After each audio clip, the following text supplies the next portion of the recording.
like that, but that's part of it.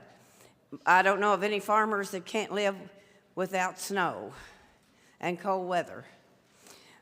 Today is the last third Thursday of the month. Of the year. We do not have third Thursday in December, but we will come back in January with the next series of third Thursdays.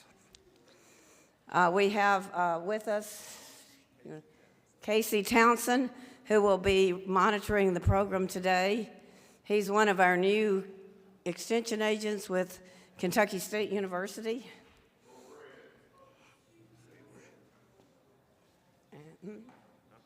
Yeah, go Breads. I heard somebody say go Breads. So. Say bread. Okay. Right. Well, good morning, everyone. So we are going to have Dr. Chinonso and Etumnu from Kentucky State University come up. He's going to talk about leveraging e-commerce for the growth of small farmers and agribusiness in Kentucky. Give them a round. All right.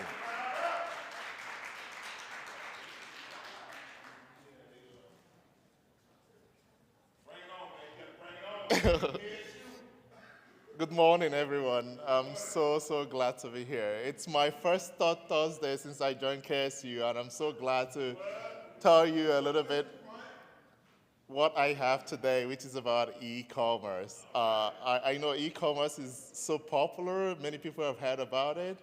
I'm going to talk a little bit more about it, and hopefully you can learn from me, and I can learn a lot from you, because it's going to be more of a discussion. If I go through my slides, you have any question, any comments, just interrupt me, and we can have a very fruitful discussion.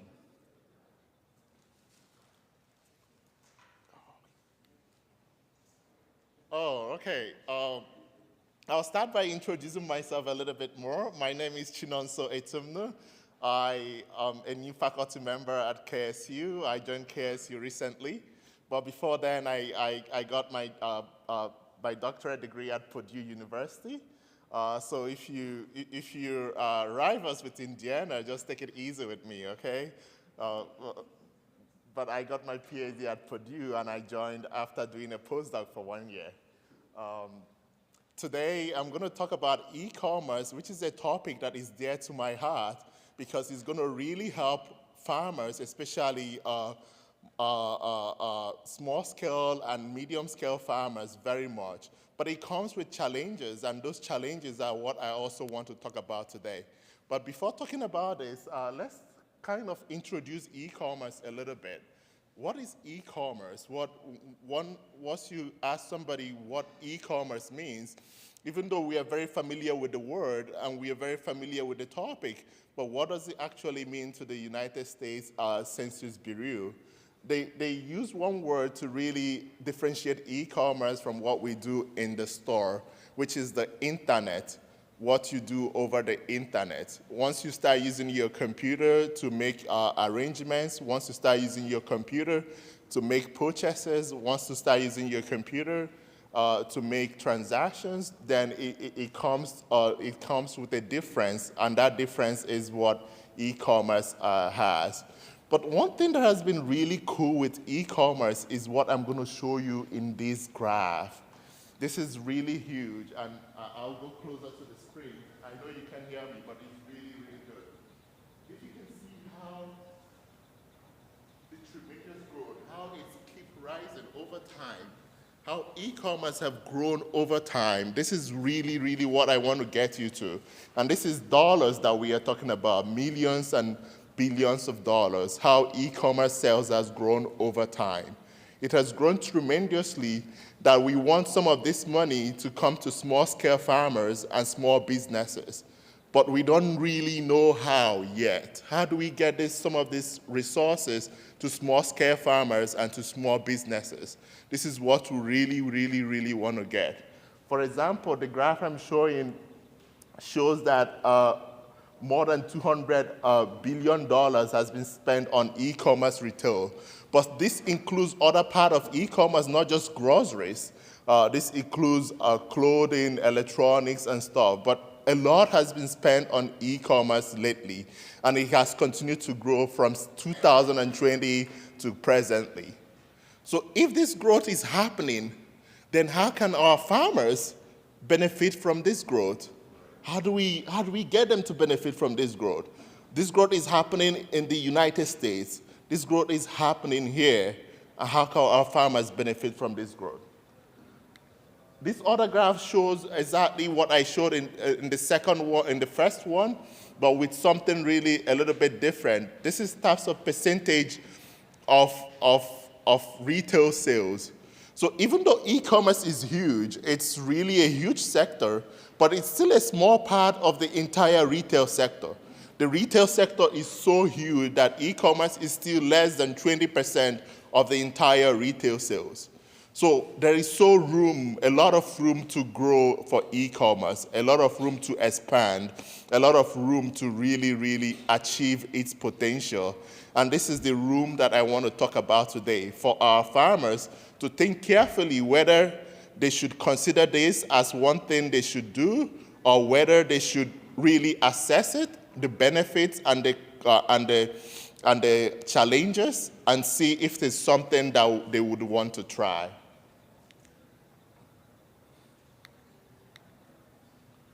So now to groceries. Let's see a little bit of few numbers about groceries.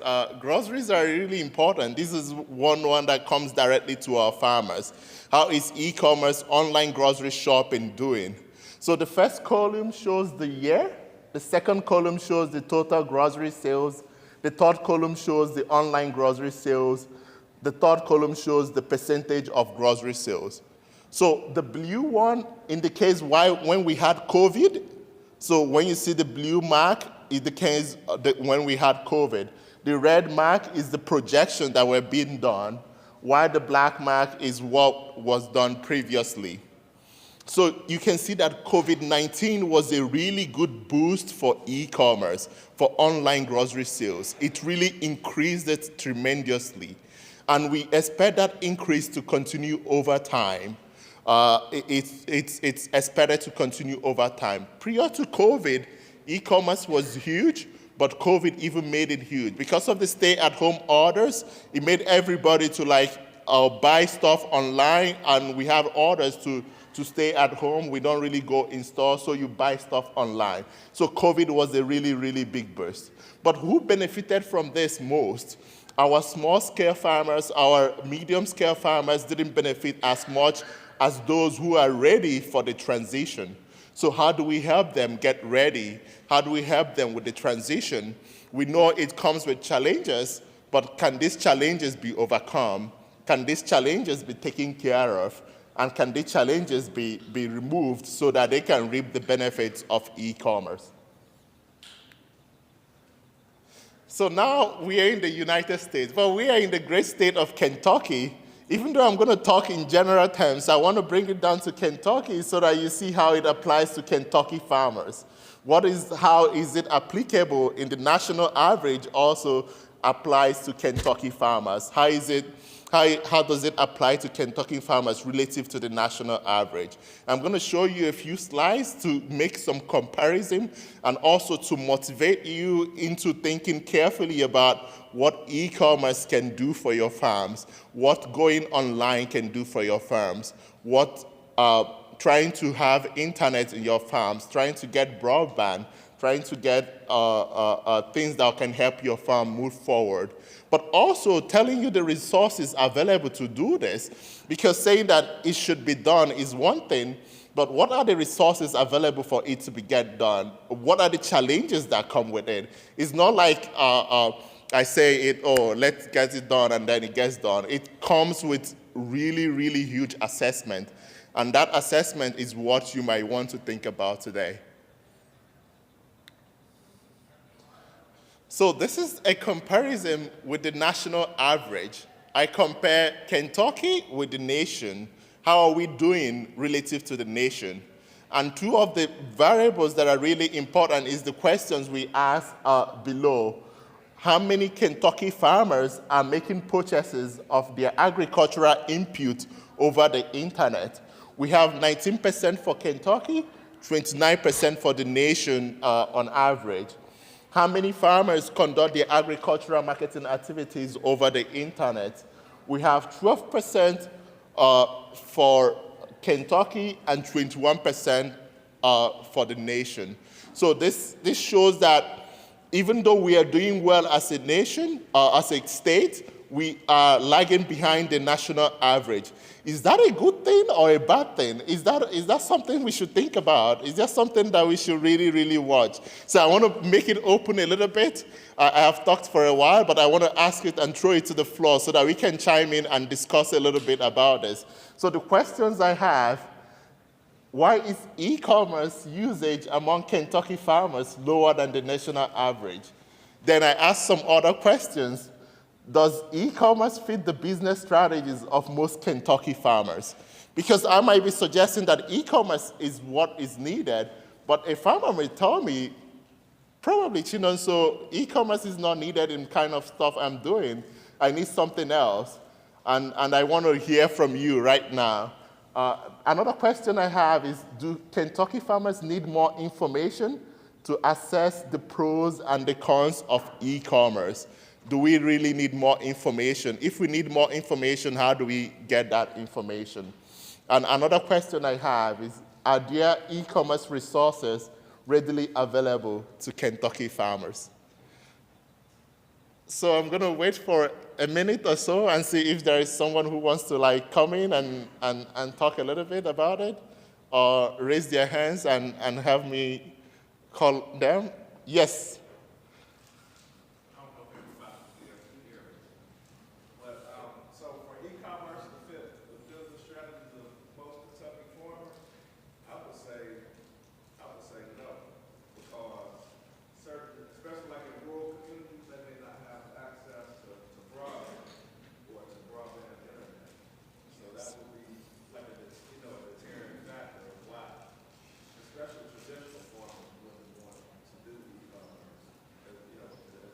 Yes. Hopefully everybody can hear me. Hear me okay? Okay, so I guess I'll repeat myself. Yeah. But so the question was about, as far as e-commerce, yeah. I believe like a lot of non-traditional farmers aren't open, maybe not, they probably aren't open to using it because of the lack of access to broadband internet. And so, but that was my answer. Yeah, thank you so much for that really, really, really insightful comment. Is there any other person that wants to chime in before I can address that? So now I put back the question to him. What if the broadband issue is addressed? Would Kentucky farmers be willing to take up e-commerce?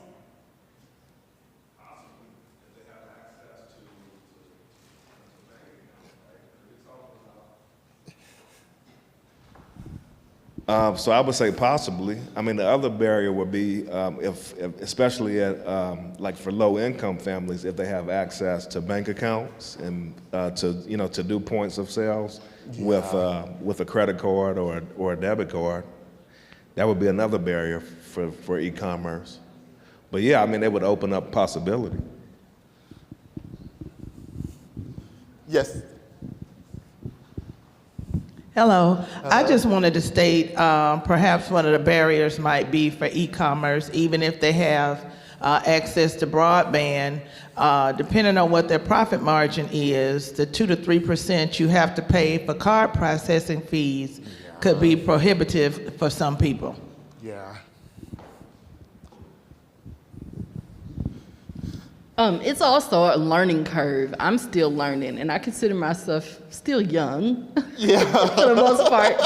But I'm always learning something new with e-commerce. I do engage in e-commerce, but it's also, I think, a lot of work to get people to your internet pages, your website or whatever. It's good to have, I think. And I think it has increased sales a bit, but it's still such a learning curve. Yeah. So I'm not sure if I'm confident that I'm using it efficiently or to its potential to create sales, increase in sales yet because I'm still trying to learn how to use it, Yeah, I understand completely. Thank you so much. He has a question. Well, I guess it was more of a comment, but I was going to say another barrier with e-commerce is like the ability to trust websites, right? So for the average website that you go to, they store cookies, right? Which kind of takes some of your information. And so I believe it's a distrust for that too. But if we take the time to educate people about how to securely use websites, there may be an increase with confidence in doing e-commerce business from a customer sense. Yeah. Thank you so much for all your comments. Is there any other comments? Let me look. Oh, yes. Please.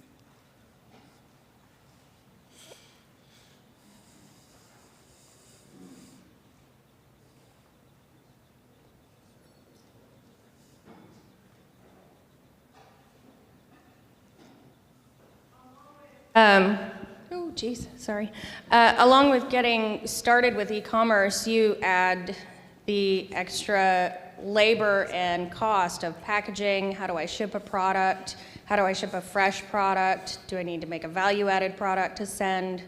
And all the different platforms that you need to log into and create accounts with for shipping and packaging and all of that. It makes it really difficult to sell a product that might be negligibly a low-value product, like some produce. Yeah. How do you justify doing all of that just to sell something that's a smaller value? So then you have to add value added in that as well. Yeah, thank you so much. I really, really like this. We have another comment.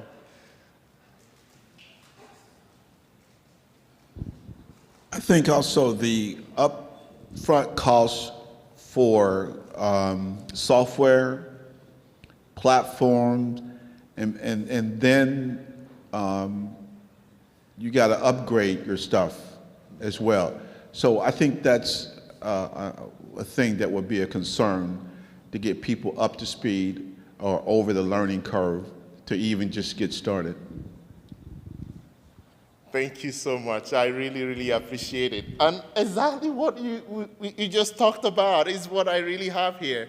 I talked about it. I was like, is this even possible? And I looked at the pros and the cons, and all this you've mentioned is just what we have here.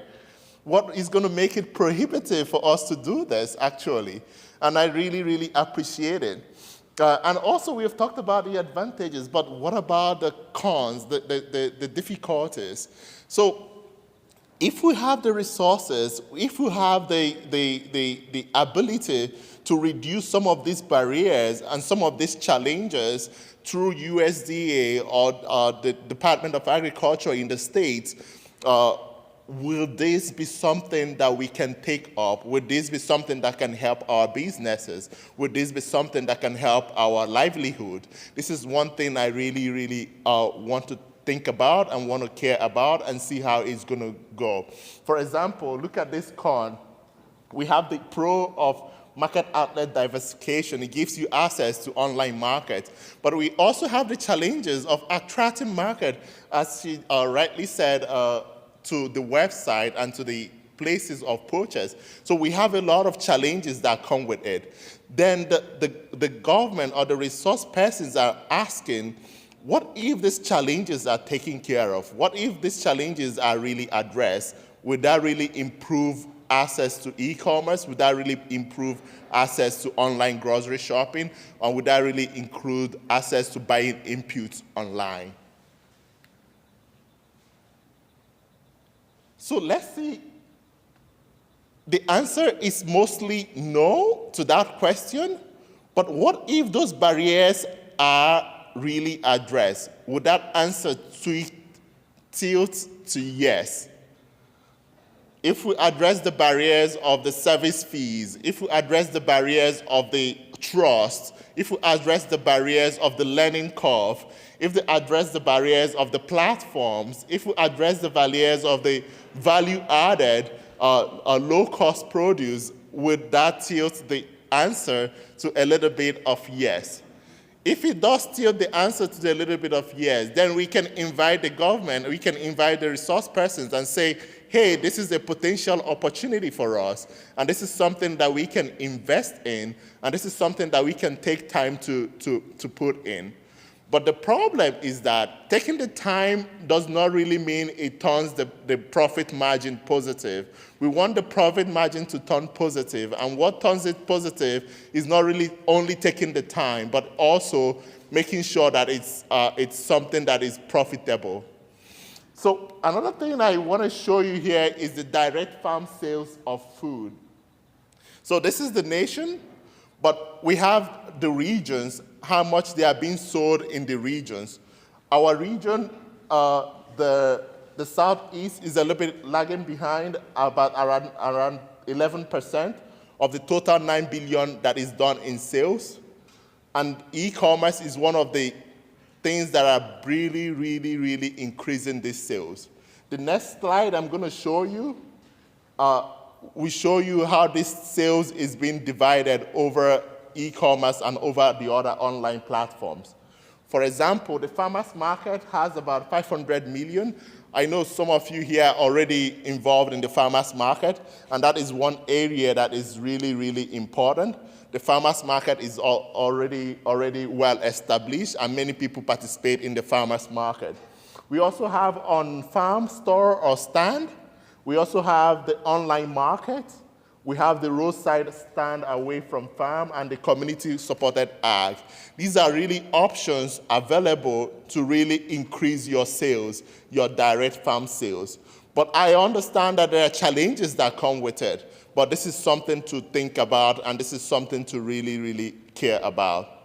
I'll give you another example before I draw more questions and more comments on how we can move forward, on how we can elevate these barriers, and if these barriers are taken care of, whether it is possible to make e-commerce a cornerstone for some businesses in Kentucky, especially for small and medium-scale farmers.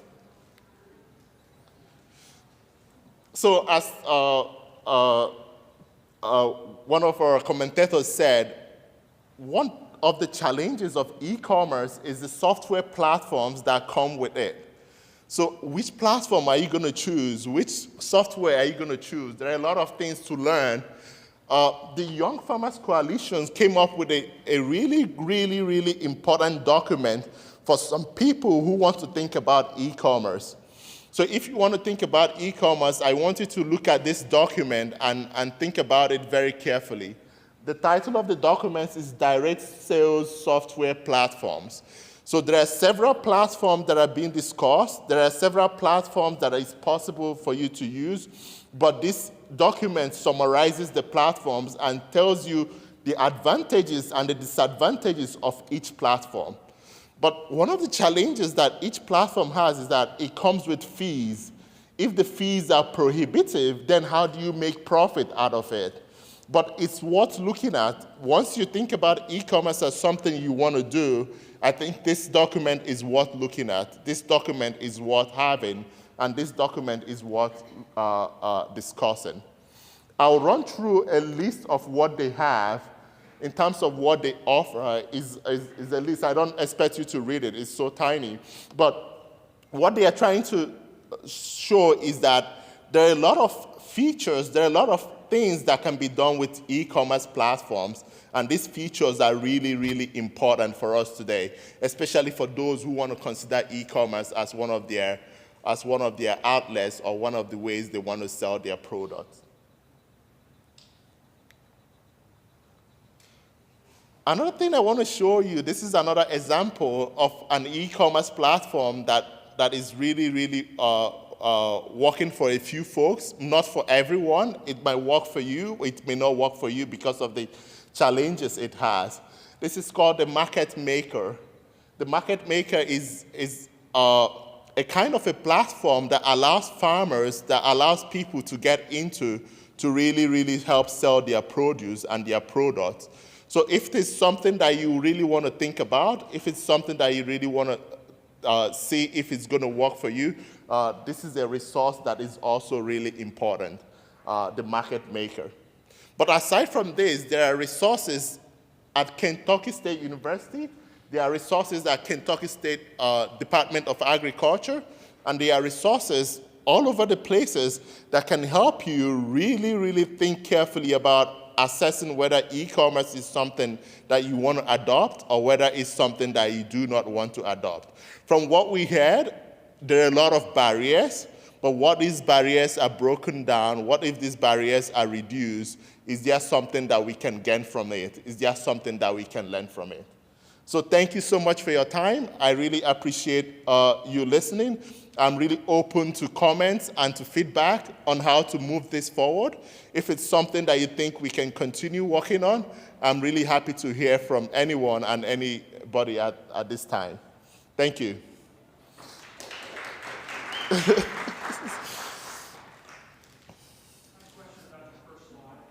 Yes.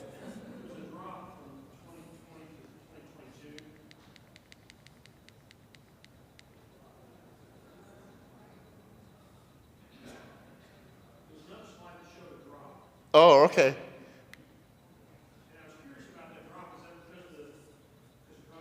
Yes. We found that it wasn't grocery sales, but what area was it? What was that drop attributed most to? Yeah, it's general sales, including grocery sales. So why the drop is because of the stay-at-home orders. So the stay-at-home orders pushed grocery sales and non-grocery sales up a little bit high. Remember, this graph includes grocery sales and non-grocery sales. Because of the stay-at-home orders, it pushed them really, really high. But when that order was reduced quite a bit, it kind of dropped, including grocery sales dropped. But what we are saying is that despite this drop, the growth is still high. So if we didn't have the COVID-19, the line would have been growing steadily as it is, but the COVID-19 even pushed it a little bit more. And we believe that there are some changes in consumer behavior and in producer behavior that happened during that time. And because of those changes, some of those changes are going to be permanent. For example, somebody who shopped online during COVID-19 may say, hey, I would like to continue shopping online. I don't want to return to the store and continue buying. And somebody who shopped online might say, I do not really like online shopping. I want to see my produce. I want to feel my produce. I want to touch my produce before I purchase. So I'm going to return in store. So that is why we had that steep rise and sharp decline. Thank you. So I'm happy to take more questions, more comments, and talk a little bit even afterwards.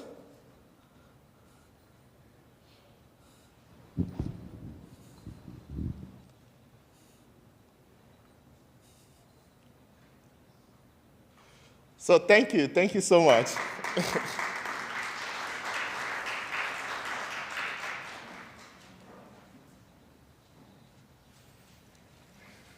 Okay. So I guess we're going to have a brief intermission. Our next guest speaker, or should I go ahead? Okay. So our next guest speaker is Mike Lewis. He works with the National Center for Appropriate Technology.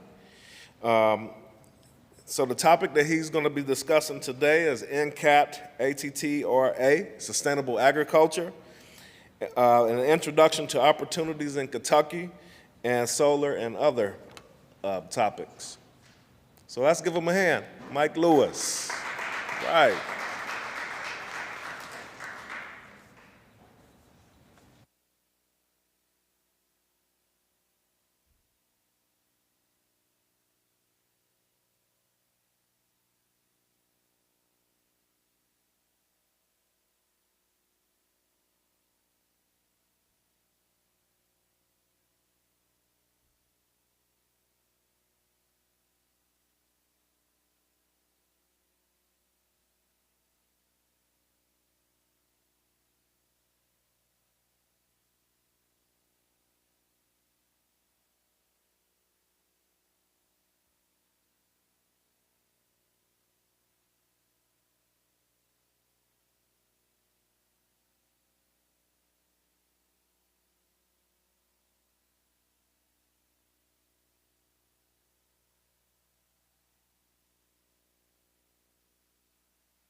Give them another round, y'all.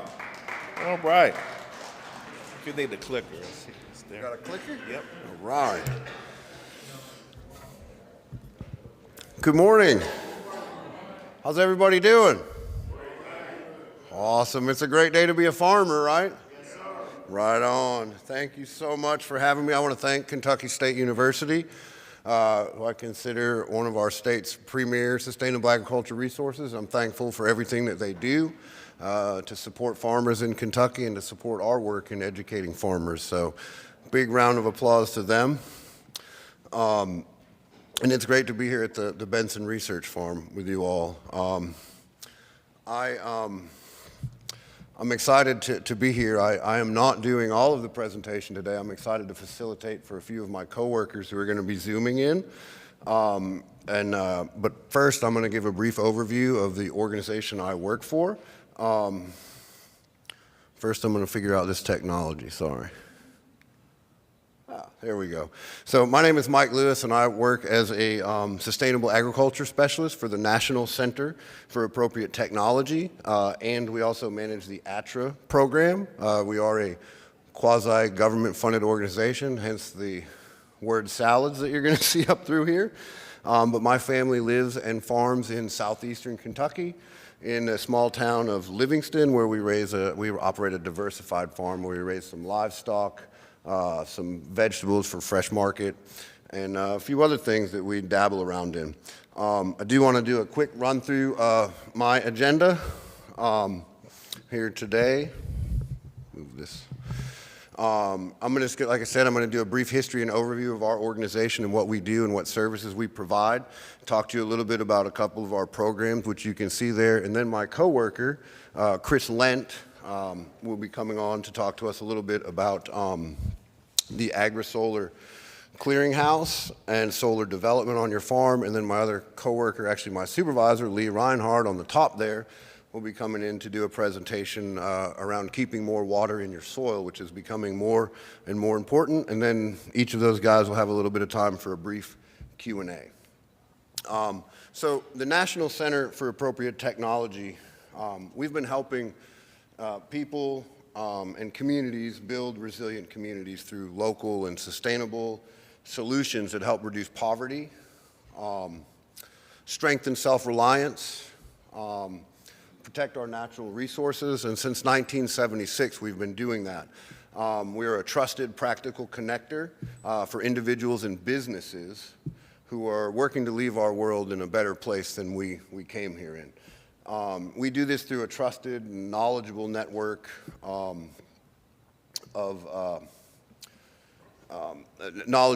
by providing realistic, practical solutions that require low energy inputs and help reduce inputs. We are headquartered in Butte, Montana, but we do have field offices in Arkansas, California, Colorado, Idaho, Kentucky, Mississippi, Montana, New Hampshire, Pennsylvania, and Texas.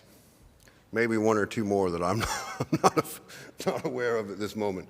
But we were actually created as a response to the energy crisis of the 1970s to develop appropriate low-cost energy-saving technologies for underserved rural communities.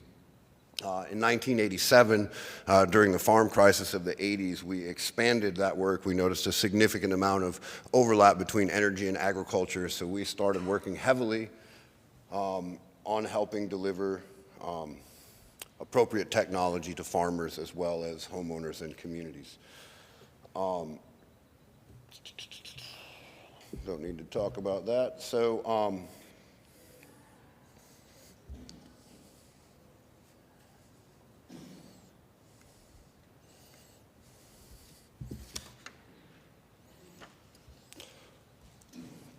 sorry, I lost my place.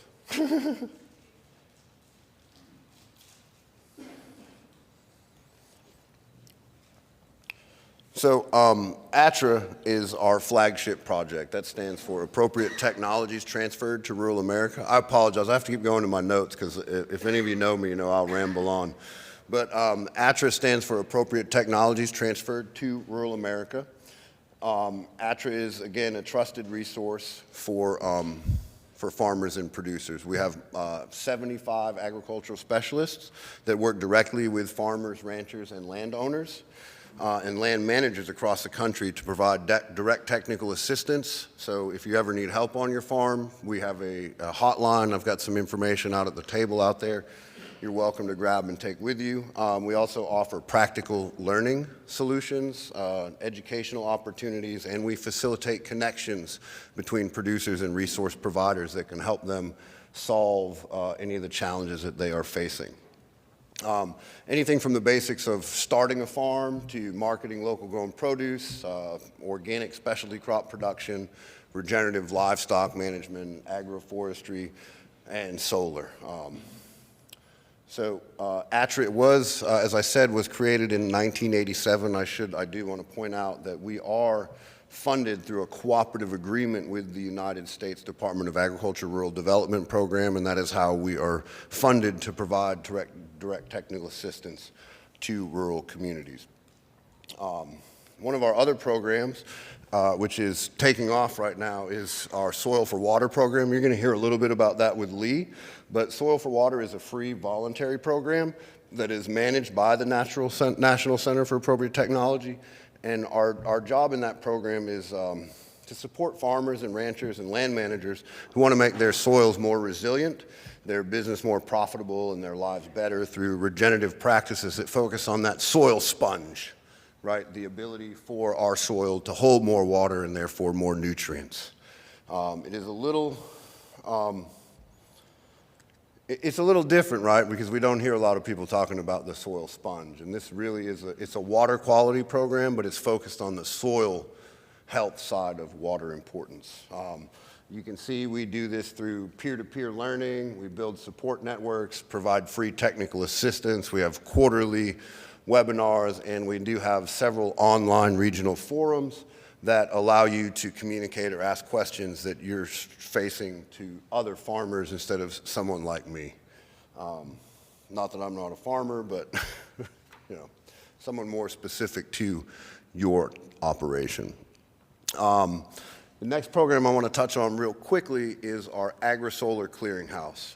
This is a nationwide hub, and Chris is going to talk about this a little more in his presentation. But it was developed by NCAT. Again, this is a cooperative agreement with the Department of Energy to connect businesses, landowners, and researchers with trusted solutions and technologies to support the growth of what we call co-located solar installations in sustainable agriculture systems. So here you can see this is actually Jack's Solar Farm in Colorado, and they produce organic vegetables under 5 acres of solar panels.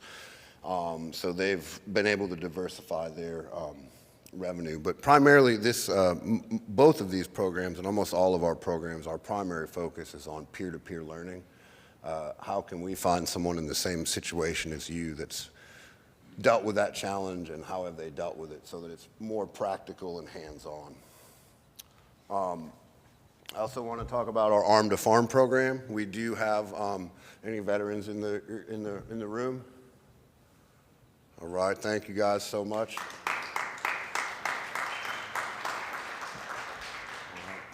So Arm to Farm is our flagship veteran sustainable agriculture training program. It is a week-long intensive.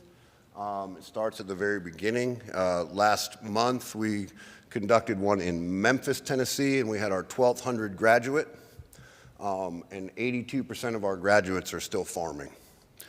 So that's a big deal, and we think that the reason that happens is because we bring them together for a week, allow them to build networks and relationships, and continue supporting each other as they move on. This offers this training, as I said, we've got 2 coming up in Kentucky in March. We're actually doing it backwards. This thing called COVID messed up our federal funding. So we have a 1.0 program, which is very beginning, and then the second and third year after folks have graduated, we do what we call a 2.0, which is more intensive and more hands-on. In Kentucky, we'll actually be doing them backwards. So 2.0 is coming before 1.0. But again, that's because of funding restrictions and requirements. This program, as I said, on top of the 1.0 and the 2.0, we also now have a relationship with the U.S. Botanical Gardens, where we actually, the one in Memphis was an urban arm to farm. So we work with farmers, veterans that are interested in starting farms in cities. So that's a great program. And listen, how was that? That's all I had. I'm going to try to, is Chris on?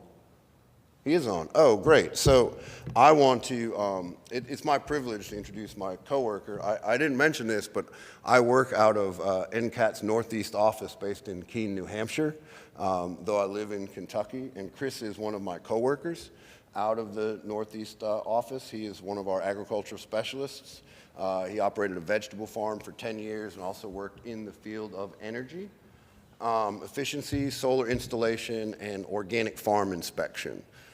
His work at NCAT is focused on farm energy, organic vegetable production, local food systems, high tunnel management, and urban agriculture. And I don't know what I need to do now. Hey, Chris. 3, 2, 1. You're good.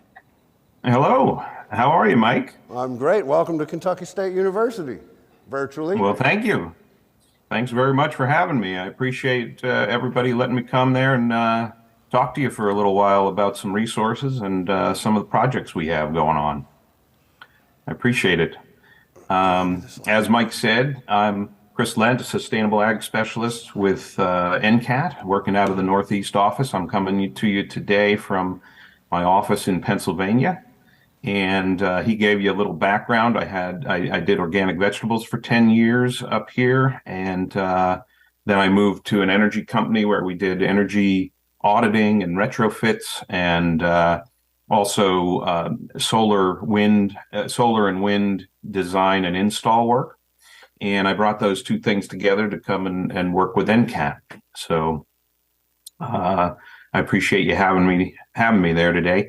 I want to talk today about leasing your land for solar development and also opportunities in agri-solar development. And I'll explain what agri-solar is. He introduced the agri-solar clearinghouse project to you. Mike did a moment ago, but I want to spend some time on that. I'm going to start with just some general information about solar and how solar development is increasing over the next couple of decades, and a little bit of information specific to your state in Kentucky down there. And I then want to move into the actual nuts and bolts of a solar lease agreement. And then I'm going to move on and talk about the agri-solar project that we run here at NCAT and give you the resources and the access to resources there.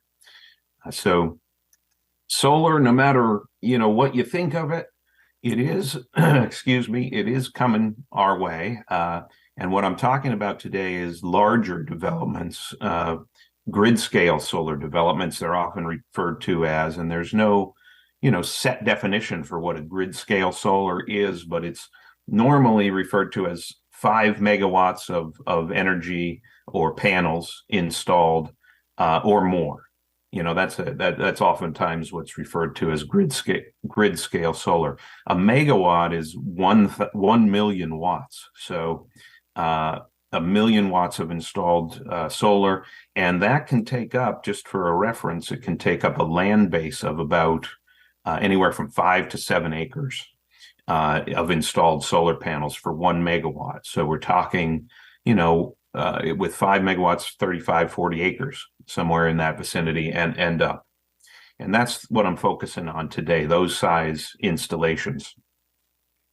It's coming our way in a big way. Here in 2022, we had all new electric generation capacity in the United States. Half of it came from solar production this year. So that's just new generation, but that's an increase over past years. And, in 2020, we had about 3% of our generation nationwide coming from solar panels. And that's projected to increase by 2050. We're projected to increase that to like 20%. So the systems are coming, they're coming in a big way. And they're coming to any states that have enough sun hours a day, and Kentucky is one of those states. Kentucky has between 3.5 to 4 to 4.5 sun hours a day on average in a lot of parts of the state. So it is doable in your neck of the woods, and it makes sense in Kentucky to solar makes sense down there as far as production capacity is concerned. The other things contributing to it would be, the panels have come down in price, and they've also increased in efficiency. So technologies have improved. That's helping things along, and it's becoming more and more the case that solar electric generation is in line with price-wise with power generation from other sources. So it's making it a viable option, and all those things come together, and it's actually working to increase the amount of large-scale solar development that's going to happen in this country over the next few decades. Some information specific to Kentucky. You're about 35. If you're comparing to the other states in the country, you're about 35th in solar production right now. But you can see that I'm going to get a laser pointer going here, if you don't mind. You can see the projection here, this increase over the last few years, and that's projected to just keep going up and up. So installations are increasing, even though your total solar capacity over here isn't super high right now. It's going to increase over the next few years. And what we're talking, I want to introduce you to one of our good partners in the Agri-Solar Clearinghouse project is American Farmland Trust. And they did a little bit of research, a little bit of work in the area of solar energy and agriculture in Kentucky specifically. And they put together this piece, this summary of what they found out. And it's good reading. It's specific to your state, and it has the pros, the cons, the benefits, some of the downsides, and opinions of what's happening with solar in your state. So if you want to read that, I would recommend it to you. You can link to their site through our Agri-Solar Clearinghouse site, which I'm going to be giving you the link to, or the address to, but you can also reach it through the American Farmland Trust site as well.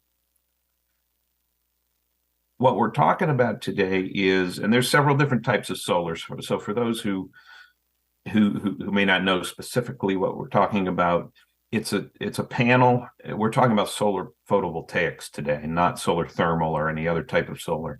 And solar photovoltaics, or PV solar, is a very basic explanation of it is the panels consist of this layer of tempered glass on the top and bottom with a semiconductor material sandwiched in between, and then arranged in such a way, that material is arranged in such a way that when the energy from the sun's light hits the semiconductor material, it kind of excites the electrons. They move faster and faster. It throws off positive and negative electrons, which are picked up through these conductors or wires that are layered in the panel. And the current of those, the flow of those negative and positive electrons out of the other end of the panels creates a direct current. And that's basically how electricity is produced in these panels. So that's what we're talking about, photovoltaics on a grid scale size. I just want to talk about some of the pros, some of the cons involved here. It's a very clean energy source, even if you take into account the carbon footprint of manufacturing the panels, transporting the panels, installing the panels. These are going to be in place for a long, long time. They sit there and produce energy for 25, 30 years or more. So that more than makes up for the any carbon that's produced during their manufacturing and install. So they are among one of the cleanest energy sources because of that. They are considered renewable because the sun comes up every day. It's considered renewable, and the sun will continue to do that by all estimates between 6 and 8 billion more years. So that's long enough for this to be considered a renewable source of energy that we can tap into. It can provide income to the landowner, and this is the big one.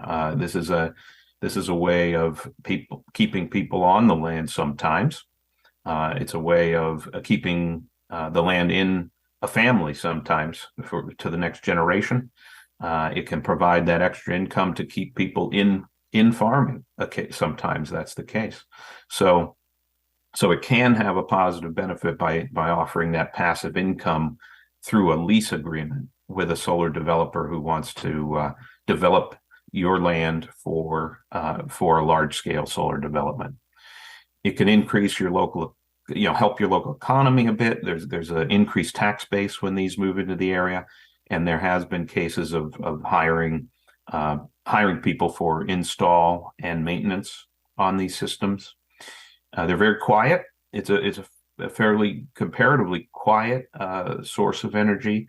The inverters do hum along a little bit because they're transforming direct current into alternating current so that it can be put out onto the grid. But and those do buzz. But once you're about 150 or 200 feet away from those, they're silent. I mean, you can't really hear them.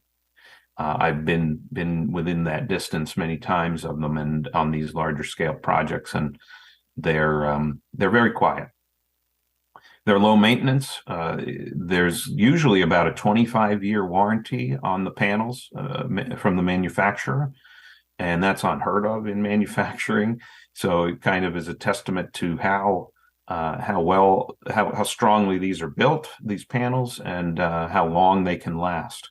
So that's definitely an upside, and they can be used on marginal lands. Now, this is this is one of the big issues: is where do we put the panels, and how do we do it in the best possible way we can? How do we utilize the space that can't be utilized for other things? How can we do it without taking prime farmland? Well, that's some of the questions we're trying to answer with the AgriSolar Clearinghouse in promoting best practices with solar development. But it is possible to place them on marginal lands that can't be used for other things. Some of the downsides are that loss of farmland. The same thing that makes farmland attractive to farmers also makes this an attractive place for solar developers to put their panels. That it's already cleared, it's fairly level, not well-drained soils. Those types of things are attractive to solar developers because it's easier and less expensive to install on those areas. And like I said before, we're talking about 7.5 acres per megawatt is what this requires, depending on the racking system. There's different racking systems and so forth. It's intermittent electric capacity or electric production. So when the sun's in or nighttime, it doesn't produce any energy. They're trying to overcome this now with technology. New battery technology is available.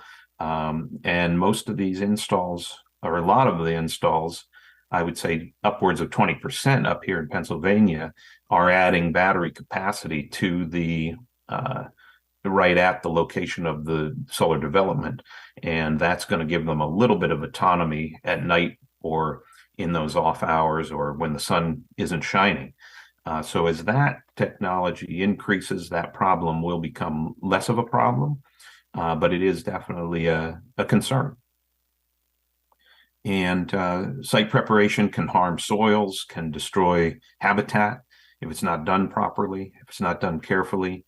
And landscapes can be detrimental to the landscape if not done properly, which impacts wildlife possibly, and all those things that go with a degradation of the landscape.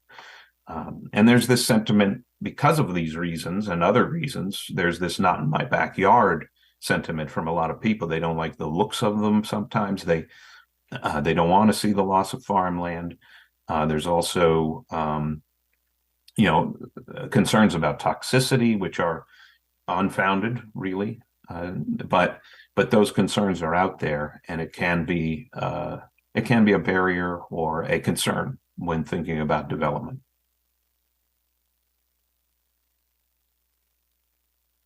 So what developers are looking for from their perspective is they want to see sunshine, first of all, and there's irradiance maps that you can see at NREL, National Renewable Energy Laboratory, that show the average sun hours basically of any part of every state across the country. And that gives them a good idea. And like I said earlier, Kentucky does have enough sun to make this a viable option for solar. The proximity to high voltage electric lines and electrical substations is also a big consideration right now for the development of solar, because they need that three-phase electric, and they need the electrical substations that's going to be their ability to plug into the grid and be able to actually move the electric that they're producing out into the grid.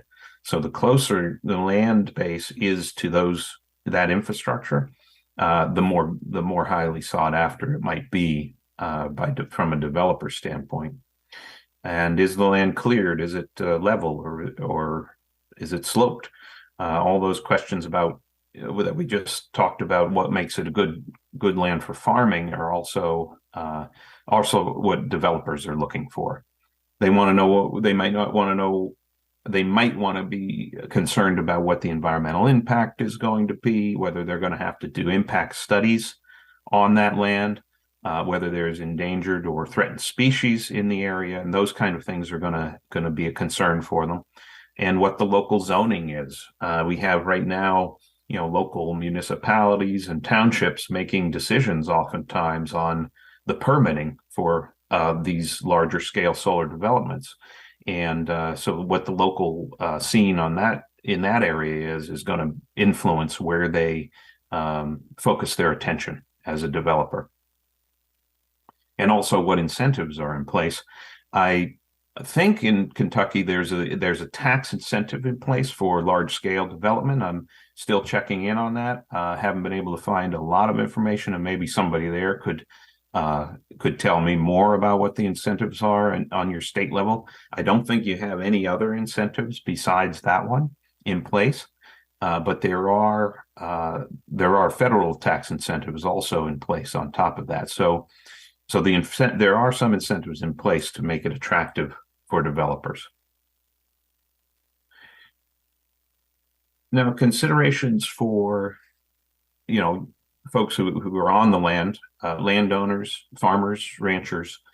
These are some of the things that they're thinking about or should be thinking about before entering into an agreement, is what I mean here, with a solar developer to rent your land on a contractual basis. The site disturbance, it's going to be a construction zone for a while if they decide to go ahead and develop it. So this can be pretty impactful. And it's going to be a pretty heavy duty construction zone for a while. After that phase is done, the panels are more like this slide here. They just sit there and produce electricity without a lot of disturbance or maintenance or activity. But during that construction phase, which is usually limited to a few months to a year, that's going to be an active work zone. So that's something to consider. It's a very long-term commitment. A lot of these contracts end up being 25, 30 years to begin with. And then there's sometimes renewal options in the contract where the developer can renew it for 5 or 10 years. So you may be looking at 40 years, 45 years. So it's really a generational decision on the landowner's part as to not only how it's going to affect how they interact with their land, but how the next generation is going to actually be able to utilize that land base. There's liability concerns, who's liable for what, and we'll talk about that a little bit more when we talk about the actual leasing agreement. Your neighbors may be of concern. You may not care what they think, or you may care very much what your neighbors think, and they can't they can't really tell you what to do, but we've had situations here where permits have had to be pulled because there's been so much backlash from the local people that don't want to see large scale development come in the form of solar development. So that might be a consideration for you to get the pulse of your neighbors on something like this. And then there are things you can do, like utilize land that isn't as visible, or utilize marginal lands instead of taking up prime farm space, and those types of things can maybe work in easing tensions a little bit. And will the developer even consider a dual land use? So what I'm going to be talking about a little later is the agri-solar clearinghouse and agri-solar applications. And that's what's considered dual land use, where, like you see in this picture, you see grazing underneath the panels. A lot of developers don't even want to touch that kind of thing. So, but there are some more open-minded and progressive developers out there that are moving in that direction to make this more attractive in a lot of ways, because utilizing it dual use for multi-purpose use is a win-win in a lot of ways, and we're going to talk about that in a little bit. Can you lease marginal acreage? And also this last point here about taxes and government programs. If your land is in any kind of a tax advantaged government program, any kind of a conservation program that's giving you a tax advantage or a direct payment of something of some sort, this could, deciding to lease that land could make you pull it out of those contracts and have to pay back taxes and pay back payments that were given to you directly, if they'll even let you pull out of those contracts. So that's definitely a consideration if you're in that kind of a situation. So the actual process itself, the solar leasing process, it begins with someone approaching you, either sending you a postcard or a phone call, or somebody stopping by your place and asking if you're interested. Are you interested in pursuing renting your land or leasing your land for a larger scale solar development? And if you say, yes, I'm interested in learning more about that, they'll offer you something called a letter of intent, or some kind of document that lays out the potential deal with you. And just a couple things to be aware of. They're presenting you with the deal most times. And while it is in their interest, the developer's interest to work very well with landowners and have them and be fair to landowners, it oftentimes is going to be skewed in their favor to some extent. So this is the time to start looking for legal advice. You'll need an attorney on your side who can kind of help you through the process of talking about these arrangements, and then actually creating the lease and negotiating the lease agreement. It moves from that letter of intent to an options term is kind of the next phase. The options phase is sometimes called the due diligence phase, because the developer during this phase will be doing their due diligence. During this term, they will be looking to see if they can actually sell electricity produced there, if they have a market for it, what's the environmental impact going to be, what's the landscape like, are they close enough to infrastructure to plug into the grid? They'll be doing all of those things. And before you even get to an options term, as far as signing an options term or options agreement, you should be doing some due diligence too. As the landowner, you want to check into the company you're working with. You can do that in several ways.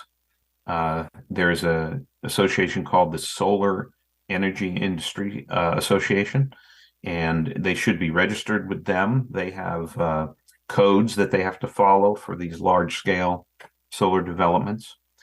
You can also check with your state's Office of Secretary of State to see if this business is actually registered to do business in your state.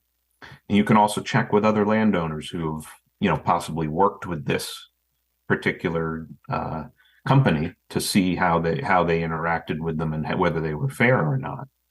So those are some of the things you can do and you should do before entering into any agreement or signing anything, of course.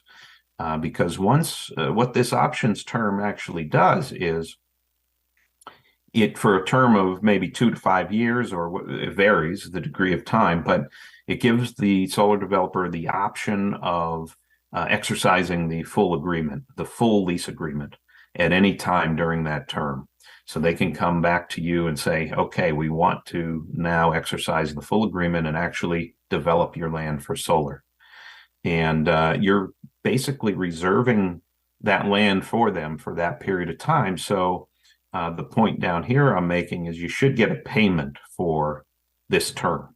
And that can vary greatly, the size of that payment, but it's a yearly payment usually based on acreage, on your full acreage usually, even though they'll only ever develop part of your acreage. It's very rare that they'll use your entire property, but this payment would be on the entire acreage. And because you're reserving that for them, it's worth something. So you should be able to negotiate being paid something for that period of that options term. I have confidentiality agreement noted down here. If there's a confidentiality agreement as part of the process, you want to make sure it's flexible enough that you can actually talk to people that you need to talk to, like your lawyer, like your tax accountant, like a financial advisor, or an insurance person. Some of these agreements have been so restrictive that landowners haven't even been able to get the help they need to navigate them through the process.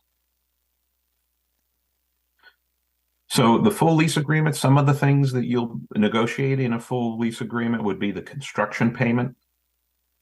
There's various, excuse me a moment, I'm gonna get a drink of water. There's different phases to these developments. There's the options phase, which we just talked about. There's a construction phase. If they choose to exercise the full lease agreement, they'll come in and actually construct the solar panels and install them. And then there's an operational phase when the panels go into production and actually produce electricity. And then at the end, there's a decommissioning phase. So that's generally the phases of these agreements. The construction phase, you should get a payment for that period of time and for all the land that's going to be needed during that construction phase. That means, access roads and those types of things should be covered. And it's usually, again, a per acre basis. And we've seen ranges of between $300 and $500 an acre up here in Pennsylvania. And it's a one-time payment usually just for the year that the year that things are being installed.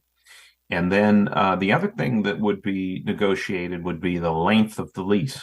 So I talked about that a little bit. It could be anywhere from 20 to 30 years, and then they could have the option to re-up the lease agreement, and that can run into 40 or 50 years. So that needs to be negotiated as well. The lease payment, the actual lease payment, and this is during the operations phase of the process. This will be the yearly payment that you get from the lease, and that ranges greatly as well. We've seen anywhere from $800 to $1,200 an acre up here. It depends on what the land is worth to lease for other possible things, or how close you are to a substation, or how valuable the land is. But it should be negotiated and fair, and you want to make sure that you also have a rent escalator attached to that, so that it's not stagnant over the 30-year lease. And you want to try to keep up with inflation, which is hard to do these days, but there has to be some type of a rent escalator there that's going to increase that rent every year.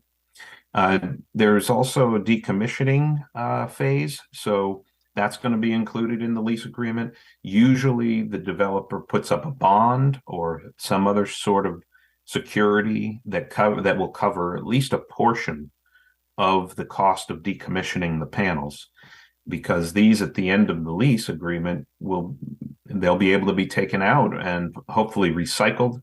The steel will definitely be able to be recycled. The panels will hopefully be able to be recycled, and they'll be able to return the land back to its former state, by and large. So that's the decommissioning process, and that requires some negotiation as well. And are they willing, if you want to use the land for other things, is the developer you're working with, are they open to dual land use, and will they be open to agricultural activities in and around the panels? That's a question that would have to be negotiated during the lease agreement process. A couple of other things to pay attention to. Are you actually dealing with the solar developer, or is it a land broker? It helps to know who you're dealing with. A broker may not know the ins and outs of an agreement as well as the developer will. Are they also seeking mineral water or gas or other rights? If you don't want to lease those rights to a company, then you have to make sure that's not in there somewhere. These agreements can be 30, 40 pages long. So you need to know that those rights aren't going to be included in the agreement. You want to know your obligations as a landowner. Sometimes you're obligated to remove obstructions from the site and so forth, or it may restrict your future ability to build buildings in and around the site. So you need to know those obligations going in, and who's responsible in the indemnification agreement, or who's liable for what at what periods of time. So I talked about the different phases of an options phase and a construction phase, and the operational phase and decommissioning phase. There's different people, the landowner and the developer are liable for different things during different phases, and that has to be a fair and even agreement that's agreed upon by both parties, of course. For all of this, you're going to need a little team. You'll need a little team together, like a lawyer, your tax accountant, insurance specialists, and a financial advisor possibly. And that's some upfront money. But I will mention that oftentimes you can negotiate, if this does move into a full lease agreement, you can negotiate a signing on bonus, which is some upfront money that will allow you to cover some of these out-of-pocket costs for legal and tax and insurance advice. So, I'll go back to this previous slide. This shows perfectly what next I'm going to talk about. These sheep here gathered under the solar panels doing grazing. This is a perfect example of agri-solar applications. This was a large-scale solar development up in Massachusetts that I visited, and they had a grazer, a shepherd coming through with his sheep and rotating them around to manage the grasses underneath the panels. So this seems to be, to me, a win-win situation, and this is the type of agri-solar development that we're trying to promote. Agri-solar is considered basically anytime there's any type of agricultural operation happening in and around solar photovoltaic panel installation. And it's also known as co-location, or agrivoltaics, you might hear it referred to as, or dual use. And we've created at NCAT this Agri-Solar Clearinghouse project, which I've been mentioning throughout, and which Mike kindly introduced you to in the beginning here. This is our website, agrisolarclearinghouse.org, and this is the front page of that website. It's how we disseminate the resources from this project to anyone who's interested in taking advantage of those resources. You'll see when you first arrive, there's an about page that has all of the NCAT staff that are involved with this project, and plus our stakeholders and partners who are involved with the project are you can see on there, which we have many.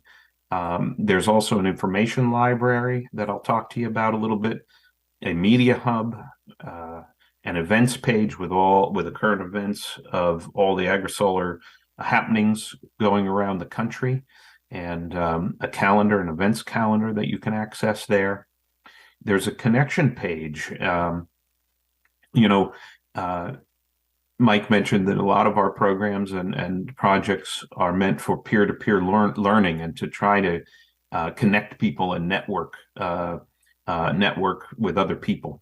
So we have a connections page and a forum that you can go to try to join the conversation, add any information that you have, or glean any information from the other people who are active on the forum.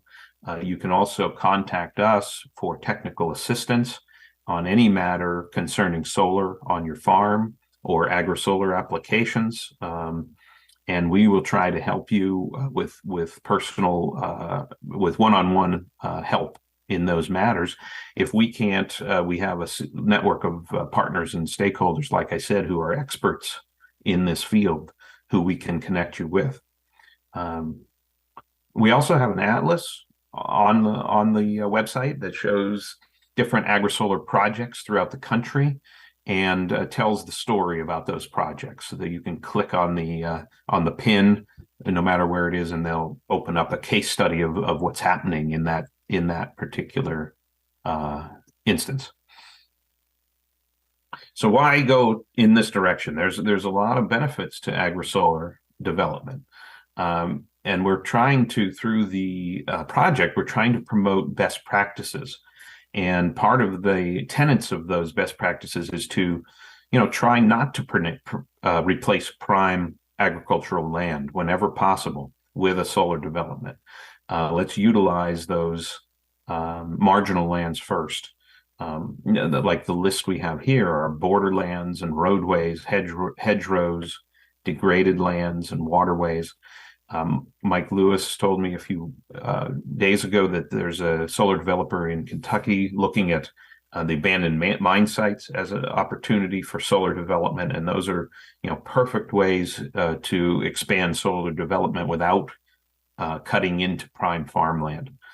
But when there is farmland being used, why not do it in a dual use fashion?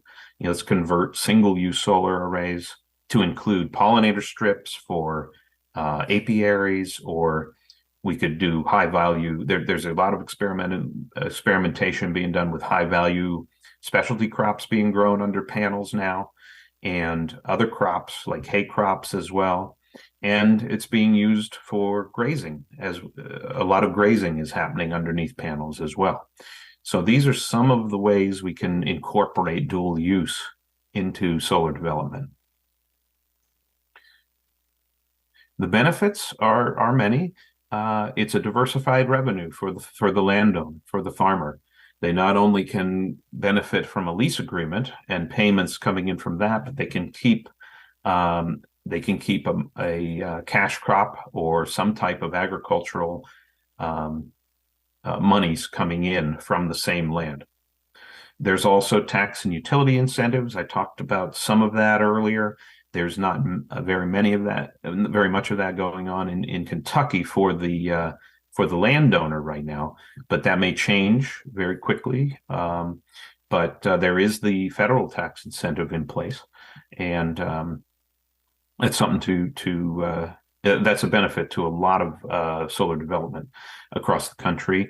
It's been seen that water conservation is a big advantage of growing underneath the panels. There's because of the shade of the panels, water's retained in the soil for longer periods of time and not as much irrigation is needed. This is a huge advantage in more arid regions of the country. You can grow pollinators and other types of habitat underneath the panels and preserve that habitat. There's also been seen a kind of a season extension effect in some cases, growing underneath the panels because of small microclimate is created underneath these panels, and that's an advantage to growers. The shade is also, not only is it good for water retention, but It also could help in when growing specialty crops. It's a benefit to farm laborers to work in the shade rather than in the full sun. It reduces that land use competition, which is a big complaint when it comes to people not wanting to see solar move into their area. And it can reduce the maintenance of the panels. It can reduce damage to the panels and the need for dust suppression. That's a big deal out in the Southwest. And if you're growing things underneath the panels, it reduces all of that. Not only that, it keeps it a little bit cooler. It keeps the panels a little cooler if you have ground cover under the panels, and that makes the panels perform a bit more efficiently. Anything electronic that's heated up too much reduces the efficiency. So keeping them cool improves efficiency. Here's an example of a beekeeper out in Oregon.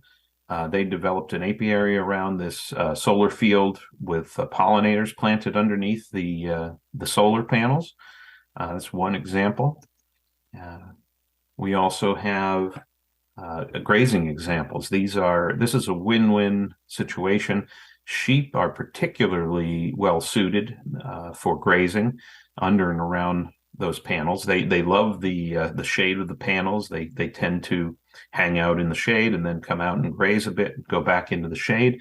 You don't have to alter the panel design or this racking design to accommodate sheep, and they don't do any damage to the panels or the substructure. So they're kind of an ideal fit right now for agri-solar grazing. It's also a benefit to the shepherd who has more land to graze, and they get a bit of money from a lease agreement or a contract to graze their sheep in these situations. And the developer would also save money most times over a landscaping contract that they get for people to come and mow these areas. It's a little less expensive for them to hire a grazer to come in. So there's a lot of wins in this situation, and it can also, having livestock rotating can also help improve the nutrient cycling and improve degraded lands by bringing those animals into the mix. Crops are being experimented with. This is a farm up in Massachusetts that we visited on one of our tours through the AgriSolar project. It's farmer Paul Knowlton, and he's in Grafton, Massachusetts. And Blue Wave Solar designed these panels and this system. They ended up putting the panels up on a very tall pole, about 10.5 feet tall, and they left gaps in these arrays up here so that more sunlight could come through. So what he's going to be experimenting with is he's growing squash and pumpkins and other specialty crops under here, basically alley cropping these areas between the installed arrays. They're also spread a bit farther apart than they would normally be between the base of the poles to allow tractors and other equipment to come in and alley crop these areas in between. But it's one example of how specialty crops can be grown underneath an installed system. This was a 2 megawatt community solar array that provide with about a 1.4 megawatt battery storage included. And it was a community solar development where subscribers in the local community were subscribing to buy the power from this community solar plant.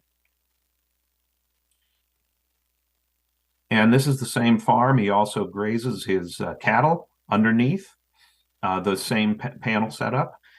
These are the pasture. This is the pasture area behind the cattle, where you can see a little greenery under there. Well, that's where they're going to be rotated around.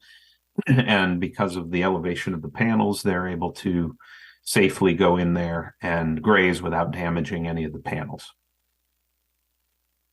So you'll see a slightly different color here. I want you to see what AgriSolar Clearinghouse is branded a little bit differently than the ATTRA project, and these are some of the colors they decided to use for some of these slides. You'll see some different colors, but I wanted you to see what you'll see when you go to the website. It's agrisolarclearinghouse.org. The information library, if you visited, there's over 500 peer-reviewed and government resources there. There are articles on all topics of agrisolar development and research. We're constantly refreshing this library and upgrading it and making sure it's relevant. It's categorized by topic, and it's also, we have summaries, so it's very searchable, very easy to find items that you might be looking for, topics that you might be looking for. And there's also housed here right now a financial information map.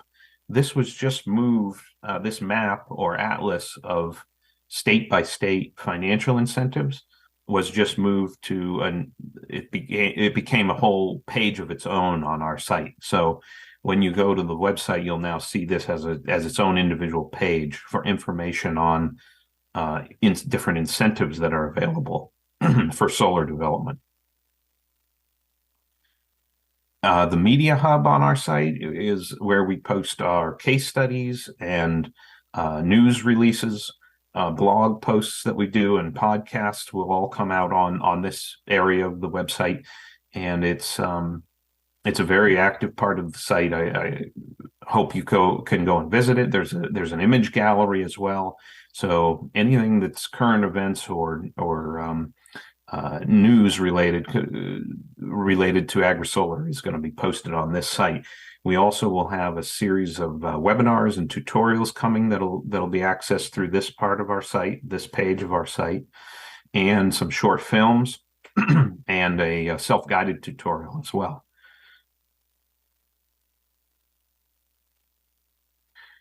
These are the tours that are associated with the project. We do what's called Follow the Sun tours throughout the country. We've been to Arizona and Minnesota, Massachusetts and Colorado already.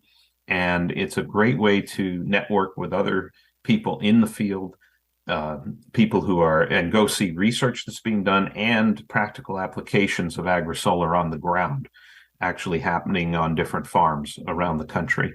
So these are just some pictures from some of our tours. It's a great way to learn from one another, and we have fun at the same time. So what's coming new to the site, I mentioned some of these things already, but wanted to go over them. We're going to have a podcast series coming. That's this month, getting started this month. It's going to be part of our ATTRA Voices from the Field, but it's also going to be posted to our agrisolar site because it's going to be on agrisolar topics. And we want to post something on how to get started with agrisolar, and that's going to be in webinar form, but there's also going to be a self-guided tutorial that you can walk through, and based on your responses, it'll take you to the resources that are more prevalent to your interests. And that'll all be coming out in January of this coming year, along with the policy decision matrix for those in the position of making policy towards solar development. We wanted to give them some guidelines and best practices for decisions on deciding where and when how to make policy in favor of agrisolar production or agrisolar development, basically. There's going to be an ownership and leasing and land planning guide that I'm involved with producing, and that'll be coming out next spring, and also some short films. And that financials incentive map is now up on our site, and we are going to continue our field trips. Like I said, we want to reach some of these states down here that I have listed and beyond, hopefully, in the next year or two. So please come to our site, visit the site, sign up for the forum, and see if there's anything interesting to you in particular, and see if you have any questions for us. And you can connect with us one-on-one, contact us, and we'll try to help you as much as possible. There's peer-to-peer mentoring that we do, and all those resources that I mentioned are just available to you to peruse and take from them what you will. Okay.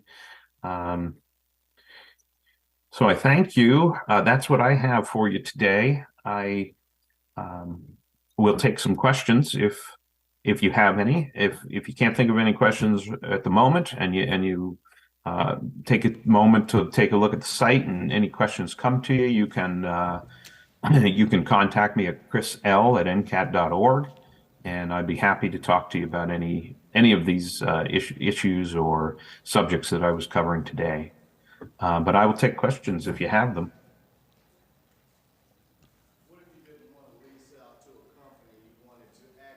The solar panels yourself and to be able to be compensated for that?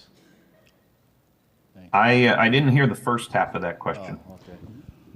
What if you didn't want to lease your property to a company for them to use the solar energy? What if you wanted to build the panels yourself and to be able to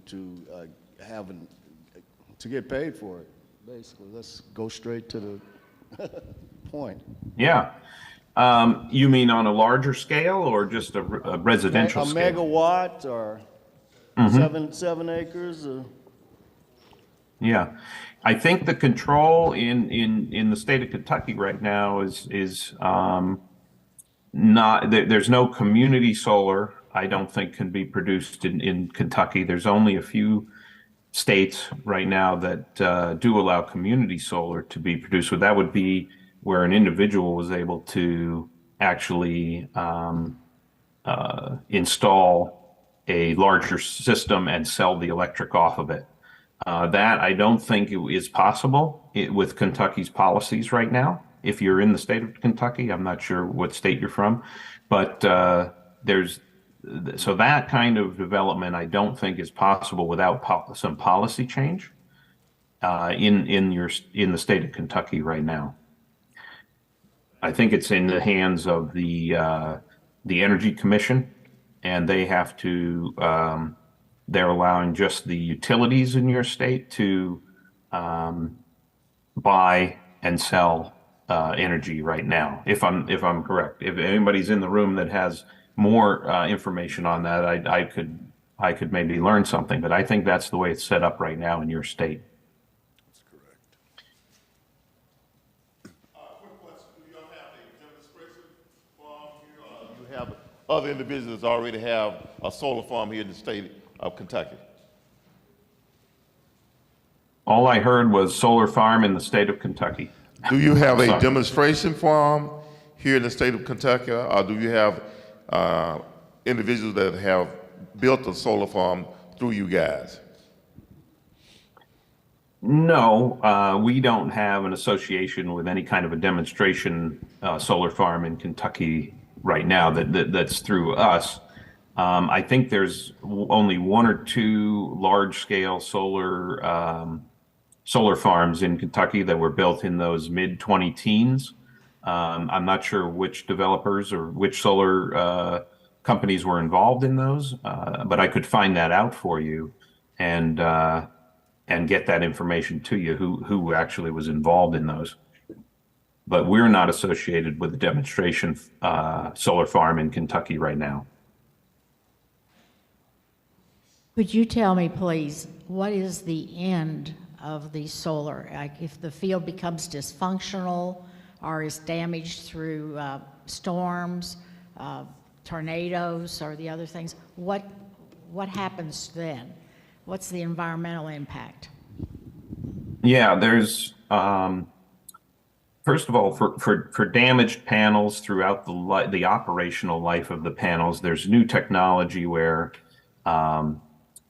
the owner of the panels can actually have an app on their phone that tells them, what panels are damaged. So it's very easy for them to upkeep and maintain the panels. They can go in and replace 1 or 2 panels if they're down or broken.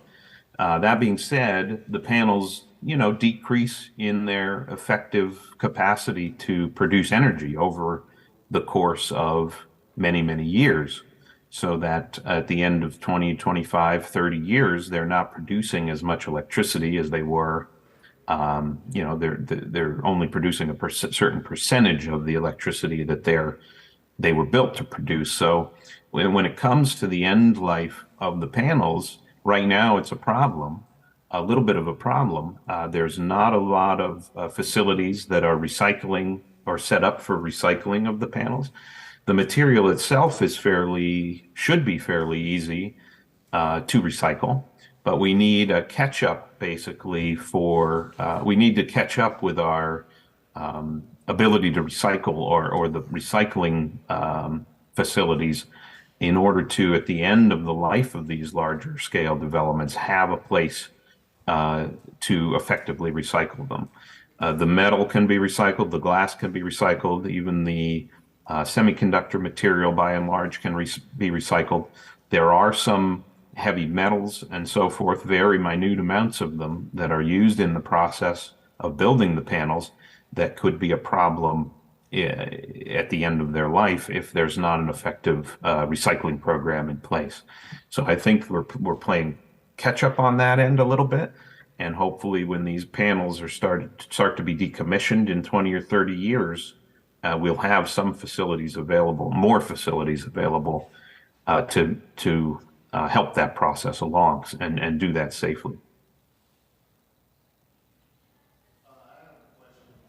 My question is, do you have any situations where a farmer is self-sufficient on solar? There's a couple of farms here in Pennsylvania that have installed large enough systems to cover all their energy needs. And on top of that, we have a pretty good net metering arrangement here in Pennsylvania, where they're able to, sell their extra electric back onto the grid and get utility prices for that electric, which is right now, somewhere close to 8 cents a kilowatt hour. So net metering allows or is an incentive for farms to sometimes buy a larger system than they actually would need to install to cover all their needs. And then they also are selling some of that back onto the grid and getting a payment back from the electric company because of that net metering. I only know of 2 farms in all of Pennsylvania that have decided to do that. But yeah, there are examples.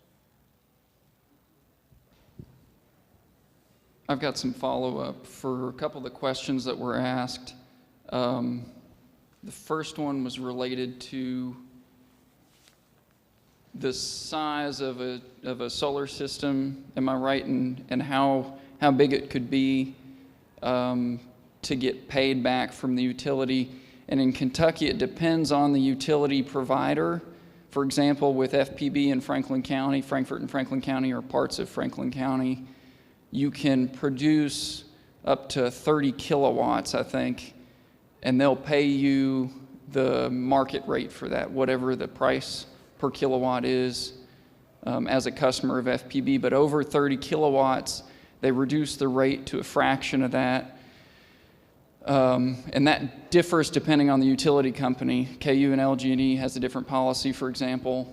And this is some information that I'm working on compiling, and we'll have some documentation or do some sort of workshops with folks, hopefully at the start of next year with some partners. But then also there was a question about solar farms in the state.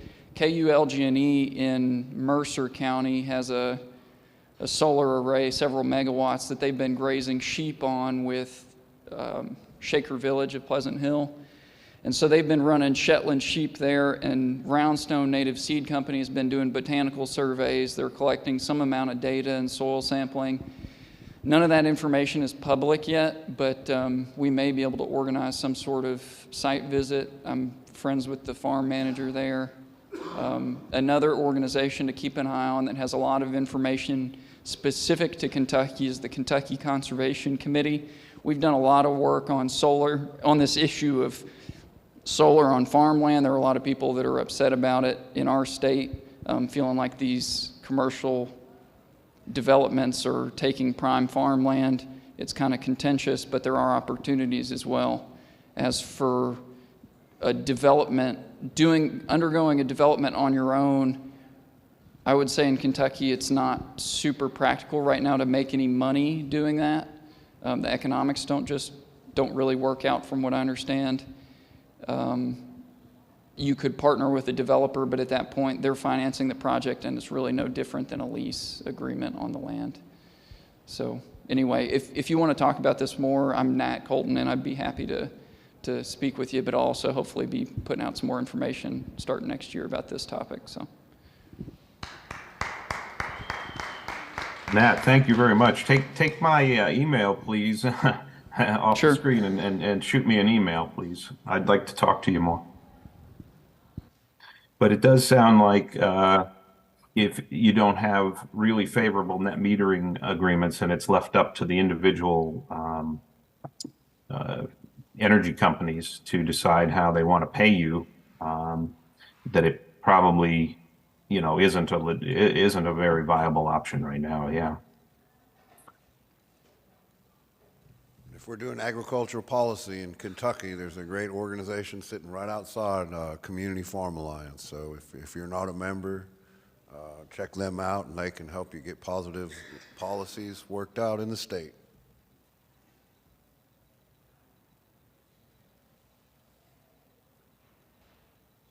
Any other further questions for me? I don't see any coming up, Chris. Thank you so much. This is your last chance if you want to ask Chris something. But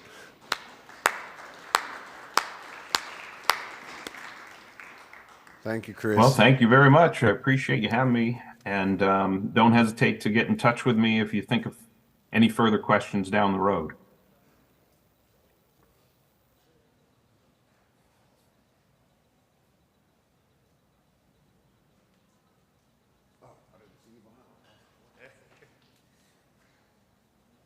All right, let's give them another round.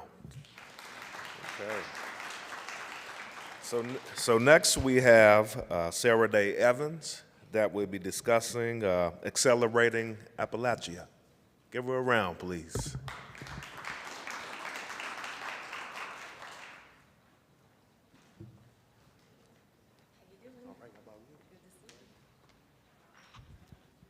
Good morning, afternoon. I think we're right in between. Good to be here today. I'm Sara Day Evans, live in Lexington, Kentucky, and I run a program called Accelerating Appalachia.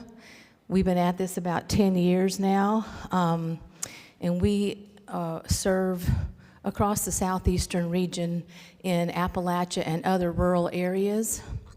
We have been building this program to support farmers as well as the businesses that are sourcing from farmers, and we focus on food, fiber, and forest products. So I'm happy to be here today. Let's see here, I don't know how to use this. Okay, do I just push this button right there? Magic. We have been running this program for 10 years with a focus on, it's called a business accelerator, helping businesses in food, fiber, and forest products. We are also focused on equity and justice, and we have accelerated probably 100 or so businesses, food, textiles, forest products like natural building and botanicals and wellness. These businesses are from across the southeastern region. And I'm going to give you a little overview here. It's not going to be too long. I know lunch will be waiting for you soon. But I'm going to give you just a little bit of overview of what we have been doing. And based on a significant award we just got, what we will be doing. So move right along. We're the first business accelerator of our kind. Business accelerators are designed to take a business that's in growth and help them accelerate to that next level of growth by business coaching, as well as bringing in mentors and advisors to help them scale if that's what they desire. Our goal here is not just to support those businesses, but to help support and incentivize the growers that are providing their raw goods. And we've had some, modest success, I would say. We've had a lot of applicants and folks from actually all over the world We've learned a lot in this process, and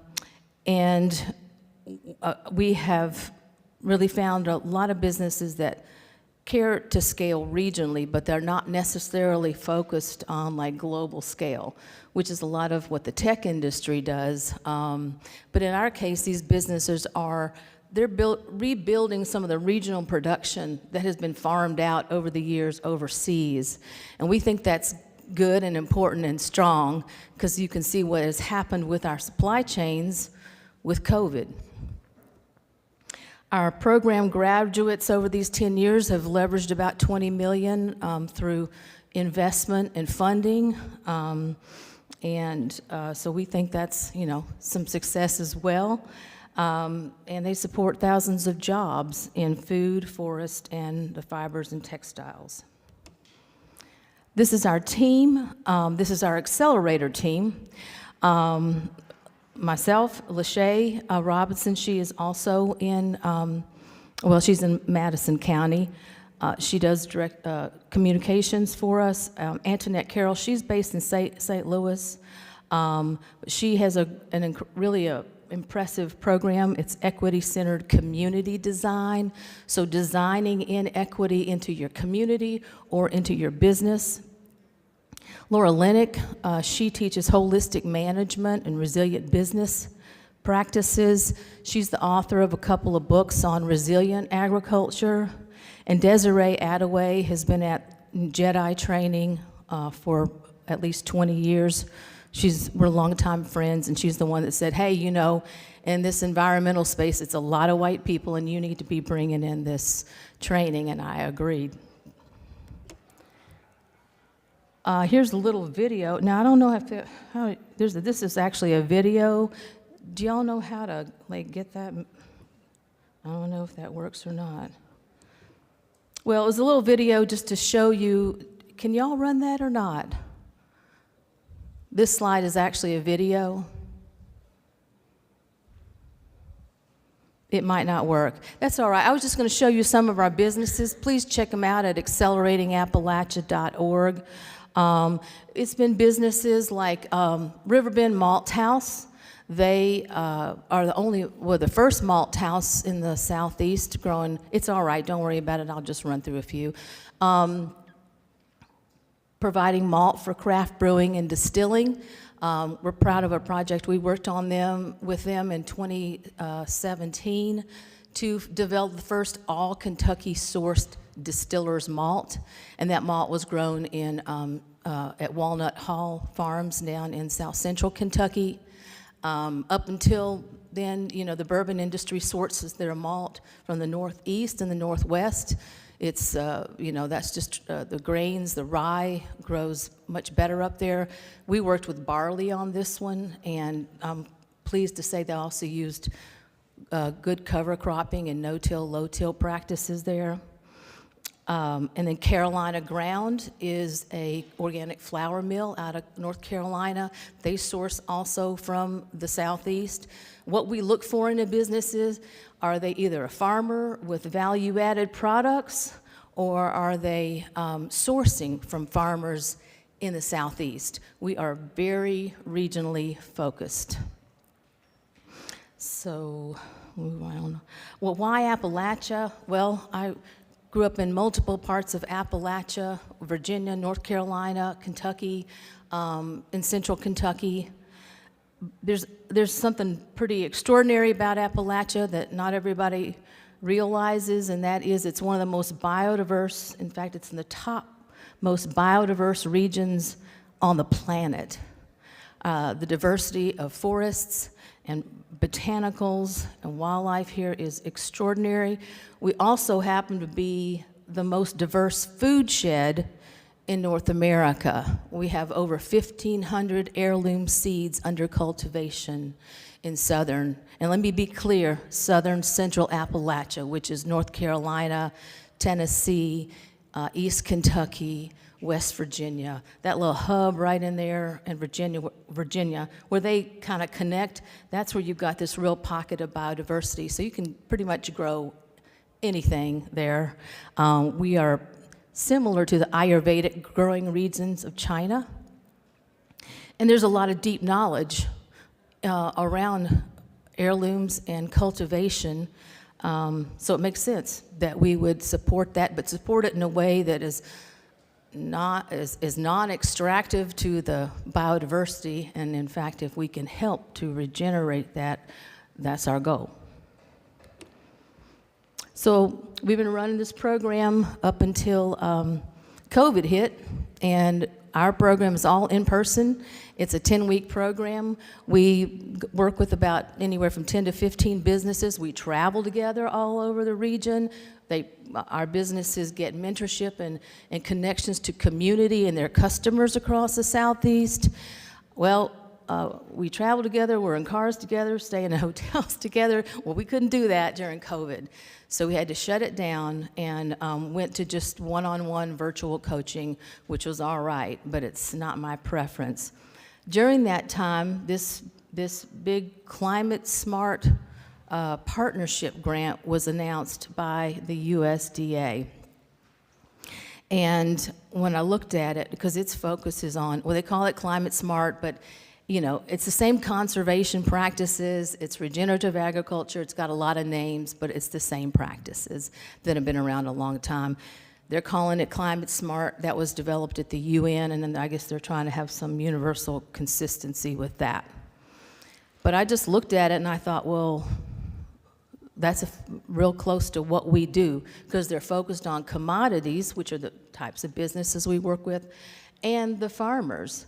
And what's great about the funding is that it will allow us to be able to incentivize farmers directly so that they can adopt these practices, conservation, climate smart, regenerative practices, without cost.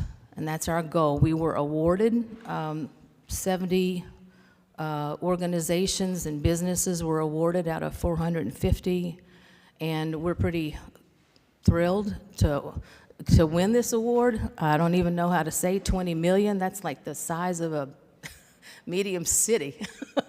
And when I say we, it is not just Accelerating Appalachia. We put together 7 other partnership of 7 other organizations working in this space, including the National Center for Appropriate Technology. You just saw Mike up here. His organization is going to be doing the farmer training. Kentucky State, Dr. Sean Lucas, he will be doing the soil testing at his labs.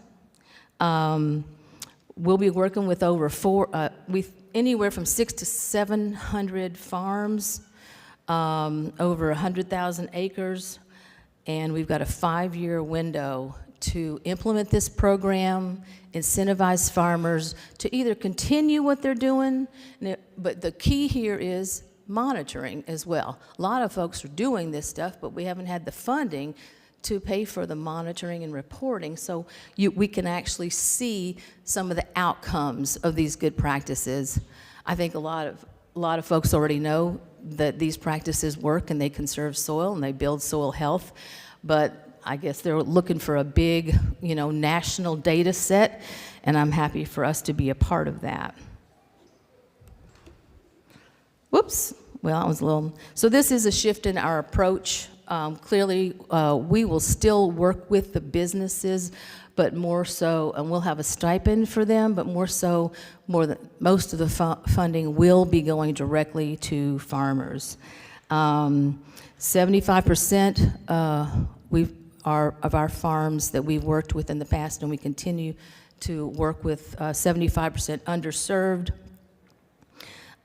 Most of Appalachia's counties are underserved, but we also set a priority to provide additional incentives specifically for BIPOC farmers in our region. Well, and here we go with some of the key partners here. Besides Kentucky State, we've got Working Trees. They've developed a technology to read tree carbon, make it easy for the farmer to read tree carbon. So if, you've got agroforestry, silvopasture, that exponentially accelerates the carbon drawdown for you along with your crops or pasture grazing. GRC Advising, they're just a big communications and marketing firm, because the other part of this grant is they want heavy marketing around what they're calling climate smart commodities. And we don't have that, kind of expertise on our own. They're a national organization. And Carbon Harvest is some folks I've been working with for years. They're going to help us to build a Kentucky-based carbon exchange with Kentucky industries and Kentucky farmers. I think this is a good approach because you have accountability when you've got industry right there in your state that are working directly with farmers. I struggle some with the whole carbon exchange, carbon credit thing with some, industry, overseas that we don't know. Is that exchange really sufficient to the pollution that they're also emitting? So our goal here is to start a Kentucky program where the industries and the farmers actually know one another. And then the latent talent folks, they're based out of Appalachia as well. And they are essentially our operations team to get this up and running. I've never, we've been working with a small percentage of businesses and farmers through the years, so I'm excited to have these folks helping me get it going. Why regenerative agriculture? I mean, can I just see a show of hands? Doesn't pretty much everybody in here know what that's about? Okay, well then, yeah, I'm just, again, assuming everybody's in agriculture and this has become such a hot topic lately. It is not new. It's not new concepts. We know that it improves soil health, which improves our food nutrition. We've lost so much nutrition in our food over the last 70 years. It increases water retention, which is critical for preventing flooding and also helping to reverse the desertification of lands, especially out west. And helping new and existing small to medium-sized growers gain access to or stay on the land. We know Kentucky's a top state for losing small farms. We believe in a diversity of farms because that proves to be resilient. When you rely on one 10,000 acre, 20,000 acre farm for your food, you're just subject to blight. And that's going to continue, we know that. But we haven't had enough incentives for small and a diverse array of farmers in the past, so we're glad to see this come up. So we're working across Kentucky, North Carolina, Tennessee, South Carolina, West Virginia, Southern Ohio, and Georgia. So yeah, this is what we're going to be launching in early 2023. Pretty excited about it. It's a big undertaking, but we feel like we've been at this long enough that we've got what it takes to bring this home and make it useful for our region. So if you're interested and want to reach out, I'd love to hear from you. If you know farmers, small, limited resource and minority farmers, please have them get in touch. We'll be setting an application process up as well. And my address is there, SaraDay@acceleratingappalachia.org. I've got some cards the old-fashioned way if you'd like one of those. So I'll wrap this up and see if y'all got any questions.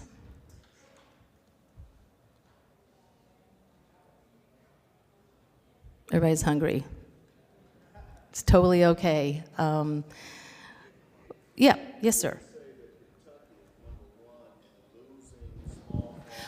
I don't think we're number one. I think we're either in second or third in small farm loss. Well,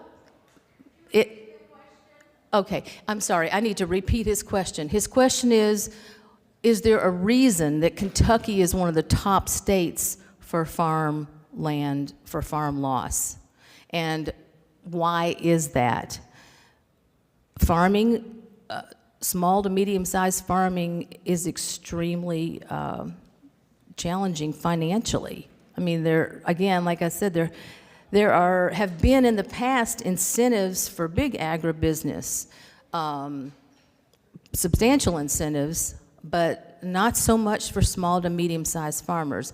You know, you've got the average age of a farmer is, I think, in the early 60s, and a lot of times their kids just don't want to take that on.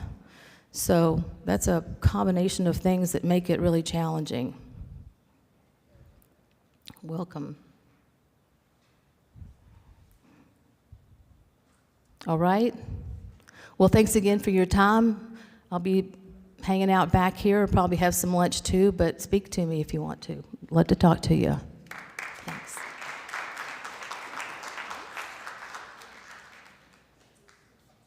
All right, lunch is ready. So for those of you online, we will take a brief break in programming. While our in-person participants get their food, when we return, we will watch the highlight videos for the Small Farmer of the Year and the Women in Agriculture Excellence Award winners. So at this time, please make your way through the door in room A.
preacher always told me, if you never try, you never get it done.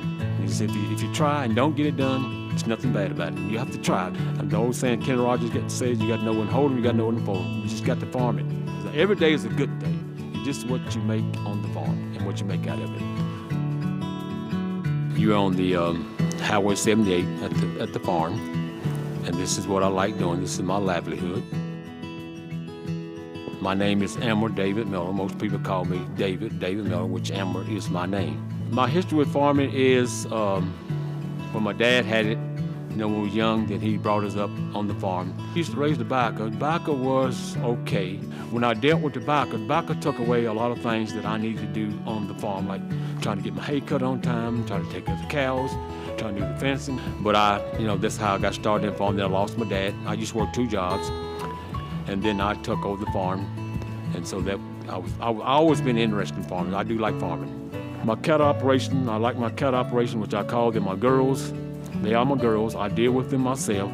I let nobody handle them. I load them, I unload them. I can move them anywhere on the farm I want to. I can stand in the barn. They can be 5 miles, 5 feet, whatever from me. I can call them. They come right up to me.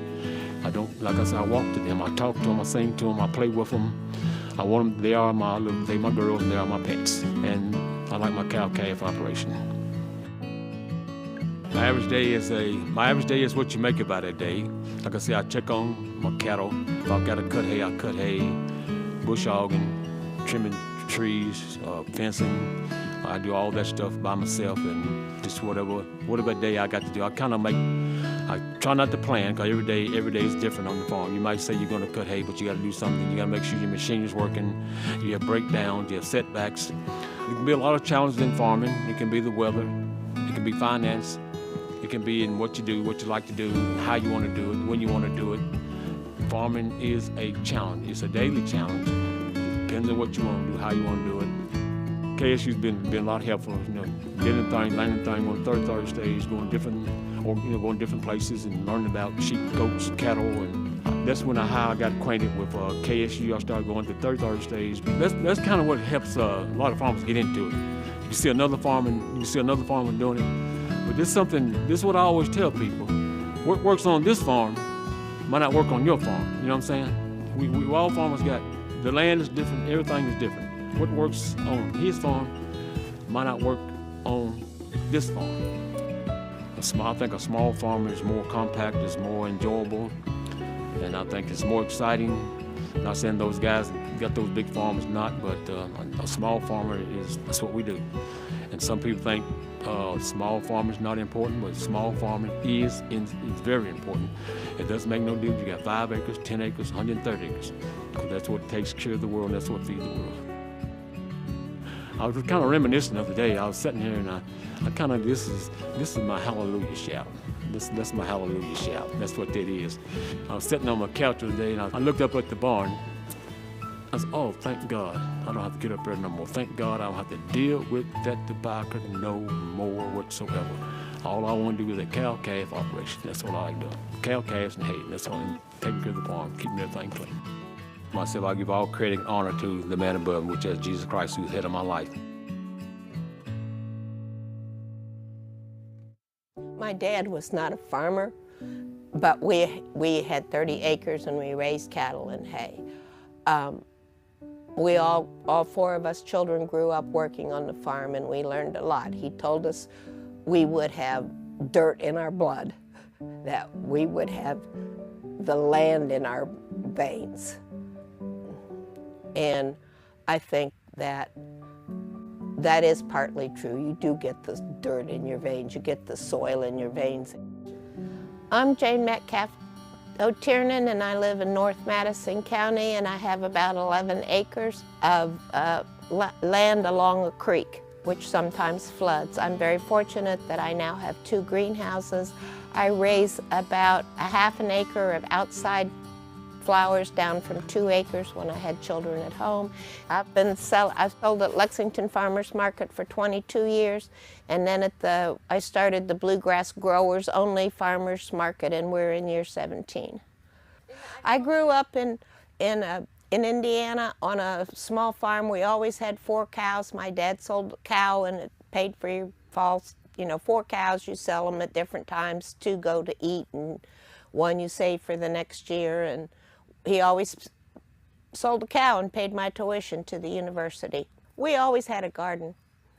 And so when I moved to go to college and got married and had a small little spot, I'd grow a few flowers and a couple of tomato plants. And I just got bigger and kept selling to the restaurant I worked at. And then I got bigger and we bought the farm, and I got bigger still. And I got started in KSU the very first year. They had the 3rd Thursday because of some people I'd met previously in the Kentucky Women in Agriculture unit, and they said, come to this, and so we all did this, and 25 years later, we're still good buddies. Over the years, as I've started farming, I've learned to use drip irrigation. I've learned to use raised beds.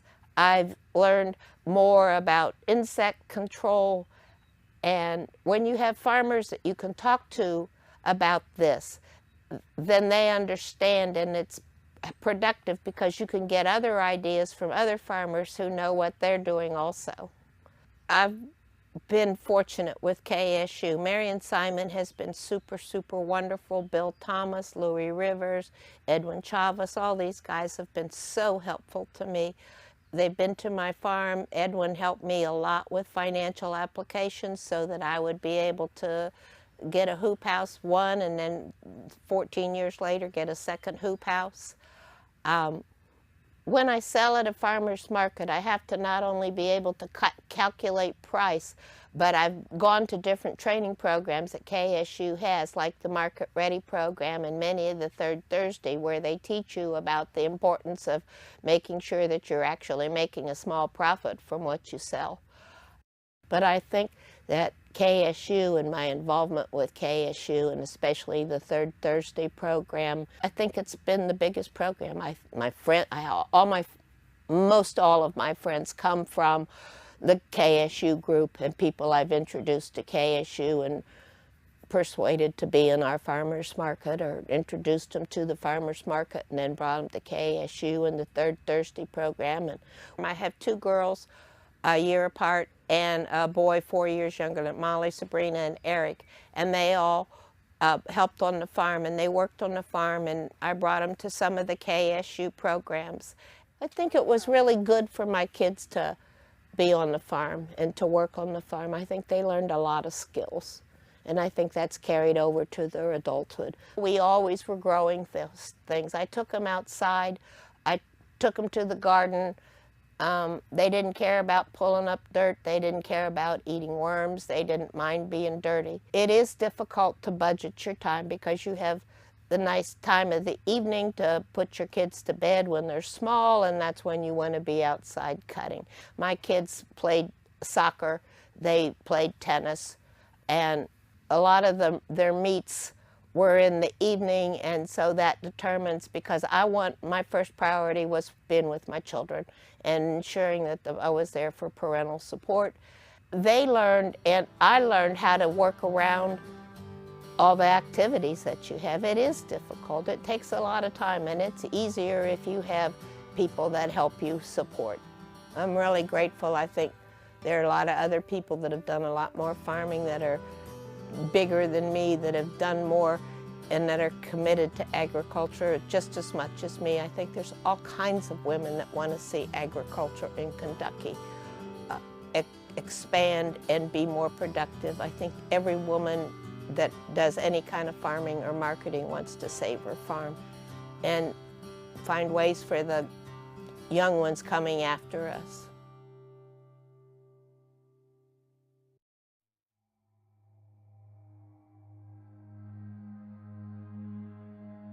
You want to leave a legacy to just hard work works. You want to empty the bucket every day. I mean, you don't want to leave nothing back.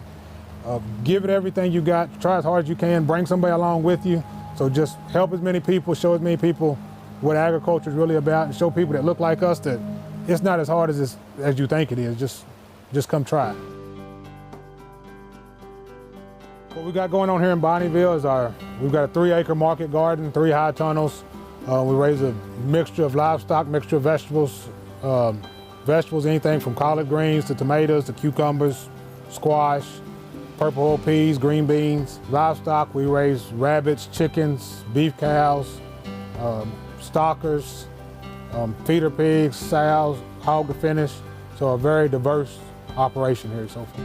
The core was in Hodgenville. My parents were tobacco farmers. As they got older and got to doing their public jobs, they allowed me to rent the farm. And that's when I started with, we had maybe a half-acre garden, and we was always more cows. So we had 10 cows or 5 cows, and a handful of pigs, just a hodgepodge of different things. And then slowly, you rented some ground. And then as you rented ground, the cattle production increased, and then the pig production increased. The passion is beef cattle, but as things have progressed, we're known more for our vegetables because that's something that's not done by typical farmers now are doing more row cropping, and so this is something that not a lot of farmers are in the market gardening. As time progresses, that's probably something that we're getting known for more. Our meeting, the gentleman from Kentucky State, he told us about vegetables. We got started in this vegetable thing, and once it got started, it was just a snowball. Every year you say you're not gonna get any bigger, but your customer base gets bigger. So then once we moved here, the vegetable thing just slowly got a little bigger, a little bigger, and a little bigger, and before you know it, we got 3 or 4 acres of vegetables, 2 or 3 H2A workers, and an 18-week market garden, basically. With Kentucky State, we've dealt with Steve Skelton on the chicken, rabbits. He's come on the farm and helped show us how to lay out different projects. We've dealt with Joni on the grant program 2 different times. We got our first high tunnel through NRCS, and I think it was 2014, maybe 2013. And then we've added another. This one was through NRCS, and then the third one was through a grant through Black Soil. Long term, when we started, you took everything to the stockyards. Now we don't take anything to the stockyards. Everything we sell at the auction is because it's an overflow. Our market, everything that we market, the way we pay our bills, is direct market to consumer. That's what we've changed the most. The thing we've seen the most is I went from being the youngest minority farmer in the group where all my mentors and all my peers were 30 years old. Now we're seeing people that look like me come back to the farm, people with having an interest.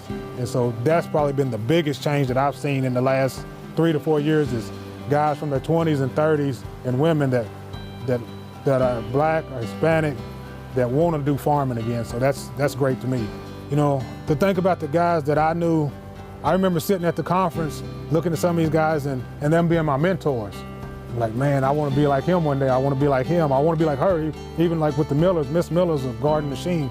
So seeing these people, and now you get to put your name with their name, it just makes me reflect on all of them that did stuff to help me get here. I mean, when you got a mother and a grandmother like I've got, it's great there. So, but farming, if they were my mentors on my character, how you treat people, how you want to be, what to stand for, what not to stand for. But my farming mentors had to be Steve Graves and Billy Curl. When we started our meat business, it was kind of on a humbug, and I remember calling Steve Graves at the time, telling him what I was going to do, and he owned the butcher shop at the time. He was like, well, what do you want me to do? He said, you can butcher them, pay me later. I said, well, I don't have any freezers. Well, he said, I got some old freezers behind the building, so we were duct taping cords to these freezers, trying to get started, and he was right there beside me the whole time. And so, I mean, just stuff like that these guys have done for me. You hope that you can do half as much for other people as those 2 in particular did for me. Don't quit. Don't ever quit. I mean, you're gonna fail, but fall forward. Every time you fall, you're gonna be seasoned better for some more adversity. It's gonna be better tomorrow.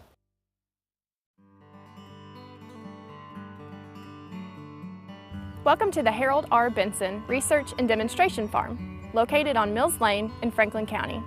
Originally purchased in 1986 as 203 acres, the farm's total acreage today is almost 300. The farm has space for research projects ranging from soil management to livestock nutrition to urban agriculture.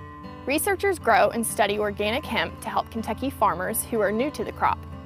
Honeybees are studied and protected to ensure the future of the honeybee population and the plants they pollinate. Approximately 100 meat goats kidding rates, rotational grazing methods, and nutritional supplements are studied. And that's just to name a few of the research projects happening each and every day. The farm is named for Harold R. Benson, the land grant director who purchased the original acres. The farm is also home to the Center for Sustainability of Farms and Families, a multifunctional building with a commercial kitchen for processing and food preparation.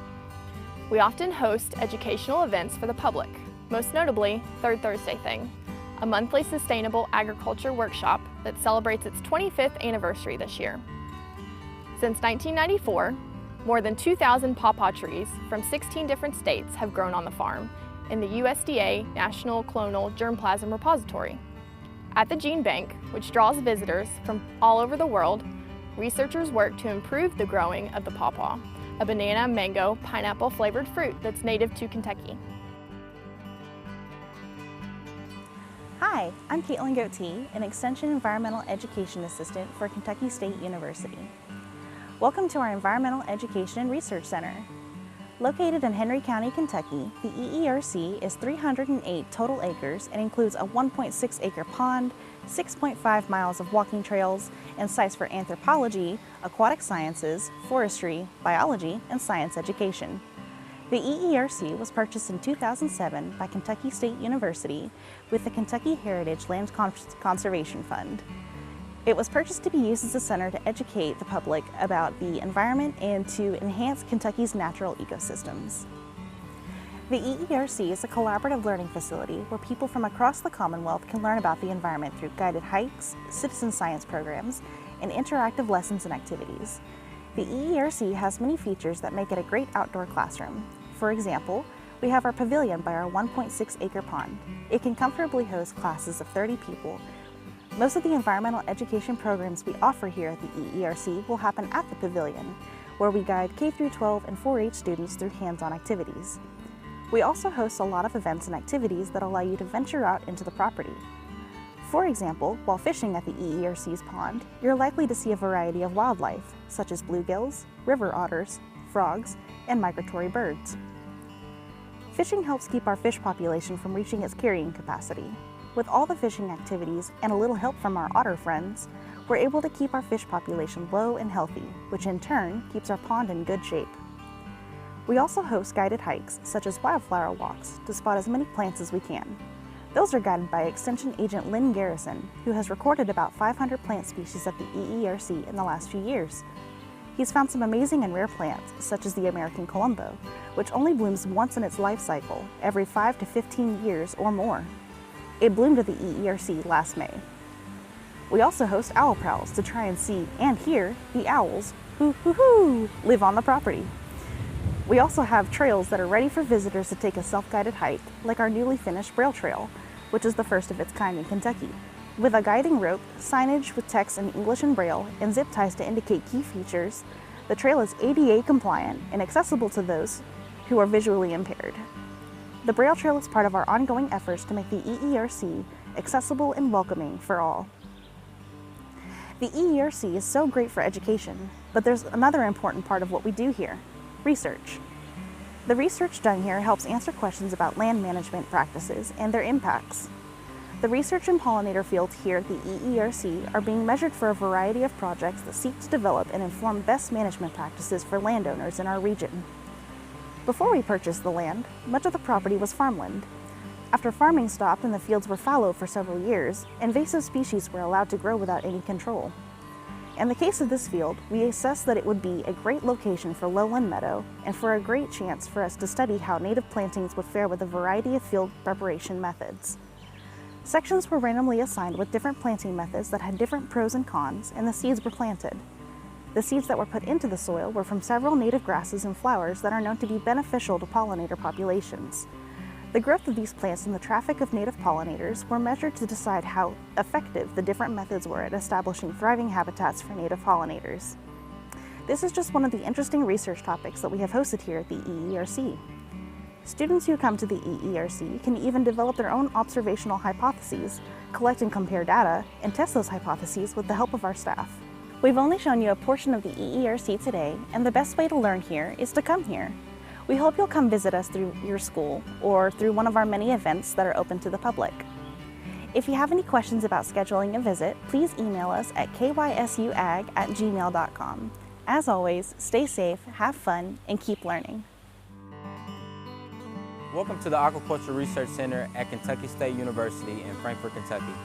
This facility is the only one of its kind in the Commonwealth, and it includes so many resources to the study of aquaculture at Kentucky State. Aquaculture began at Kentucky State in 1985, but for 6 years the program was entirely research and extension. Aquaculture classes began in 1992, and Kentucky State was authorized to offer a master's degree in aquaculture in 1999. No other university in Kentucky has an aquaculture curriculum, and Kentucky State's aquaculture program is internationally recognized, bringing students here from all over the world and allowing our students, faculty, and staff to form partnerships across the globe. The Aquaculture Research Center includes 33 research ponds, a hatchery that houses spawning, holding, and experimental tanks, an aquaponics greenhouse and a future nutrition greenhouse, a sustainable aquaculture development lab greenhouse for marine shrimp, a 120,000-gallon 22-tank pond microcosm facility, a multi-purpose building with a fish disease diagnostic lab, a processing room for food science research, and a new production technologies and genetics lab. The Aquaculture Research Center serves as a wonderful facility for faculty, staff, and students to study and research ways to improve the aquaculture industry in Kentucky and beyond.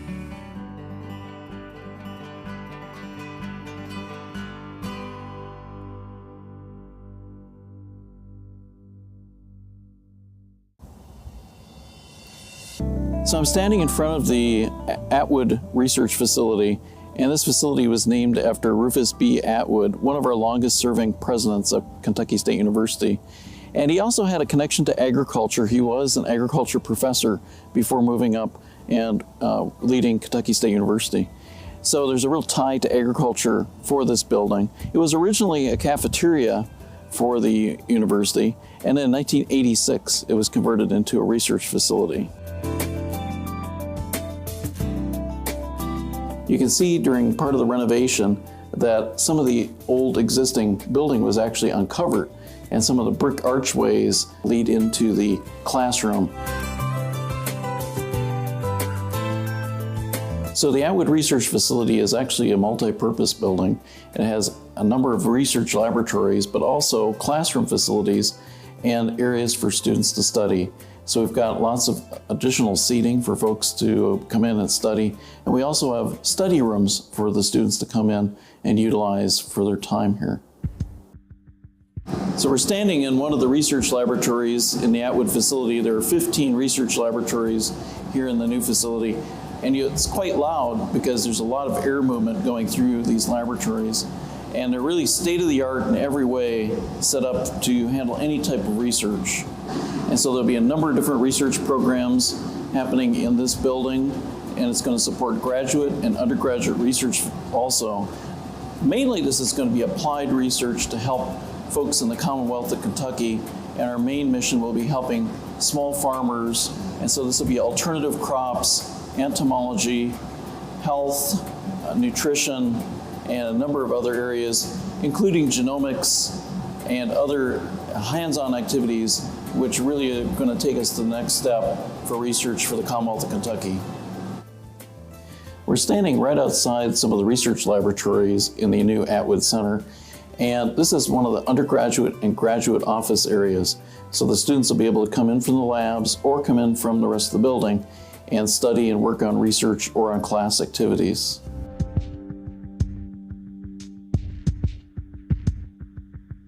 So in addition to classroom facilities, we also have this teaching laboratory. So we're going to have a number of hands-on classes in here, plant science, animal science, molecular genetics, and allow students to have a great experience in this teaching laboratory. We're standing in another student commons area up on the second floor of the Atwood facility. And this also has a tie back to kind of the original history of the building. As we saw downstairs, we have brick archways from that original building that was here. And behind us, we've left some natural brick from that older building also, trying to tie back to some of the history of this research facility. So I'm standing in one of the offices in the research facility, and there are quite a number of faculty offices near the classroom so that the students will have easy access to the faculty. I'm also right now in the Associate Research Director's office, who will be the main person overseeing the research in the building. And in all these offices, they're designed for folks who work long hours to be able to accommodate those. And so we've got desks that do rise up so that we can stretch, because a lot of folks stay here many, many hours working on their different projects.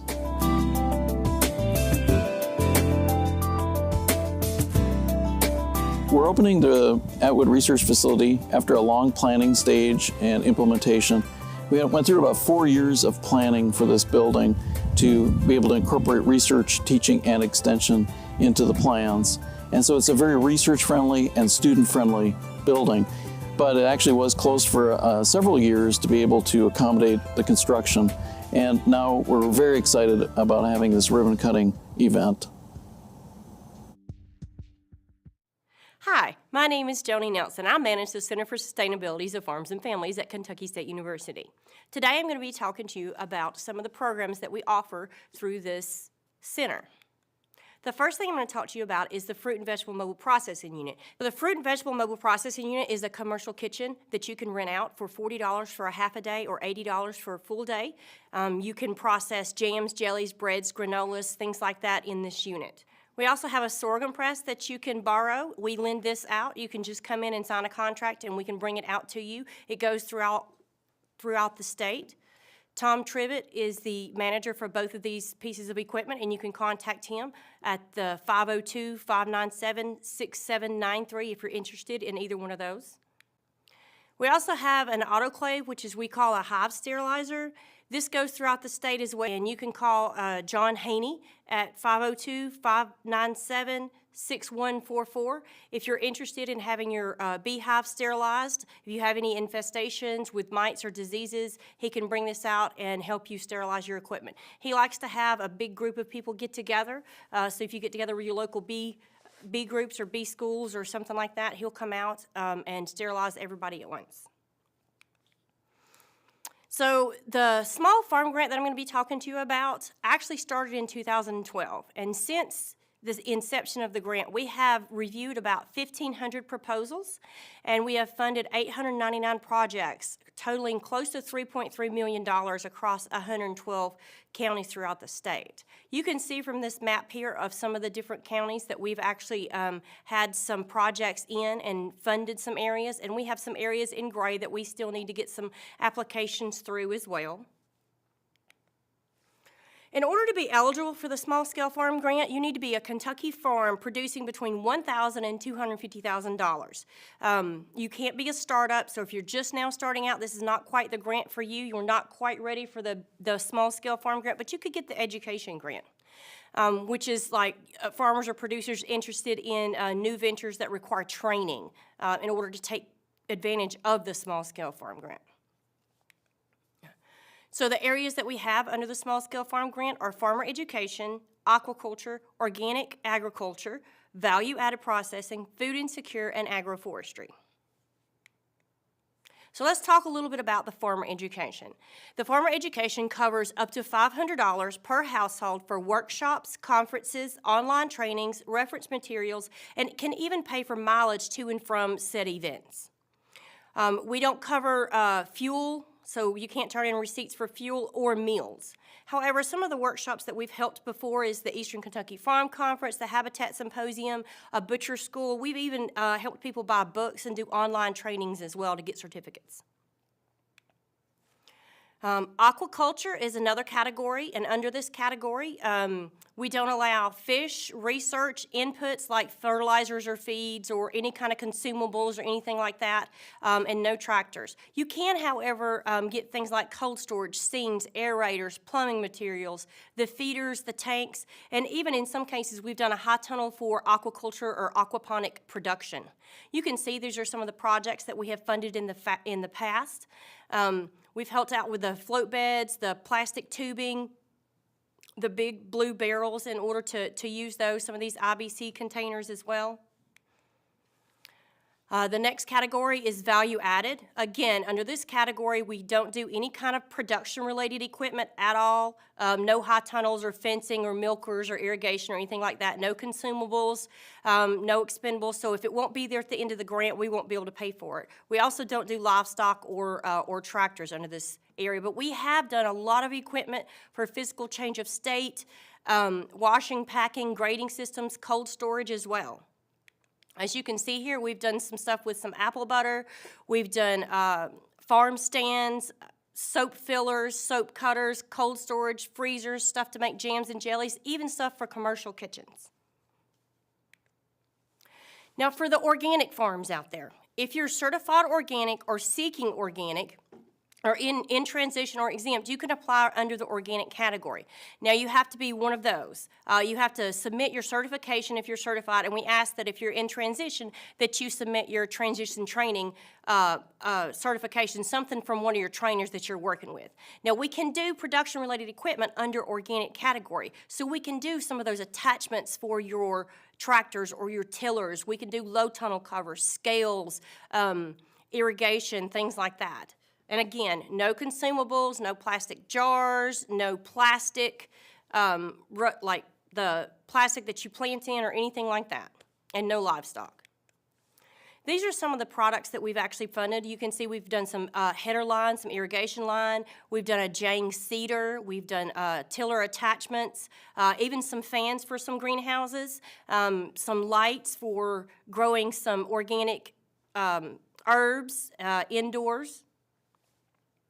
The next category that we're going to talk about is food insecure. So food insecure category, again, no livestock, no tractors, no consumables. It can cover just about anything from the previous categories that we've talked about, except for you have to prove that you have sales in a food insecure county or production in that food insecure county, and it has to deal with food. So it has to be a product going into the food system. It can't be breeder stock or anything like that. Now, these are the counties that we consider food insecure, which means you either have to produce in or sell into one of these counties.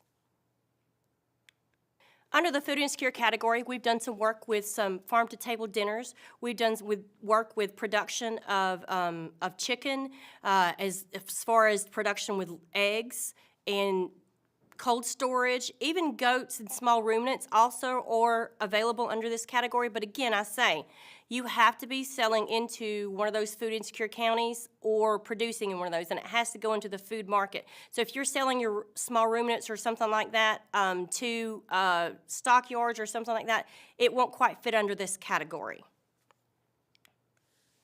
And then the last category that we have is agroforestry. This includes sap syrups, mushrooms, honey, medicinal herbs, black cohosh, if you're doing any kind of silvopasture with ruminants. Now, we also exclude cattle under the agroforestry as well, but it does cover several other different items for processing or harvesting or collecting.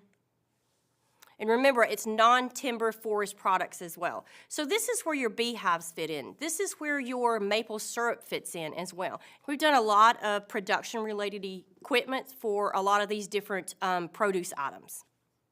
We've been able to reach so many small farmers throughout the program and throughout the entire state. So 1,500 proposals, 899 projects with $3.3 million throughout the state. And this program is offered every 2 months. So every 2 months you can apply for this. Our next deadline is February 1st. So you've got February, April, June, August, and December of this year, and then we'll roll into next year, depending on how much funds we have left from this year. So if you're not ready today, don't worry about it. It's okay. You can always come back and be ready when you are ready to apply. I want to thank you all for being here, and I would like at this time to let you know that you can contact me at joni.nelson@kysu.edu, or you can go online to the website www.kysu.edu/SSFG to get the applications and the supplementals. At this time, I want to go ahead and introduce you to Dr. Sean Lucas. He is our organic professor.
Check 1 2 testing 1 2 3. Check 1 2. Check 1 2 testing 1 2 3.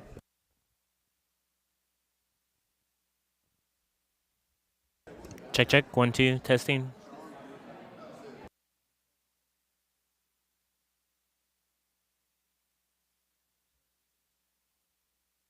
Lee, can you hear this? Testing 1 2 3. Yeah.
All right. So we're going to go ahead and move forward. Let's make our way back in. The next guest that we have again coming to speak is Mike Lewis. Mike Lewis, again, is from the National Center for Appropriate Technology. He's going to be talking again about sustainable agriculture, introduction to opportunities in Kentucky, and solar energy. Give him a warm welcome, Mike Lewis. All right. Everybody's fat and happy. Thanks, everybody. Just to clarify, I'm just introducing another one of my coworkers. I thought when they asked me to come up here and speak, I speak up here so much y'all might like to hear somebody else talk about something different. So I'm excited to introduce here to talk with you about soil health and keeping moisture in your soil. He doesn't like it when I say this, so I'm going to say this is my boss, Lee Rinehart. Lee is the director of the Northeast office of the National Center for Appropriate Technology. He has a master's from Texas A&M University, where he studied animal science and agricultural education. He served as a county extension agent in Texas and Montana. He's been an organic farm educator in Pennsylvania and a cattle ranch manager in Texas. And just recently, he actually is now a retired chief petty officer from the United States Navy, and he lives in just kidding, Lee. That's an Army thing. But he currently lives in Northeast Pennsylvania, and when he's not helping farmers and ranchers, he's either on his motorcycle or his sailboat. So it is my great honor to introduce one of my good friends and colleagues, Mr. Lee Rinehart. Very good. Thanks, Mike, for the warm introduction. I hope everybody can see and hear everything. It's really kind of cool to be able to give a virtual talk like this. And so what I'd like to do is make it just as informative as possible, and hopefully leaving some time for some questions or comments as well. But whenever Mike was talking about having me come up and speak to the conference, he said, speak about soil health, soil for water, and some of the projects that we do. And I what I decided was to title it "How to Keep More Water in Your Soil," because honestly, with what's going on now with various weather extremes, depending whether you're in the west or the east or the north or the south, you're experiencing something, either dry, too much water, too little water, whatever. So I thought that it would be a really good idea to take a look at soil health, the principles of soil health, and some of the practices that we can do that'll really help mitigate some of these extremes that we see and make our farms and ranches a lot more resilient. So with that, what I like to do is kind of start off with the definition. There's so many definitions of soil health. So what is it exactly? Every institution, farmer, whoever is going to have their own little spin on what soil health is, because there's no hard and fast definition. But of all the definitions that are out there, this is one that was brought up by Justin Morris. He's a regenerative grazing specialist, one of our colleagues here at NCAT. Brilliant guy, understands an awful lot about pasture soil health and rangeland management and things like that. And this is basically what he comes up with for a soil health definition. And I like it so much that I stole it. And basically it is the foundation for how, we're going to manage soils so that they will hold water, whether we get too little or too much. So this definition is basically the continued capacity for a soil to function as a vital living ecosystem that enhances the well-being of plants, animals, and humans. So that's one short sentence, but it's packed with an awful lot of really good stuff. And I wanted to kind of go into some of those words that are underlined here to dissect it a little, kind of explore what we mean whenever we're talking about soil health in this context. So the first one is continued capacity. And really, I think this refers to the soil's ability to provide all of its various functions, including, the production of food and fiber to meet the demands that we have. But not only the demands we have now, but the demands we have for the future, such continuous. If we're going to be feeding a lot more people as the earth populates, the only way we're really going to be able to do it is if we really focus on soil health-based solutions. So the next one of our words there in our definition is function. And basically this tells us what a soil is supposed to do. So what is a soil supposed to do? Well, we want it to hold water. We want it to infiltrate water. We want to have a medium of exchange there for gas exchange, for air, carbon dioxide. We need to hold that water for plant growth. We need to have a soil that is in optimum state to serve as a medium for healthy growth of plants. We want that soil to mitigate droughts and floods and to provide nutrients. When that function is lost, we can't do any of those things well, then it has to be supplemented with external sources of fertility, which we know right now are very costly. So our job as farmers and ranchers is to really look at that soil function and to restore that function through some practices that we'll get into as best as we can. So the next word is vital. And what that means basically is that healthy soil is essential for life. It is a vital necessity. As the soil goes, so humanity goes, and so goes the future of our planet. We need the soil to support life, but the soil needs life as well in the form of plants, animals, and humans interacting with it to help it to improve quickly. So vital, very important word in our definition. Continued capacity of a soil to function as a vital living ecosystem. And here we see that there are more living organisms within a teaspoon of healthy soil than there are people on the entire planet. And that's often mind-boggling to think of. But that is the ecosystem that we're dealing with here. A very complex network of organisms. They're working in concert with plants and with animals. And this basically, as we know through photosynthesis, is what supports life on our planet. Without life, the soil is just inert. And unfortunately, that's what's happening to an awful lot of our soils across our country and our world. Especially if we till a lot and if we apply an awful lot of pesticides and herbicides, we really can degrade that soil life. So we need to treat the soil as basically, I think, as if it was an extension of ourselves, right? And have compassion on it and deep consideration. Our next word is enhances. And I love this one because enhancing to me means going from a lower state to a higher state of health or performance or anything like this.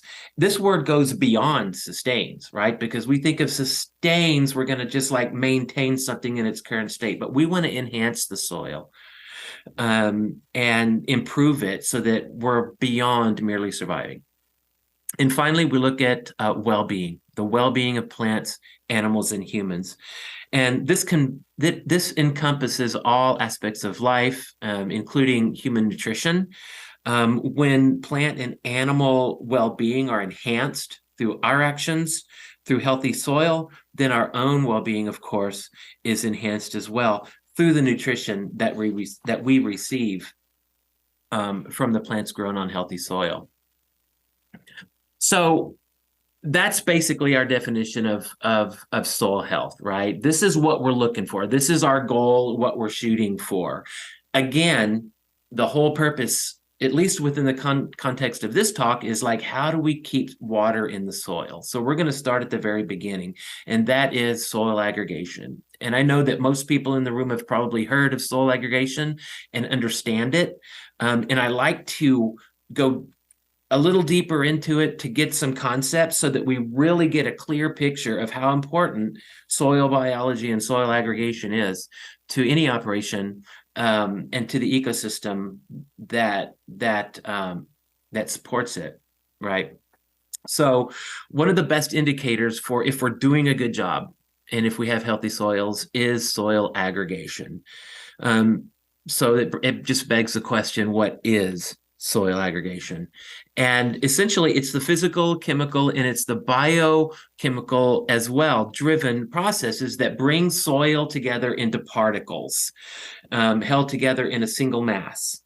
This is a structure that has pore space, that is crumbly, often has a crumbly structure like cottage cheese, or it may look like chocolate cake. Cut open chocolate cake, or you drop your chocolate cake at a party, it goes on the floor and it kind of clumps around and it has pore spaces in between. That's a really good picture, I think, of soil aggregation. This process that drives soil health, this aggregation process that drives our soil health, provides an awful lot of benefits to us. It gives us that water infiltration that we need by holding water within those pore spaces. Whenever water is held in those pore spaces, it's available for whenever the rain shuts off, right? It's also available whenever we have too much rain, because the soil can actually infiltrate that water and hold it and keep it from running off. It can extend our growing season with an earlier green up by having that water in place whenever we need it. It can enhance plant growth with higher rates of photosynthesis and more consistent water availability during periods of low rainfall or even like erratic rainfall. So it's kind of like a buffer for us. It's our insurance. It's our bank account. Soil nutrients and soil water, I really like to think of, as like putting money in the bank, right? Whatever practices we do, whatever inputs that we put onto the land that increase the carbon content, increase that organic matter, and increase that aggregation, we're definitely going to be putting money in the bank for ourselves. So here's the process, right? Just going a little bit deeper into that aggregation process. You can see on the chart here from Ray Weil. From the left, you've got your macro aggregate, the big aggregate that you can see, the really good, healthy soil clod. And then as we just like peer a little bit deeper and deeper into that, we can see how everything kind of fits together. All of these larger aggregates that we have are composed of many smaller aggregates. This is our kind of our hierarchy, where we can see that soil aggregates are bound together by a sticky network that is formed by microbial action, by fine roots, by fungus, and by the polysaccharides that all of these entities emit into the soil. Moving to the right from the macro aggregate, we have a micro aggregate, and they consist of mainly fine sand, sand grains, smaller clumps of silt grains, some clay, a lot of organic debris, and they're all bound together by these root hairs, by fungus, and by microbial gums and things. And then we go deeper, and now we're seeing where the biological processes, are kind of giving way to those more chemical processes that hold things together. We see most of our biological processes to be very important as the scale gets big. And then as the scale gets smaller, we really see those chemical processes of attraction, of different charged particles holding things together and providing that pore space and those spots for nutrients to live. So when the soil life has been greatly damaged and we start to lose this type of aggregation through any type of chronic disturbance, it could be tillage, it could be overgrazing, anything like that, that micro aggregate is the one that is most easily destroyed. And again, that's the habitat for all of our microbial life that keeps the system primed. So here we are looking deeper into the rhizosphere, and scientists have known for a long time, about life in the soil. There's life in the soil. We kind of have an idea, but we're learning more about it all the time because it's another universe all into itself. However, that knowledge hasn't been trickling down into agriculture until very recently, honestly. This is one of the most incredible processes in nature. And, functionally, that process, I think, is so intense because it happens on such a small scale and so much happens, especially at that root tip. That's that area of combination between the plant and the microbial life within that rhizosphere. In the root zone of that plant, the roots release sugars and other compounds and sticky things into the soil profile, and it feeds the bacteria and the fungi, and then there's a reciprocal relationship going on. So the bacteria and the fungi, in return, they access areas that are well beyond the ability of this root tip to get nutrients, and they actually bring them into the plant to feed the plant. So you can see that we've got a dance going on in the rhizosphere here. We've got an awful lot of processes going on, and this is the, I guess, this is the complex ecosystem that we're trying to manage, right? There's an awful lot more going on than we can see. In the process of this, soil life gathering, right? The nutrients and that plants need are combined with other compounds that are being released by roots. Soil particles then begin to clump together, and they create pore space. And that's kind of where we get the aggregation. And again, water is a lot easier to flow through and to be held into these pore spaces. This photo on the left here shows strands. Those are filaments of beneficial fungi, like mycorrhizal fungi, that are connecting soil particles together. So not only are they like distributing nutrients and things, but they're actually kind of holding those particles together and making that aggregate. The photo on the right is basically a small root. It's starting to colonize that soil, you can see. And you can see those filaments of the mycorrhizal fungi, which is a really good indicator of soil health. What I like to do sometimes is go out to my garden and just kind of just take a little bit out in my hand and dig through and see if I can find, and you can find these mycorrhizal fungi. You can actually see traces of them with the naked eye whenever you dig down if you've got really good aggregation. So these are the most important livestock on our farm, I think. It's a micro herd, and it supports all of the above ground herd by collaborating with plants and promoting the conversion of sunlight energy into carbohydrates and proteins and fats and all those minerals and things that we need in order to survive.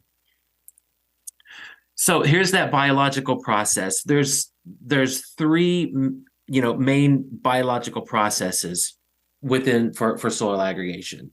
And the first one is like the burrowing activities of like small animals, right? Rodents and things like that. And then insects, earthworms. They can burrow and they can actually create, aggregation just through their activity in the soil. And then, of course, we have that enmeshment of particles with the mycorrhizal fungi.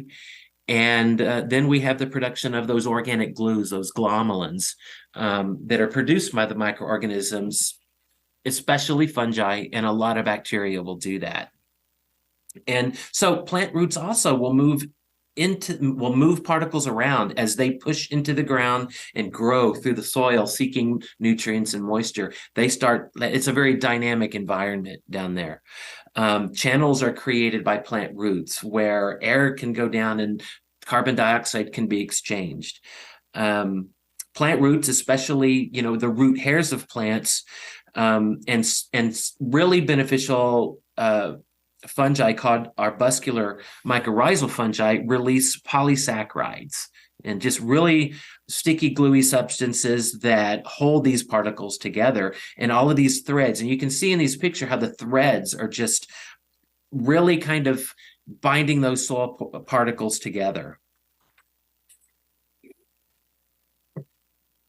So on the left, you see fungal strands, and they're growing over the surface of a mineral grain with an electron microscope. In the middle one, what we see is the advanced stage of aggregation during the formation of a soil from sand dunes. This was actually taken from sand dunes. Whenever you get organic matter in there, you can actually start to even heal sandy soils. It takes a lot more carbon than it does for a clay or silt soil, but you can start to improve those. And on the right, these are strands of fungi that are interconnecting particles in a sandy loam soil. So these microorganisms live in all types of soil, of soil textures. So we've got aggregation. And we know that's really important for the life in the soil and for the productivity that we need to get from it. But how we measure that is through a measure called aggregate stability. And this is something that any gardener, farmer, grazer, rancher can do out in their farm, is to do some type of a slake test or a slump test, putting soil clods in water and just kind of seeing how long that they last there. What's really neat about these is you look at the one at the soils, on the left. These two soils are dry soils, one with low organic matter in the soil and one with higher organic matter in the soil. And then after water was introduced into them, you can see exactly what happened. The lower organic matter soil just slumped apart. And you basically just have a cloudy mess in a jar. Whereas with the same amount of water, you have in the higher organic matter soil, you have those soil aggregates that are still holding together. And that's the important thing of aggregate stability. We want to get those aggregates, but we want them to be stable in water. And they're not going to be stable in water and not going to hold water unless they have that association with microorganisms in order to bring about the presence of those polysaccharide glues, the glomalin, those types of things that really bind those soils together. So without soil life, you're going to have your lower organic matter soil on the left. And you can just imagine if that was to run off, there goes all your nutrients, there goes your soil. And that's why we have such a problem in the Gulf of Mexico right now. The cool thing about these is that there's only about a 0.9 to 1% difference in the organic matter between these two samples. I mean, 1% is an awful lot. So if you, every time you increase your organic matter in your soil by 1%, you are increasing the ability of that soil to hold itself together and to be stable exponentially. It's just through the practices that we do. You can do an awful lot. Here's kind of what happens. I'm sure that a lot of people have seen something like this, a rainfall simulator. This is basically aggregate stability in action on, let's say, like a pasture situation. And I've seen these where there's been bare soil and there's been crops and no-till, and it runs consistent throughout the process. The better managed soils typically infiltrate water better, and they typically they typically have less runoff as well. We'll see the soils on the far right. The two soils on the far right were overgrazed. One of them is almost bare. One of them has just a little bit of soil on it. Whenever water is applied to these, it will either run off or it will infiltrate into the soil. And we can see by the presence of all of that dirty water that's in the runoff trays, in the runoff jars, that an awful lot of nutrients and water ran right off of that soil that was deeply disturbed by overgrazing. And then, of course, as we get in, the same amount of water put on the other species A, B, and C, we can see that there's an awful lot less runoff. But if you take a peek behind the jars behind, those jars are pretty full, and that is water that infiltrated instead of ran off. And that's all because of the presence of those soil microorganisms and the glomalin that binds all of those processes together.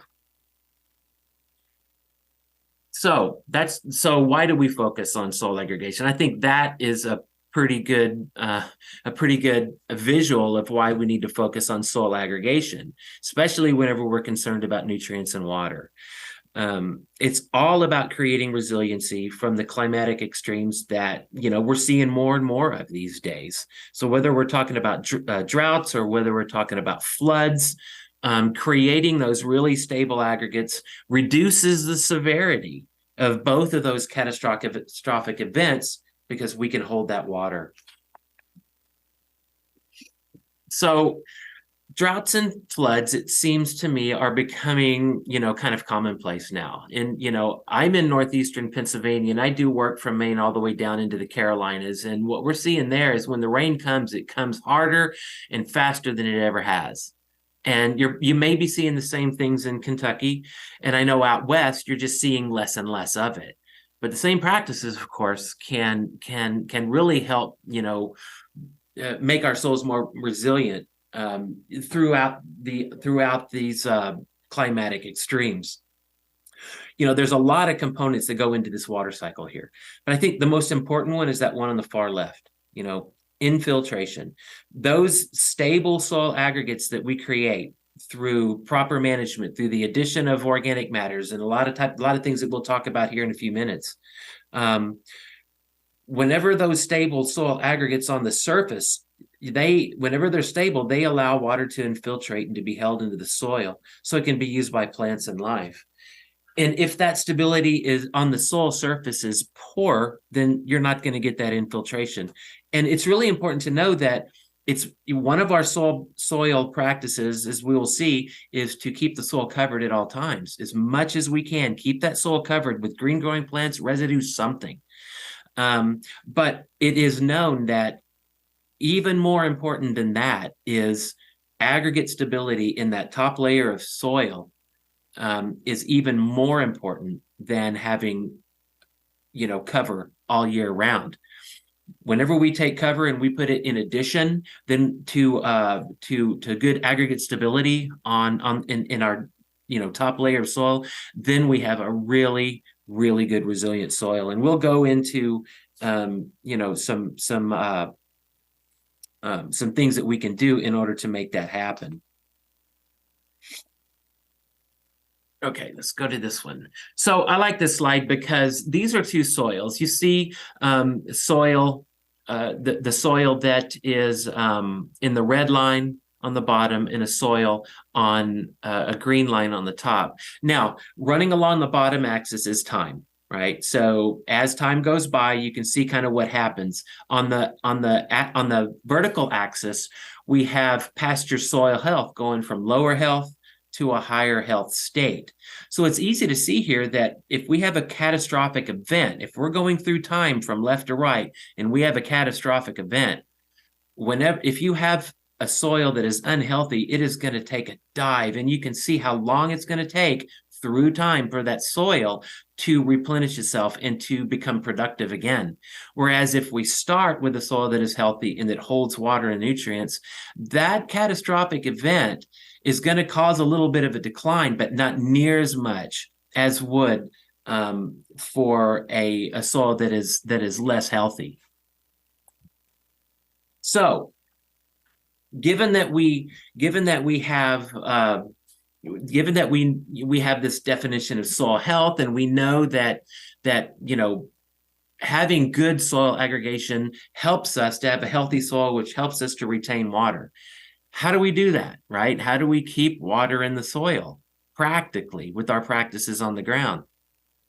Well, with a firm understanding of kind of what goes on underground with those soil microorganisms, we can look at some of the basic principles of maintaining healthy soils and pick those practices that best adhere to these principles that we know work. And of these, we know is minimizing disturbance, having as much diversity we can on our field, whether it is a crop field or a pasture, having soil cover year round if we can, and having those living roots in there to feed those microorganisms year round. And if we can, having livestock on the farm and rotating those livestock through pastures and crop fields and residues can really be the icing on the cake here. So if we're looking at optimizing disturbance, we see that disturbance is really natural to ecosystems. It can be grazing, it can be fire, flooding, it can be plant disease, it could be insects, it could be drought, it could be tillage, right? So why do we have disturbance? Well, it's a natural thing, and our soils have evolved to be able to adapt to it. And what happens is whenever our soils become disturbed, it stimulates a change, right? So the change can be either good or bad, really. But that change, let's say on a pasture situation, could be through plant recovery after a disturbance. It could be the direction of successional change that is impacted by the frequency or intensity of the disturbance on the land. We want to manage to optimize that disturbance to obtain whatever ecological benefits that we want to get without causing harm. And these things could be like, appropriate plant defoliation through grazing. It could be hoof action on soils to trample in carbon and organic matter, and to break up like crusts and things. It could be clip-in pastures if you need to. It could be controlled burns, and certainly it could be minimizing tillage on crop fields. So remember, we need to optimize. Disturbance is what we need for change to happen. Think about, planting seeds. We have to till to plant a seed sometimes if we're not doing no-till. We want to minimize that disturbance as much as we can. But by doing that little disturbance, whether it's a no-till drill going through a field or something like that, we're having that minimal disturbance, but we're having a benefit from it. We're going to optimize that disturbance so that we can get the change that we want.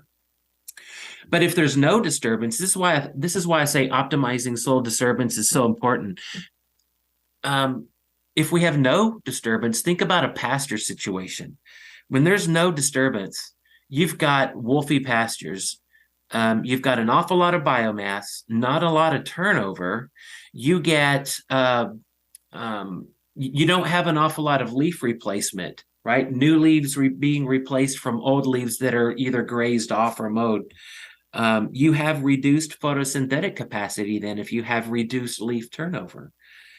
And then again, this is kind of like a systems things happening here, right? Without that photosynthetic activity, your sugar supply to your microbes is going to be reduced. And then, of course, when the soil life isn't being fed, it reduces soil aggregation. So even with pastures, having a pasture that is never grazed and never disturbed in that way isn't going to maintain that pasture to its highest productivity. So that's disturbance. We also want to optimize biodiversity. We know that plants, harvest sunlight, and they use atmospheric carbon, and they make carbon liquids that are exuded from the plant's roots that feed a complex population of soil organisms. Christine Jones is a soil scientist from Australia, and she describes how this happens through a process called the liquid carbon pathway. Right. So here is where plant exudates can contribute about 30% or more of their plant carbon that they get from photosynthesis straight into the soil to feed the soil microorganisms. And here's why, again, diversity is so important. Plant polycultures are more efficient at harvesting sunlight and carbon dioxide than monocultures. And they're also a lot more polycultures are more beneficial because they associate with so many more microorganisms than a mere monoculture. So optimizing biodiversity is what we're looking at here. The more plants that we can get in our pasture situation, in our cover crop situation, and even in our cash crop situations with intercropping and things like this, diverse polycultures of vegetables is known to increase photosynthesis and increase yield. And I just find that to be fascinating.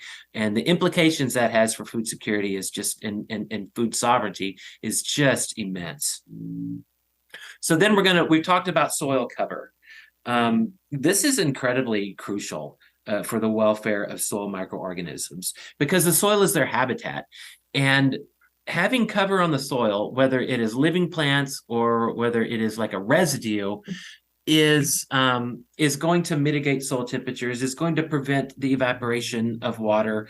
It's going to help reduce compaction by breaking up compacted soils and hard pans with roots, living roots. And as with diversity, and disturbance, we're looking for an optimal type and amount of soil cover, right? Sometimes in a grazing situation, you might think about soil cover is too much, can you have too much? And sometimes in some situations you possibly could, because we want just enough residue so that soil organisms can digest it before the next grazing season. But if you have a buildup of a thatch layer, that could really, really signify poor nutrient cycling and the system isn't working to its potential. So this is where grazing can be a really good tool during the dormant season to ensure that there's just adequate soil cover coming into the spring to get really good bounce back of spring grasses and forbs. And then there's living roots throughout the year. I mentioned, diverse perennial grasslands, and also, diversity of crops and cropping systems can be extraordinarily important. Having various, seasonality of plants together in the same field, legumes with flowering forbs, cover crops, stockpiled forages, cool and warm season grasses can be very important to ensure that you have those living roots throughout as much of the year as possible, again, to kind of keep that microorganism population chugging along. And then finally, we have livestock integration.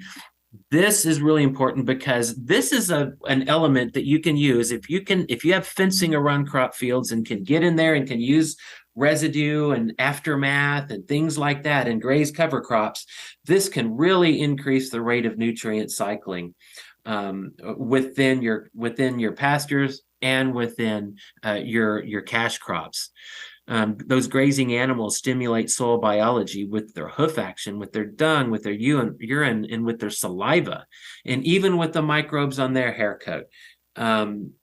So livestock are really important addition to, I think, a really sustainable system, because without them, we don't get that added punch. I mean, cover crops are great, but whenever you put livestock on cover crops, you're just increasing the benefits that you can get from that just hugely.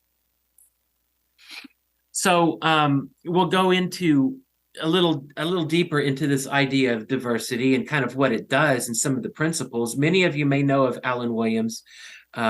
He is a longtime rancher, educator. He's a member, a specialist with Understanding Ag LLC, and does an awful lot of talks all over the world on adaptive grazing and soil management and such. And the reason I put this up here is because I think this is a very important thing that we need to think about on our farms and ranches. And that's this idea of compounding effects. He says there's nothing that we do in agriculture that has a singular effect. He says, as a matter of fact, most of the things we do in agriculture have an exponential effect. We just simply don't realize it most often. So this principle of compounding effects is his first of three principles, the others being diversity and disruption. But we'll start with compounding effects here. Think about what we do on the land, right? Everything we do has some cascade of effects. And it can be either negative or it can be positive. So as a thought experiment, let's think about tillage. What are the positive and the negative compounding effects of tillage? So the positive effects may be, well, you've got weed control for a season, right? That's one of the biggest things people use tillage for, especially an organic farmer. Or you could have seed bed preparation for seed to soil contact for good germination so you can get a stand, right? So that can be a good effect from that. So what are the negative cascading effects over time? And this is where we really see some cascades if we keep tilling. First of all, you have to maintain it year after year with lots of energy if you're tilling. We know also that tillage results in decreased soil carbon. The microorganisms get oxygen and they start to chew up all that carbon. And that could have negative effects on that microbial population. It can cause decreased soil structure, decreased aggregation, as we talked about earlier, because you have decreased microbial action. And the effects go on, and they multiply throughout the years. Well, it's the same with grazing, right? Continuous grazing has a series of effects that can really spiral downward. Think about it. You have, you start with the oval removal of desirable plants if you overgraze a pasture. That causes a decreased root mass in those favorable plants. That results in kind of a reduction of nutrient cycling and a reduction of those favored plants to be able to thrive. Then you have a decrease in soil fertility, a reduction in water holding capacity because your soil aggregation is starting to be reduced.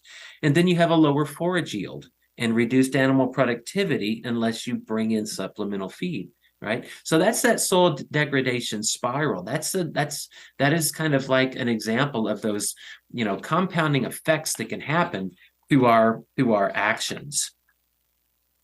So as the other one, and we've talked about this, and this is, I love to look at Alan's thoughts on diversity.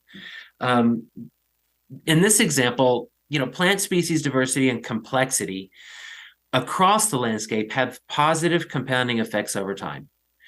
You think about a meadow with various grasses and forbs, shrubs, and they're all occupying the same community over time and over space. You've got perennials, you've got annuals, and cool and warm season plants alike. And you've got a population that occupies all the niches above and below ground.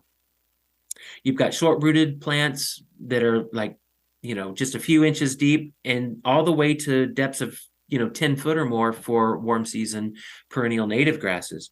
In this situation, there is a habitat for a full spectrum of microorganisms to do their work.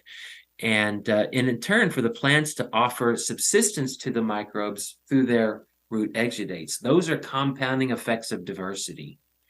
So it's not merely, if you think of diversity, diversity is not merely having a lot of species in a field. This is a practice that you can use to really increase the diversity and those compounding effects within your crop and livestock pastures. What we want to manage for is both species richness and species diversity. So when a population expresses species richness, that means that there are many plant species represented all throughout the pasture, right? But we don't just want richness, we want a lot of species out there. We want a lot of individuals out there. What we also want is have as many individual plants in the population as possible. And that's what we call species diversity. So here we have two pastures, and we look at the first one on the left, pasture 1. This pasture is characterized by 6 species: milkweed, pigweed, ryegrass, foxtail, red clover, and orchard grass. So we'll say this pasture has a species richness of 6 because it's got 6 species in it. Orchard grass dominates in plant numbers here, with the others being very minor, right? So we're not going to say that there's a lot of diversity here, although there's richness. What we'd like to have is richness with diversity. So let's look at the graph on the right with pasture number 2. We counted the plants in there, same makeup. We have the same amount of species richness, but we have a lot more species evenness here with a lot more individuals represented. So both pastures have the same species richness and the number of individuals, but pasture 2 has more diversity due to more evenness. This is what we're trying to get at. And the reason why this is so important is because having a diversity of plants and plant families is important, because we know that, that whether you have like legumes or brassicas or sunflowers or grasses or any of these in your field or in your crops, they're going to associate with certain microorganism species. Some microorganisms are singularly associated with specific plant families. So that's why I like to say, let's have as much richness and diversity as we can in our pastures and croplands, and especially in our cover crops as we can, to really take advantage of all of the microorganisms that are out there that can help build soil aggregation. Okay, so digging a little deeper into diversity, what's actually going on, biochemically as a result of having this diversity?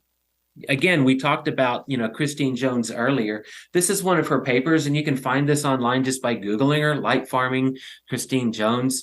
It really is insightful as to what goes on in the soil.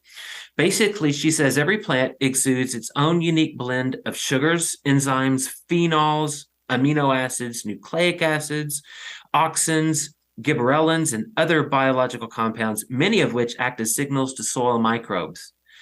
Root exudates, that is, those sugars that come out of the plant roots to feed the soil microorganisms, vary continuously over time and depending upon the plant's immediate requirements. The greater the diversity of the plants, the greater the diversity of microbes and the more robust the soil ecosystem. So it seems to me that if there's any one thing that a person could try to increase soil aggregation, diversity is one of them. In fact, diversity has been shown in many meta-studies that I've been looking at lately to have one of the greatest effects with the highest confidence of actually sequestering carbon in the soil. So it's one of the best practices that you can do. What's more, plant production is often higher in diverse communities. So we're talking even within garden situations, vegetable crops, whatever you're growing, pasture situations, the more diversity, the higher yield you're going to have. In fact, diversity has been reported to influence forage yield to a greater extent than even fertilizer does. Now, here's something that I think is really cool.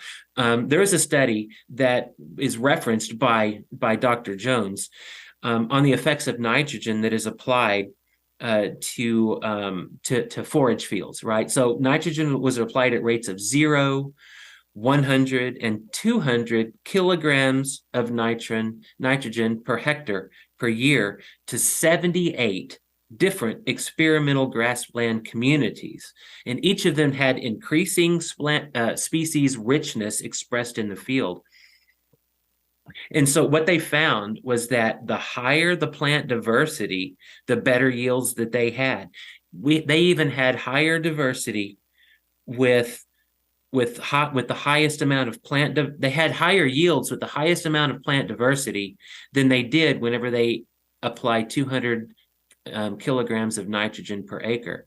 So diversity really is known to help sequester carbon, put carbon in the soil, and to increase yields. So the next one is disruption. We're going to wrap up here with pretty quickly with this one and see if we have some time for some comments or some questions. But disturbance and disruption, again, we talked about that earlier. It's important because that's what really helps us to bring about change that we want. That's why we till, that's why we graze, that's why we burn, these types of things. We're trying to do something. We also know that it's a natural aspect of all ecosystems. And while nature does it unreflectively, the ecosystems just bounce back depending upon the intensity of whatever disturbance that was. We can use disturbance to send or keep plant succession in whatever stage we find advantageous, within the limits of what that ecosystem can bear. And, not all disturbances created equal, whether it's good or bad depends on the timing, depends on the frequency, right? The duration, the intensity of that disturbance, how long animals are kept on a paddock, right? Animals on a paddock for 1 day and have good disturbance. But if those 100 animals are on that paddock for 100 days, you've probably got overgrazing and you're finding yourself in a situation where that disturbance is sending you on cascading events that you're going to find hard to recover from. So what we need to do, basically, knowing that we have these principles of disturbance and diversity and compounding effects, all related to how soils, with aggregate stability, with good aggregate stability, develop resilient systems. We need to realize that we need to be flexible in our management decisions. Because no one system is going to maximize crop or animal productivity, as well as all of the ecological services within the system. Instead, what we want to do is achieve some type of optimum appropriate level of, let's say, like stocking of animals on a pasture at the right time and intensity to allow that pasture to regenerate while maintaining an acceptable level of productivity. What we'll see is cost reductions through input reduction, like less fertilizers, less chemicals, and things like this, because we start relying on ecosystem services, is a way that we can maintain that animal productivity by increasing net income from the livestock operation. So having that flexibility in timing, intensity, duration, frequency, all depending upon the seasonality and the moisture and the animal type that we have. So, what does this flexibility look like? Let's look at an example real quick. Let's say you want to renovate an old field that has become less diverse over time, maybe due to overgrazing or maybe no grazing at all.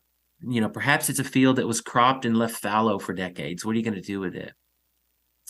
Well, a field in the southeast or the northeast may easily move from, perennial grasses and forbs to tall plants like broom sedge and ragweed pretty quick. I think we see this, especially if it was grazed continuously for years, or if it was monocropped for years and then left alone. It's gonna go into that cereal stage toward more of a woody system, right? What could you do with a field like that, right? How could animals help renovate the field of that kind? I've seen a dairy producer here in Pennsylvania leave fields that need to be renovated alone all season to grow, kind of mimicking this type of a system, right? If he knows that he doesn't have a lot of carbon in there, he'll leave it alone and won't graze it all year and let it grow really rank and just get really tall, lots of biomass. And then he'll put dry cows on it at a very high density for short durations. And they're going to find good stuff in there. They're dry cows. They don't have a very high, level of nutrient demand, but they'll find some good pickings within that rank field. And what they're going to do is trample the rest of that down to provide a really dense soil cover on that field.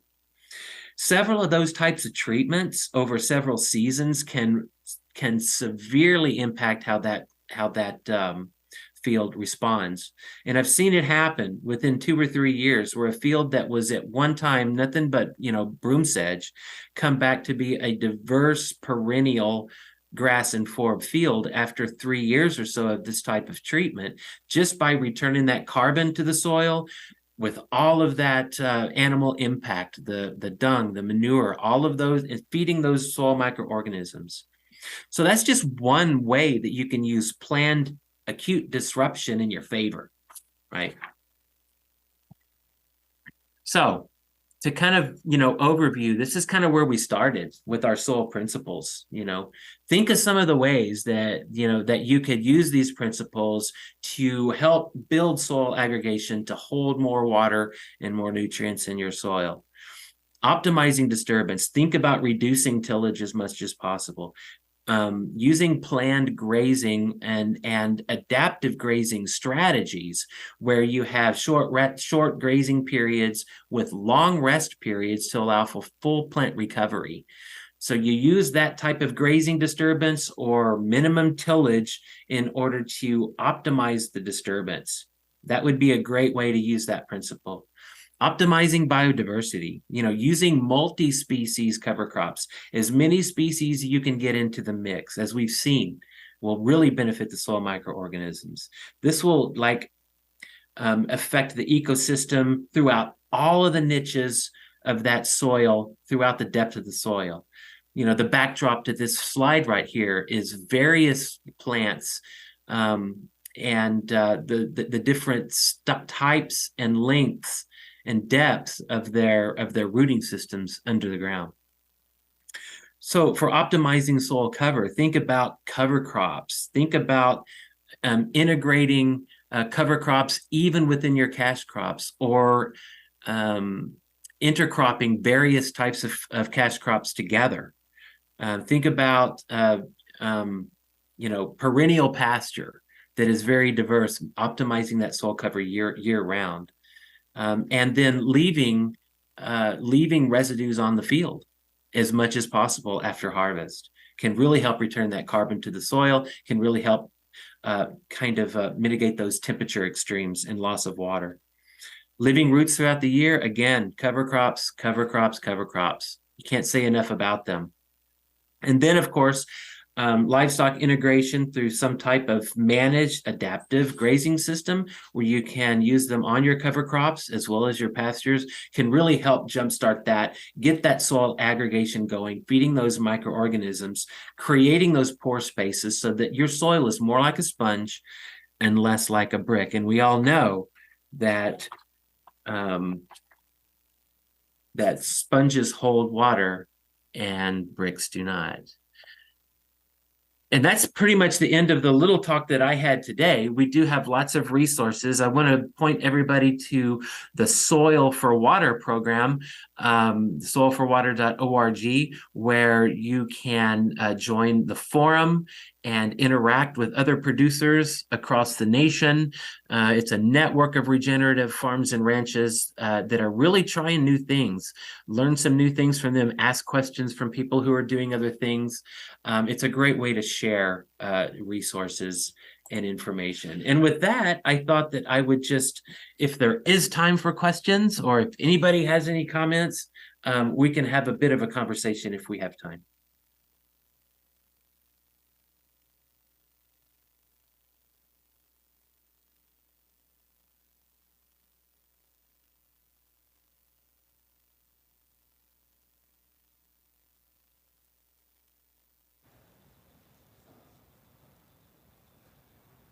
First of all, is everybody there?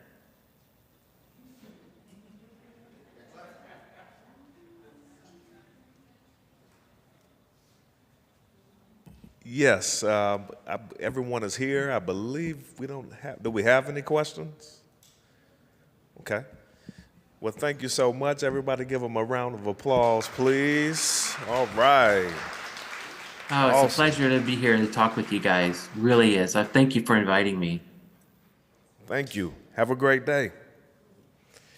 So next, before we move forward with our next guest speakers, in the lobby area, we do have a vaccination clinic that's set up out there. So if you are interested in doing the flu vaccination or the COVID-19 vaccination, please feel free to go out there in the lobby area for that. So our next topic is going to be protecting your finances and beware of scams. Throughout that presentation and panel, you will see myself and a couple of my team members over there passing out a survey, probably in the middle of that. So please look out for us passing that out. So I'm going to introduce Ms. Linda Brown Price and Chandra DeRamus. They're going to introduce our panelists. So come on up, give them a round of applause. Okay. Good afternoon, everyone. I'd like everyone to kind of stand up. We've been sitting for a while. Just kind of stand up and move a little bit, jumping jacks, whatever you want to do to get ready for our presentation on scams. I'm Linda Brown Price, and this is Chandra DeRamus. And I am the Northern Kentucky Area Extension Director, and Chandra is the Family Consumer Science Agent in Hardin County. So Chandra's going to introduce our first speaker. You can all have a seat again. Oh, I forgot to say, for those of you that are staying this late, we have a door prize.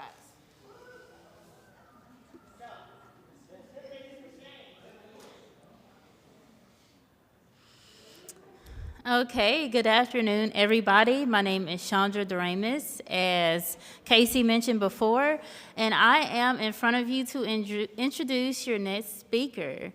His name is Gary W. Adkins, and he works with AARP Foundation as a volunteer from the Lexington team.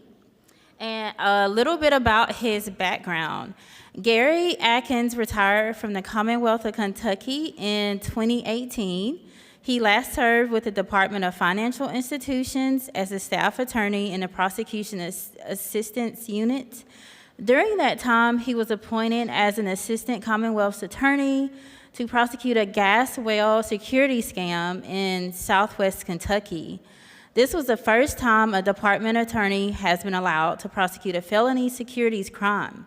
Prior to Mr. Adkins' work with the department, he worked as a Commonwealth's attorney for approximately 20 years.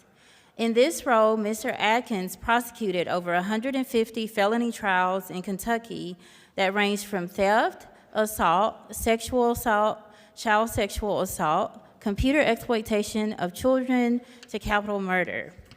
He has served as an adjunct faculty member at Morehead State University with their paralegal studies program. Mr.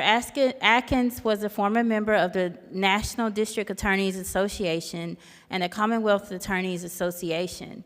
He trained attorneys from the North American Securities Administrators Association litigation skills. Mr. Adkins is a member of the Fraternal Order of Police. He completed 12 years of active duty in the U.S. Army as a major. Mr. Adkins holds a Bachelor's of Arts degree from Morehead State University and obtained his Juris Doctorate degree from the University of Louisville. And his presentation is going to be on fraud, and in that presentation, it talks about con artists don't care how hard you've worked. They steal millions and billions from Americans like you every year. AARP is arming Americans with the tools they need to spot and avoid fraud and scams so they can protect themselves and their families. AARP has a staff of trained speakers who are ready to discuss fraud and identity theft with community groups and clubs, professional organizations, and at conferences free of charge. Today, Mr. Adkins will share an inside look at how scammers think and how to safeguard against theft and fraud. In this presentation, you will hear firsthand accounts from victims and what to do if you or someone you know has been a victim. And right now, Ms. Linda, do you want to come up, or are you going to have Gary come up? Have Gary come up? Okay. Right now, Gary W. Adkins is going to come up and talk to you for a few minutes on scams.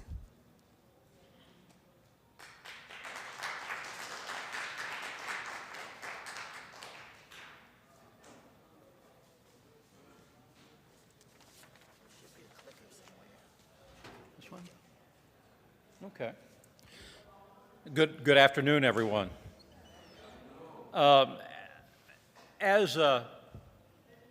As you've heard, I'm a volunteer with AARP out of our AARP Lexington team, and you may be wondering why AARP is interested in doing presentations about fraud. Well, that's because about 60 years ago or so, the founder of AARP, Ethel Percy Andrus, was looking for a teacher that she had in school. And when she found her living in a chicken coop. She was appalled of that situation, and she dedicated her life after that in order to help elderly people in being able to maintain their financial situation so that they didn't have to live in something like a chicken coop. So that's why AARP is engaged in this. We're going to be talking today about some things dealing with trends in scams and frauds, the con artist playbook, and also prevention and some resources that we have.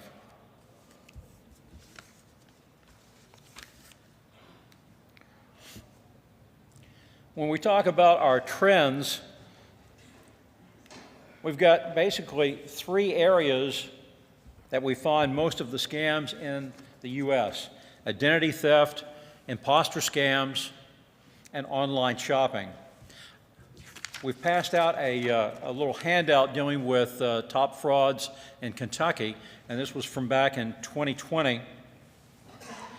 And you'll see identity theft is the topmost one, and that's broken down into a variety of things.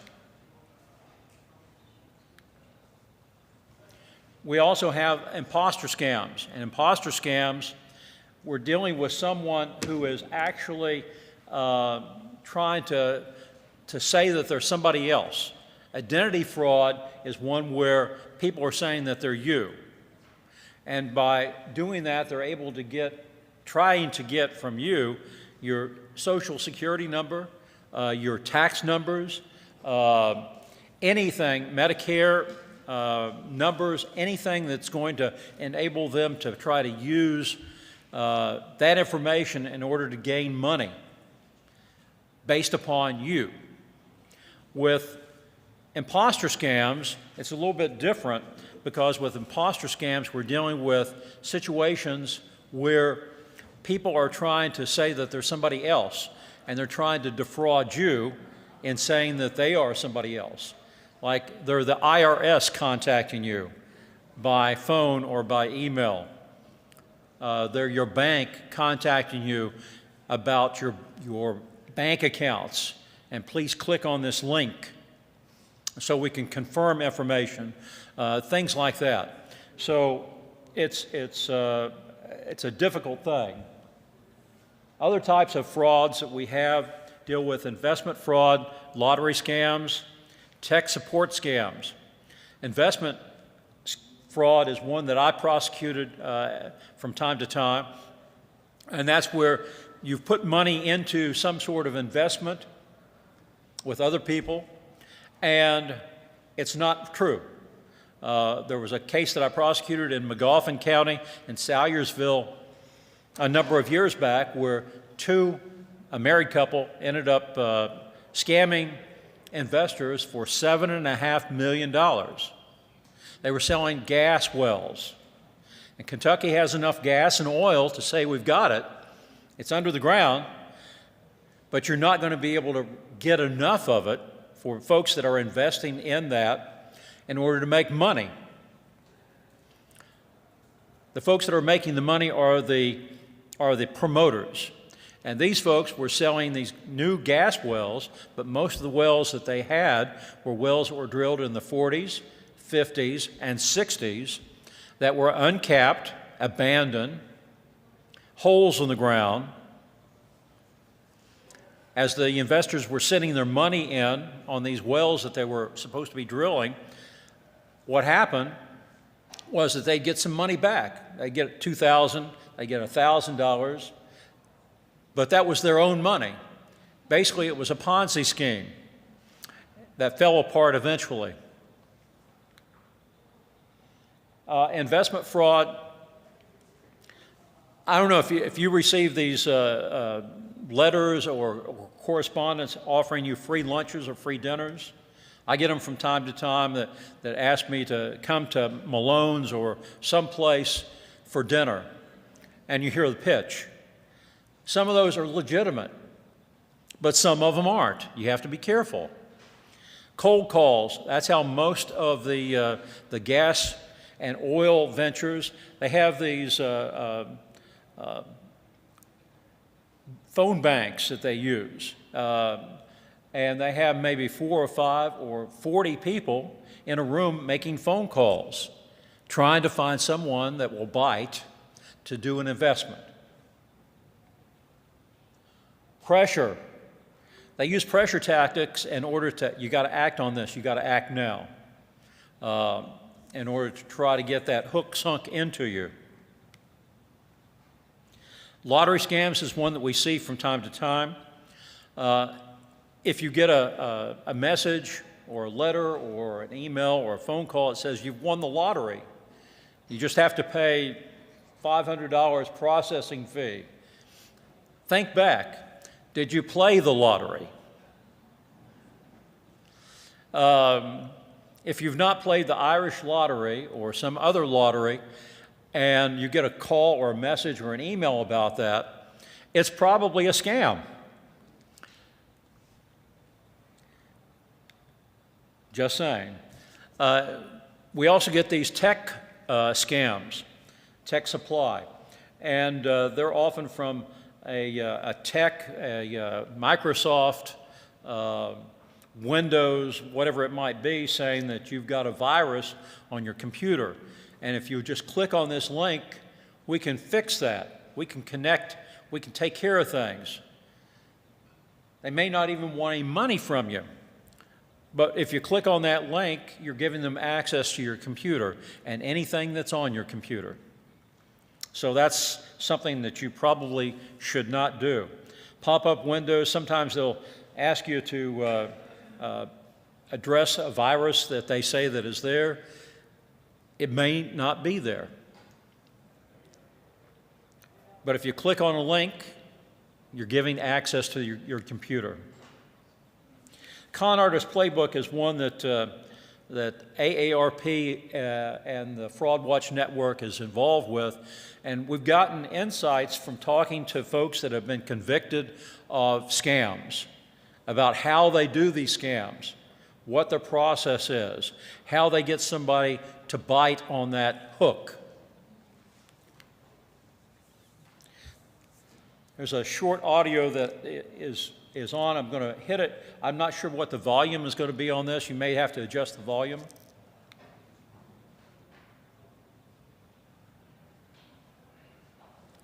Well, I don't hear anything. If you don't want to make up your own mind now, that's where I come in. That's what this person has said in this audio that you're not going to hear. I'll help to make your mind up for you. I said I would not call unless it was a rare and a devalued situation. They talk to folks about you can go to your grave knowing that you did the right thing. You can meet God with a clear conscience. You've taken care of your family. They bring religion in it, if that is a trigger point for you. This is Jimmy from New York. He was he's a criminal scammer. I don't know if this video will play.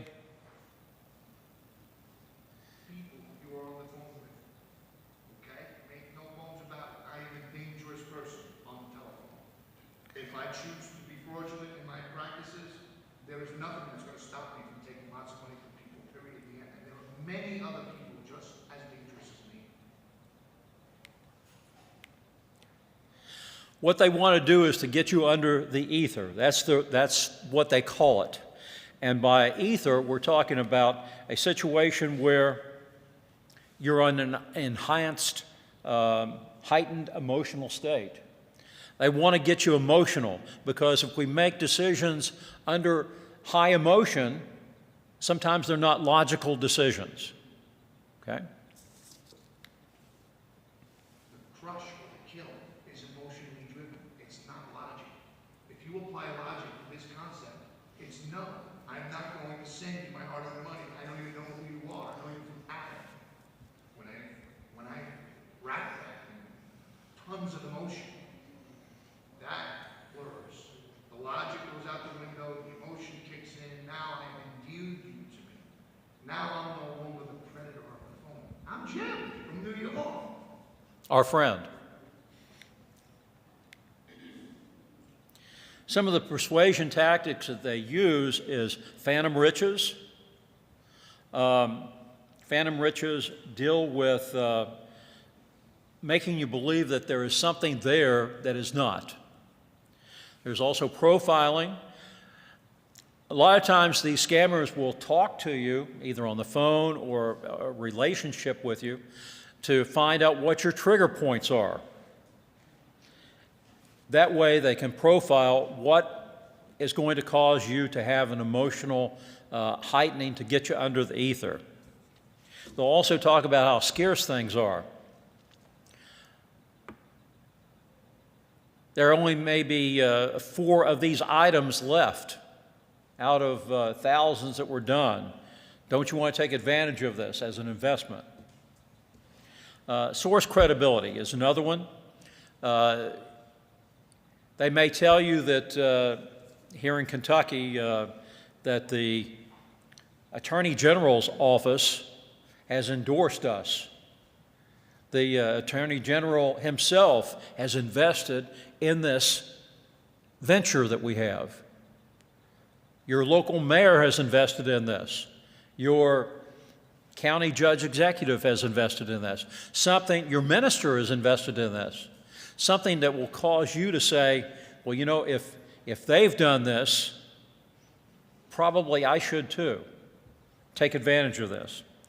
And the last thing is fear and intimidation. If you don't do this, I'm going to come over there and I'm going to break your leg. You know, the old strong arm stuff. And they do this. Some of the scams that we have seen over the years, one of them is a romance scam. They continue to talk to whoever it is, whether it's a man or a woman, and they may have a long-term relationship either on the phone or by email or through Facebook, some sort of messaging system. And they may not even draw upon any money from them until weeks or months later. You know, we're going to get married. That's the plan.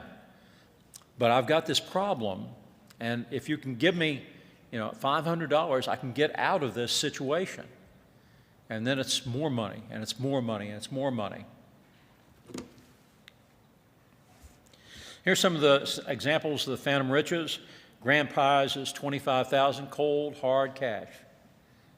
Wouldn't you like to have that? The Florida lottery, $30 million. If you join our group, you get 4,800 tickets. That's 4,800 chances. It's phantom riches. It may be there, it may not be, but there's no guarantee of it. Profiling. You know, again, talking to a woman who apparently was a widow. How long has your husband been deceased? Sounds like you have a wonderful home. How much is that mortgage each month?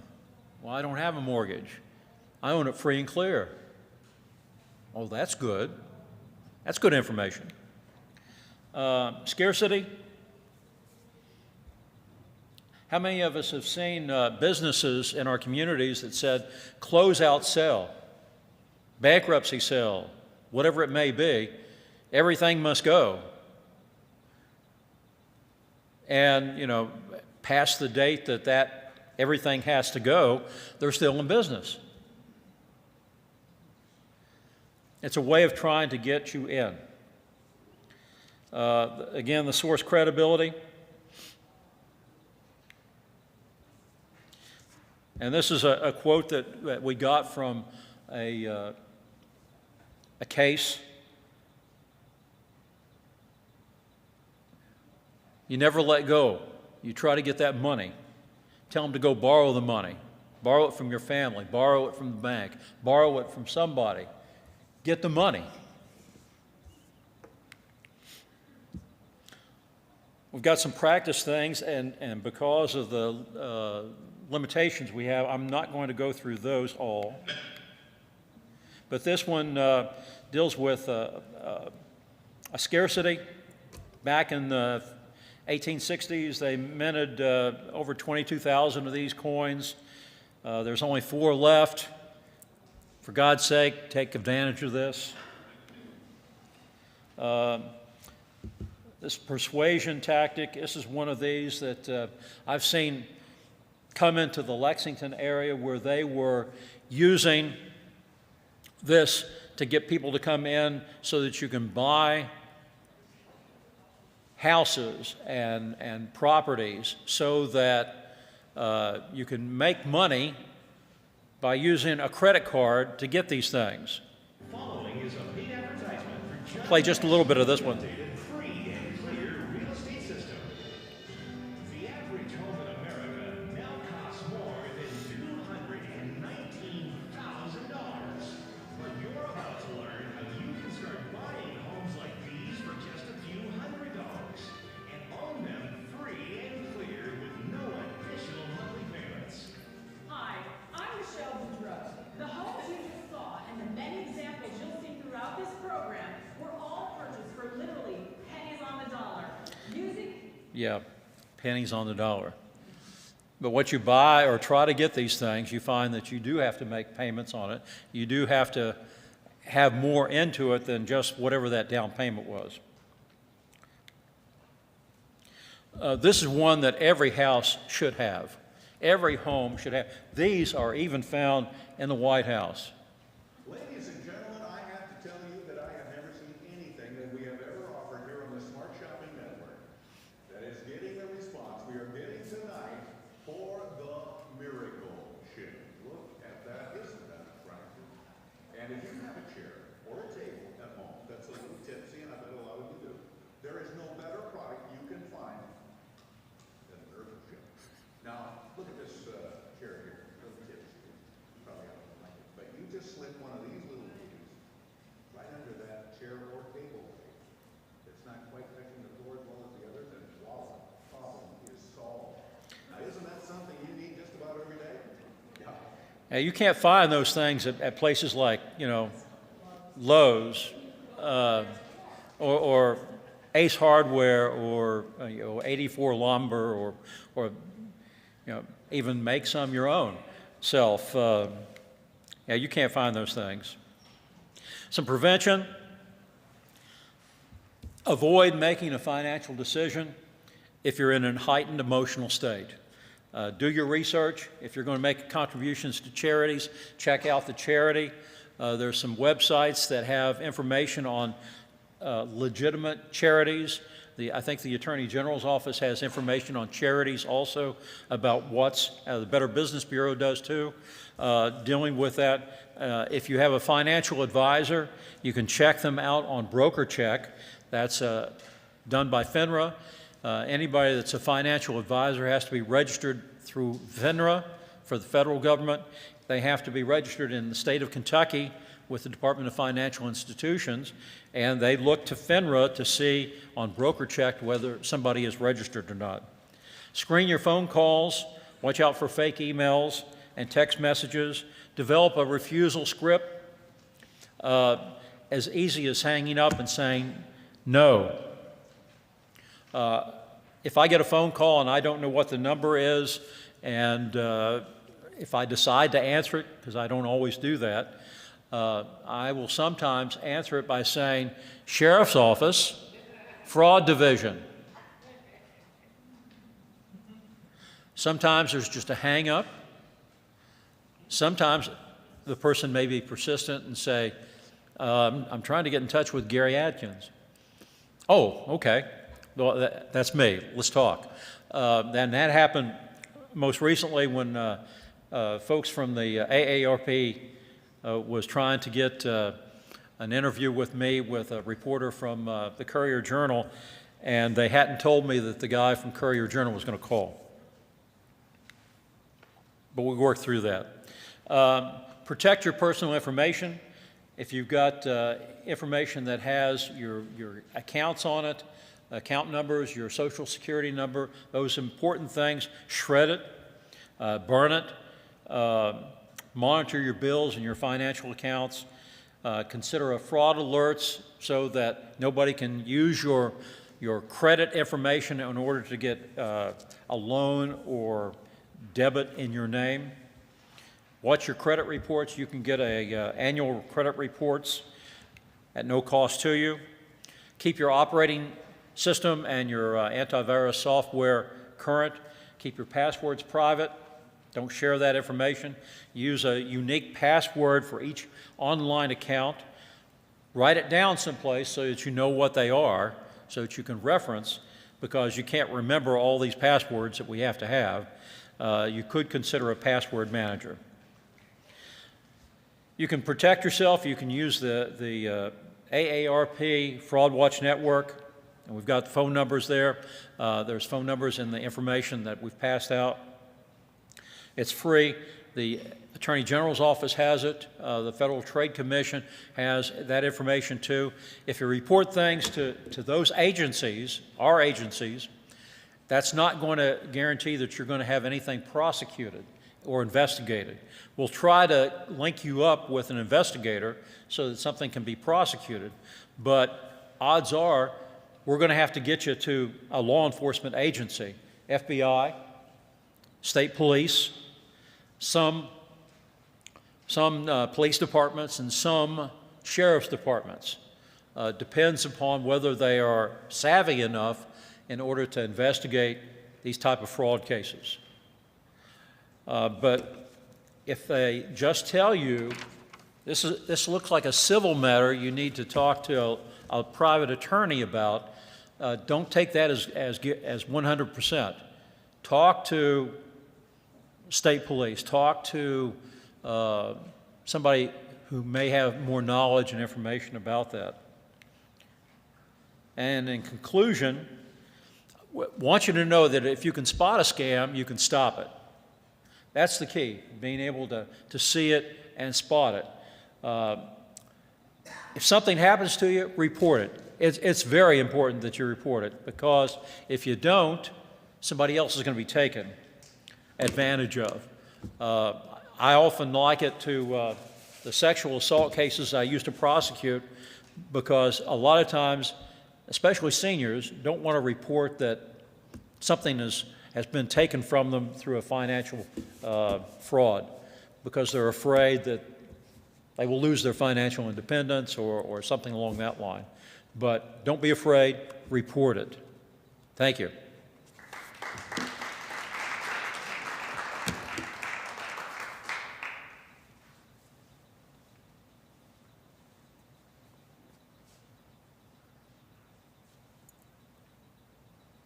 Did you take it with you? Clicker. Yep. Am I not seeing it? Am I not seeing it? Put your hand down on the top. There you go. All right. I have the pleasure of introducing Heather Clary Right there. with the Better Business Bureau. Well, there she goes. She serves Greater Kentucky and South Central Indiana, and there's her phone number. toll-free, and her website. Oh, you can't hear me? I'm short, I'm sorry. Good things come in small packages. Did I go the wrong way? Yes, I did. Heather is a media and community outreach coordinator for the Better Business Bureau, serving Greater Kentucky and South Central Indiana, as I said. She joined the Bureau in September 1999 after working as a radio news reporter in Kentucky. She served as a volunteer arbitrator for the Better Business Bureau for 10 years before coming on board full-time. For more than 100 years, the nonprofit International Association of Better Business Bureau has been the leader in advancing marketplace trust. IABB is the network hub for BBs in the United States, Canada, and Mexico. Like Better Business Bureaus, IABB is dedicated to fostering honest and responsible relationships between businesses and consumers, instilling consumer confidence, and advancing a trustworthy marketplace for all. Heather is a Louisville native, graduated from Eastern Kentucky University. She and her husband both live in Lexington. Please join me in welcoming Heather.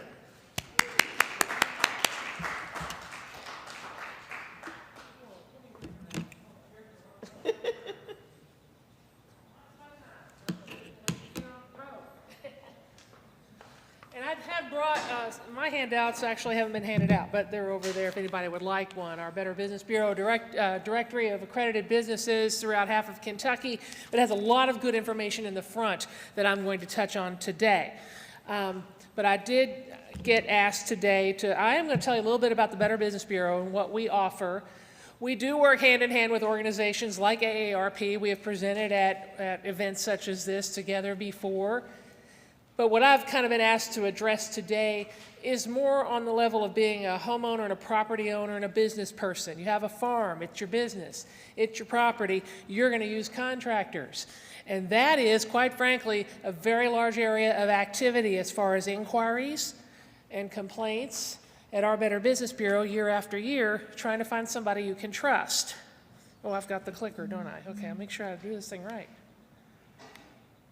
There we go. And I'm also going to tell you just how you can use the Better Business Bureau to find reputable businesses. You know, or your family, your friends, anybody you need, from somebody to work on your car to somebody to do landscaping, pave the driveway to your farm, offer you financial advice like Gary was talking about. And we'll just start by telling you a little bit about the BBB. It began back in 1912. You saw all those ads that today that are pills that'll do this, and magic shims like he talked about a minute ago. Well, there was that stuff going on back then too, and a bunch of businessmen got together and formed advertising vigilance committees that eventually formed the Better Business Bureau. The very cornerstone of our existence is truth in advertising. Advertising that says what it means what it says. We are a nonprofit business organization, a 501c6, so we're not a government agency. Some people think that we are. And our mission, of course, to be the leader in advancing marketplace trust, just as she spoke of when introducing me. And our bureau has been around for 57 years. We recently merged with the BBB in Louisville to form one large Better Business Bureau, serving most of Kentucky and southern Indiana. The free services we do offer that you can take advantage of include pre-purchase inquiries, checking out a business before you use it, before you hire that person, before you order that magic shim off TV, whatever it is you might be doing. That way you can check out the business by going to bbb.org, look it up, see what kind of reputation it has. If it's had any complaints, did they resolve those complaints? All that's free to you at bbb.org. We also offer dispute resolution. Everybody's got a problem with a business sometimes. Sometimes things fall through the cracks. We act as a neutral third party in offering free dispute resolution services to the public. And we have a very high complaint settlement index. When folks do file a complaint and the business responds, we're able to assist in getting a resolution for folks. We also can offer you a list of BBB accredited businesses you can trust in your area, which a lot of them are in this book, but we update it every day, every month. Because people will call and say, can you recommend a plumber to me? Like, well, we're not going to recommend or endorse any specific plumber. But we're going to give you a list of BBB accredited businesses that are plumbers that offer their services in your area, and then you can get quotes, but that kind of cuts down the guesswork for you. You're not having to play Russian roulette through the yellow pages and go, I wonder if this guy's any good. That kind of helps give you a little bit of extra trust because these folks meet our standards, which is to conduct business ethically, respond to any complaints that may arise. If they've done something wrong, make an effort to resolve that. And we offer, of course, scam alerts and education like we're doing today. We also have a speaker bureau. We'll speak to schools, civic clubs, business groups, kind of educating folks. We work with the media, getting information out so that you can avoid those scams. With the holiday season coming up, there's going to be a bunch of them online, so you got to be careful about that. BBB accredited businesses are allowed to become accredited if they qualify. It's by invitation only, although you can request an invite. Not all of them qualify. Believe me, there are some businesses out there that have shady practices who would love to be in the BBB, get that seal of approval, so to speak. No, they don't meet the standards, and they have to commit to that resolution process that I talked about, and of course, they make our free services to you possible. Now, one thing I'm going to talk about today in main focus is home and property repair scams. And a lot of these techniques that the scammers will use kind of mirror a little bit of some of the things Gary was talking about with other types of industries. That being vagueness. They don't want to tell you where they are, being really vague. They don't want to put anything in writing. We see this a lot, especially after disasters, weather disasters, flooding. We know there's been a lot of that in our state in the last few months, in the last year. They show up, sweep into an area, promise to make everything good, disappear, maybe don't do the work right. It's really shoddy, you can't get a hold of them, and your money is gone. That's why you need to have something put in writing. If they don't want to put it in writing, why not? I know in the day people will say, oh, a handshake was good enough for my daddy. You know, well, unfortunately, you can't win in court over a handshake anymore. You know, you have to have contracts to show things. Again, scare tactics will be used in this industry as well, like Gary was talking about. Oh gosh, that roof of yours looks like it's going to cave in. That chimney's going to topple over any time now. That driveway's crumbling. Your truck's going to roll right off of that thing. And we see that in neighborhoods more, and they'll particularly prey upon older folks who may not be able to get up on that roof and look at that chimney. So again, anybody using scare tactics is not on the up and up.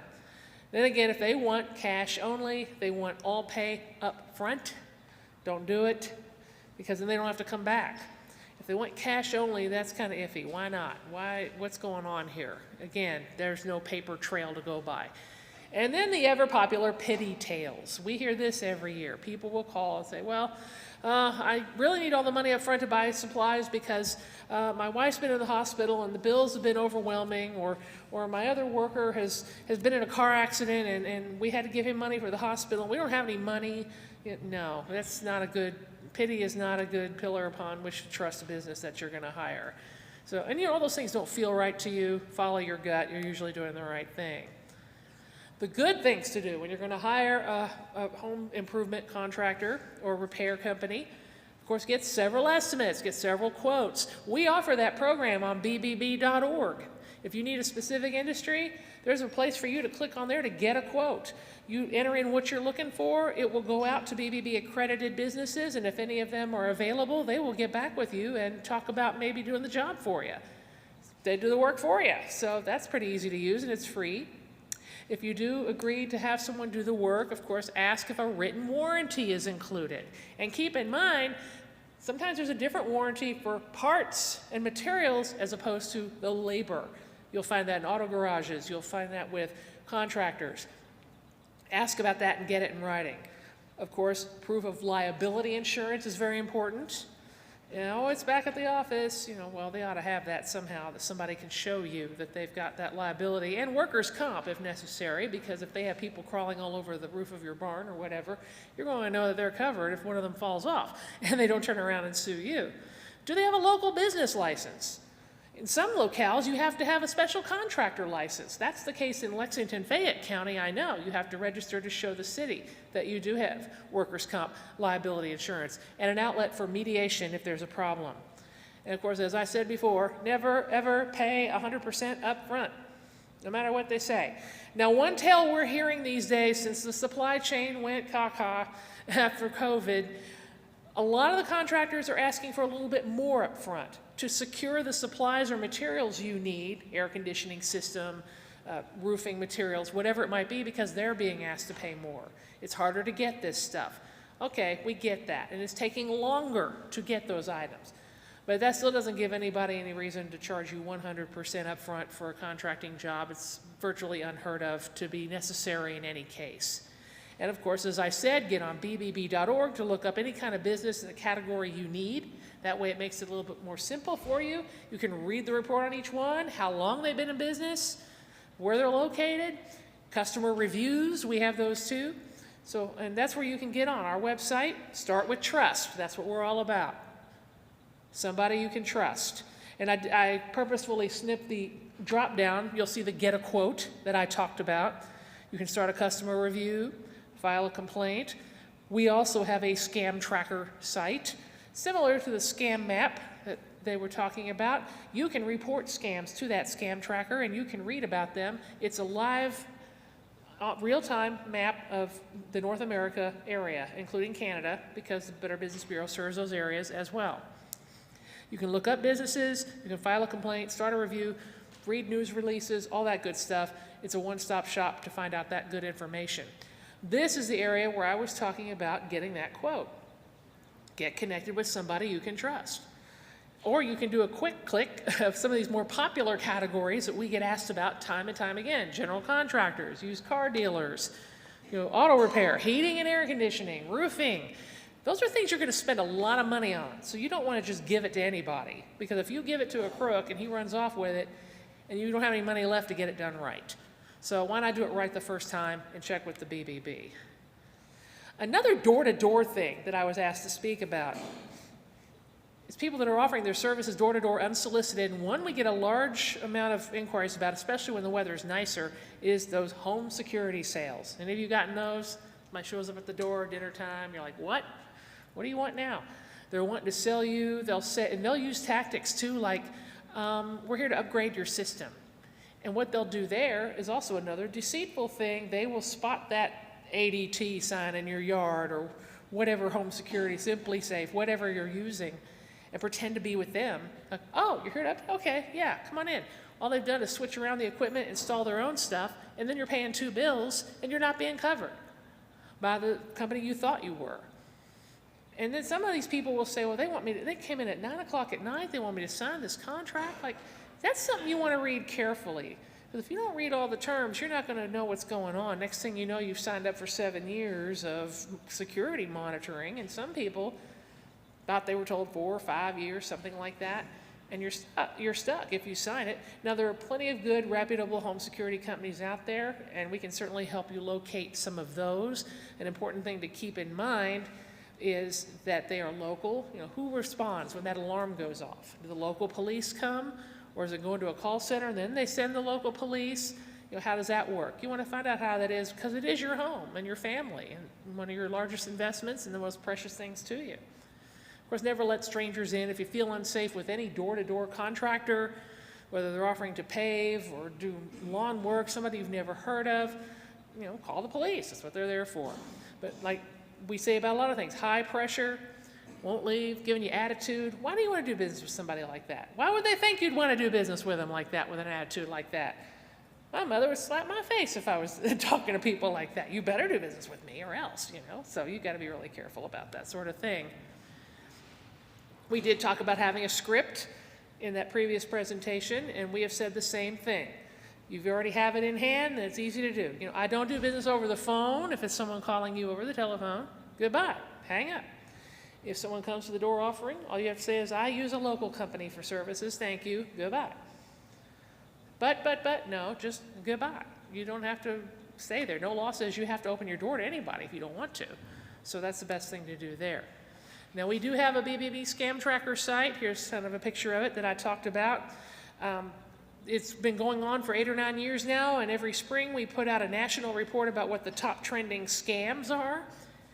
And those are tending towards more online purchases, which really started kicking in during the pandemic when everybody was at home. Whether you're ordering clothes for the kids or you're ordering supplies for your farm, anything like that. And we expect that to pick up again this holiday season. There are so many imposters out there pretending to be legitimate stores, putting sites on Facebook Marketplace and looking like it's legitimate. People will call us time and time again saying, well, I ordered this and I never got it and now that page is gone. Or they tell me what site they bought it from, and I get on there and the first thing I click on, what's the first thing you want to look for when you are dealing with a business you've never heard of before? Where is it located? If you can't find that, that's a big red flag. I'll click on Contact Us. There's nothing more than an email address. Well, that didn't tell me anything. An 800 number, maybe. That doesn't tell me where they are.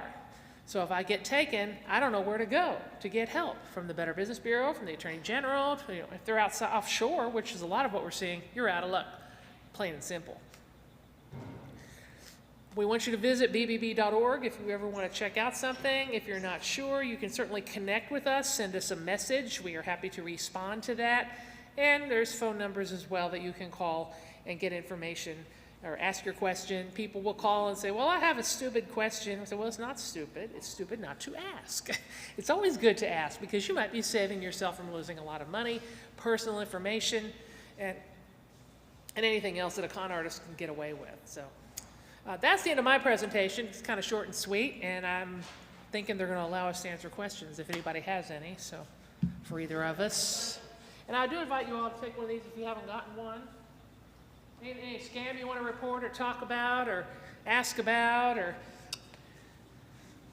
something that happened to somebody else that you know? Or oh, the Camp Lejeune. Yeah, I see that ad on TV. That's a class action lawsuit that somebody's put together. That's interesting you bring that up because we'll hear people get those cards in the mail. And I said, well, we don't have information on lawsuits. We're not a government agency. And even though it's a class action lawsuit, it's still a private lawsuit. You know, a bunch of private lawyers are putting it together.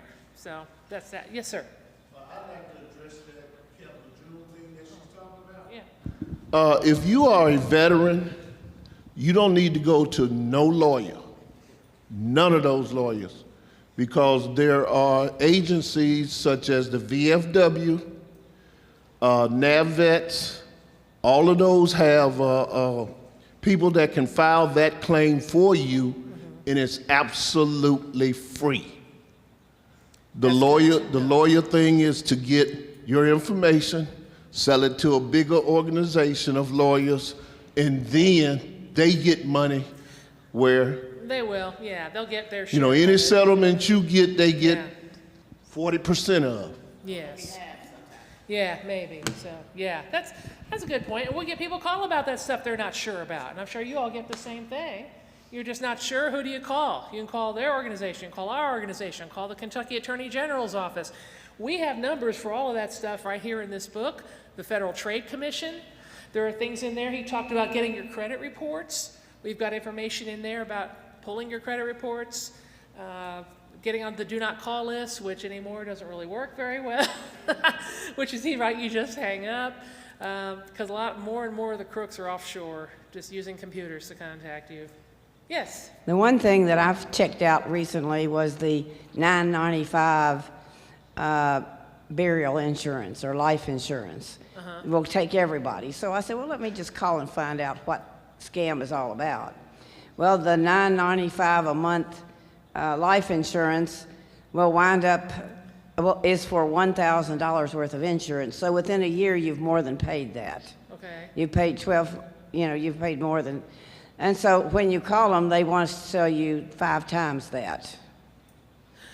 Yeah, it can be a thing to get you in the door, right? You've probably heard of some of those things. So I just wanted to find out, you know, what the scam was so we could discuss it during this meeting. Well, and if you knew the name of the business, for instance, we would look it up, the people that were offering it. And then a lot of people ask us about insurance companies or whether what the insurance company is doing is lawful.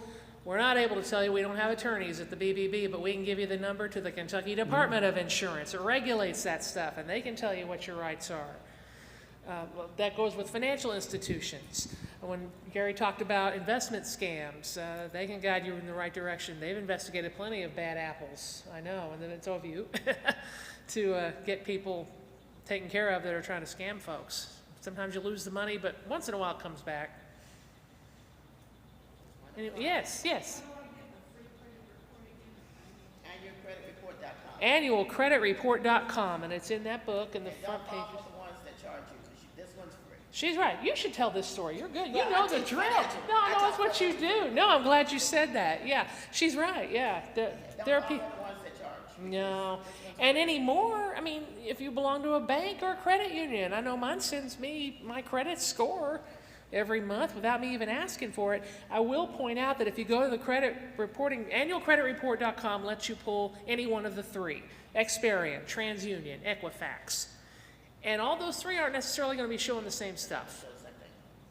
So you'll want to, check all three. One 3 months, pull another one the next 3 months, and pull another one. But since COVID, if you get on any of those sites, they're letting you pull it weekly for free because so much stuff has been going on. So annualcreditreport.com, and know that it is your right under federal law to dispute any item on there that you do not recognize or feel to be fraudulent. If there's an account you let slide and you're in default, it's going to stay on there for 7 years. Bankruptcies are going to stay on there for at least 10, and some settlements, our lawsuit settlements, are going to stay on possibly longer. I can't tell you how many people we've talked to that got mixed up with Junior. Bill Sr. somehow got mixed up with Bill Jr.'s credit account, and oh boy, and that was a mess. So, and it does ask for personal information like your social security number, your date of birth, but it's okay to give it in this case because that is how they pull your credit report. It's okay to give it to the credit reporting agencies. Just be sure that's who you're with. It's who you're dealing with when you're online. Any other questions? What's the highest one you've ever prosecuted, other than the one that was in the video, or program? Like, one of the scams that you prosecuted, what's the financial amount? Nobody online can hear you if you don't have a microphone. Yeah, they can't hear you if you're on. Oh, you got it. You got it. You got it. Okay. The only one that I prosecuted was that one in McGoffin County for $7.5 million. And the judge down there, these folks pled guilty, and the judge did order them to pay restitution of $100 a month, and they did not go to jail. The judge probated them straight up. The defense attorney said that $100 a month was too high, so the judge reduced it to $50 a month. Now, I doubt that they're still paying that. Now, I know the gentleman died. I don't know about the woman, but I didn't want to really try a case there because of the home cooking. Everybody familiar with home cooking? These folks had made contributions, big contributions to all the local politicians, all the political races in the area. They had made big donations to all the churches. They'd helped to build one church. So I did not expect to get a guilty verdict in that jurisdiction. Best I was hoping for is to find a mistrial so we could go to another district, another county other than that one, because they had not reached out to those counties. But most of all the other cases that we had when I was at DFI, Department of Financial Institutions, we tried to go to the feds. And so there I worked with Postal, Secret Service, IRS, and FBI. And there, in the federal system, if you go to prison for 20 years, you go to prison for 20 years. In the state system, for a financial crime, it's a non-violent offense, so it's a 20% served before you're eligible for parole. And if the parole board can let somebody go, it gets a 20-year sentence, they can let them go in 5 years. If they get a 5-year sentence, they can let them go in 1 year. So that's why we tried to take all of our cases federal. Yeah, and that is what the law enforcement arms and governmental agencies will do. BBB is a nonprofit organization. However, we have worked with the agencies he's mentioned, the Postal Inspector, the Department of Financial Institutions, even the FTC, the Attorney General, plenty, even the Public Service Commission. If something's going on that's not, if people filed a lot of complaints about something, we'll bring that to the attention of those folks who can get some wheels turning. And sometimes they'll come to us. We've gotten some calls about consumers being, one area we're getting a lot of inquiries about, and maybe if you own farm property, you're interested in this, solar panels. The wave of the future, you know, to get your energy. Already, some of those companies have gotten into hot water. I know of one that's closed up shop, leaving some people high and dry, located in another place. So when stuff like that goes on and it gets really huge, sometimes we're able to work with agencies like that, which is very helpful. So reporting it anywhere you can is a good thing. Not one over the other, just hit them all. That way you can get the information out and then everybody can try to help and warn others. And while I was talking about some financial advisors and stuff, if you have investments, if you have a 401k, things like that, sometimes financial advisors, brokers, aren't legit. They take advantage of their clients. We had, I know 2 of them in the Louisville area that were stealing money from their clients. They were feeding them false information online so they could go online to check their account. It was all fake stuff.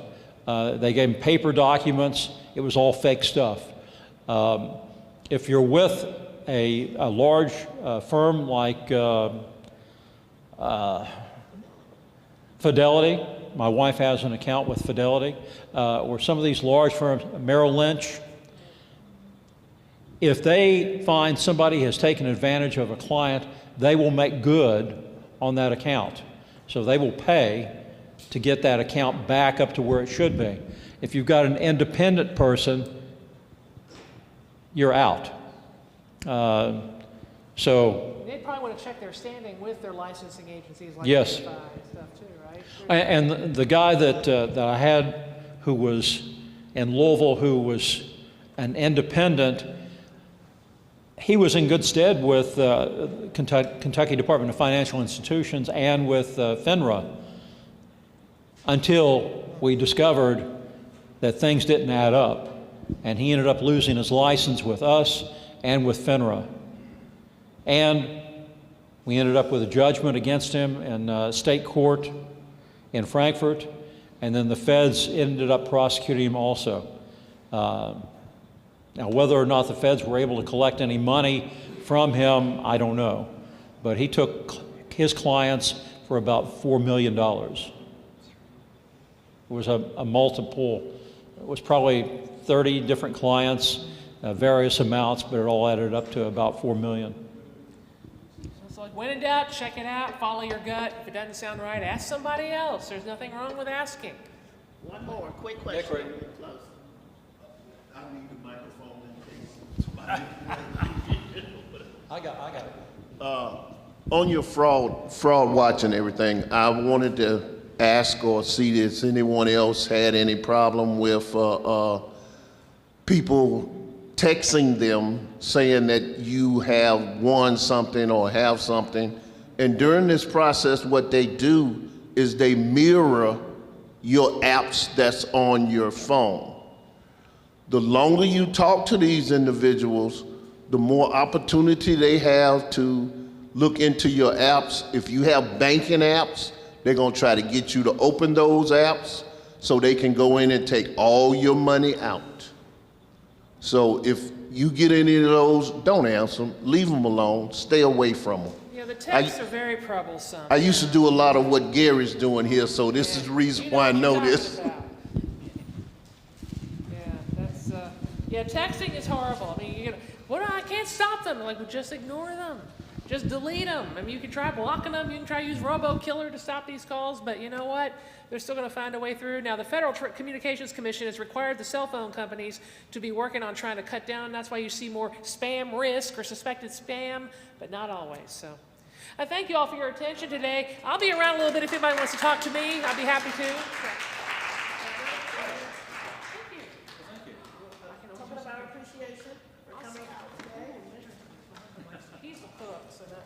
All right, I'm going to ask one of the 4-H people, if they'd be so kind, has to pick out a number here.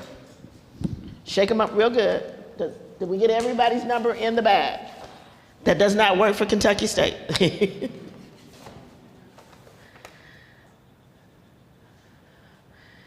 All right. Okay. The eyes can't see really well, so.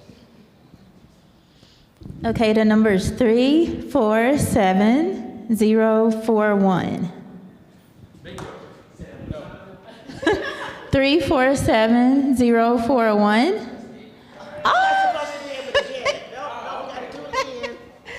Okay, one more time.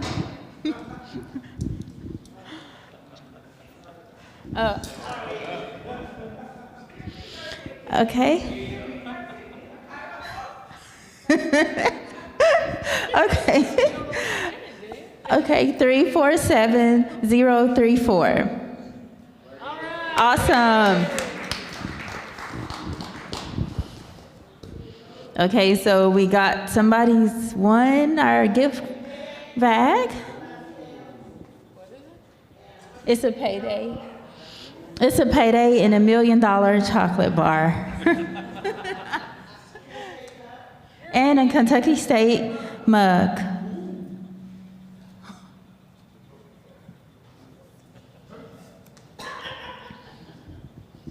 What did you say, Sean? I was just saying what was in the bag. Oh, okay. That concludes our part of today's presentation. We thank you all for coming. Hope you enjoyed it. I'm taking my book home because I get people stopping at my door every day trying to sell me something. We got trees. Where do these trees come from? They fall off the earth. Where trees like I have little kids now that are coming to the door saying, "Can I wash your car?" And I don't trust that because they're like 7 or 8. Why can you wash the car? 7 or 8. It's little. And they want you to have provide the soap and the buckets and everything, right? At least they want to work. Well, I have,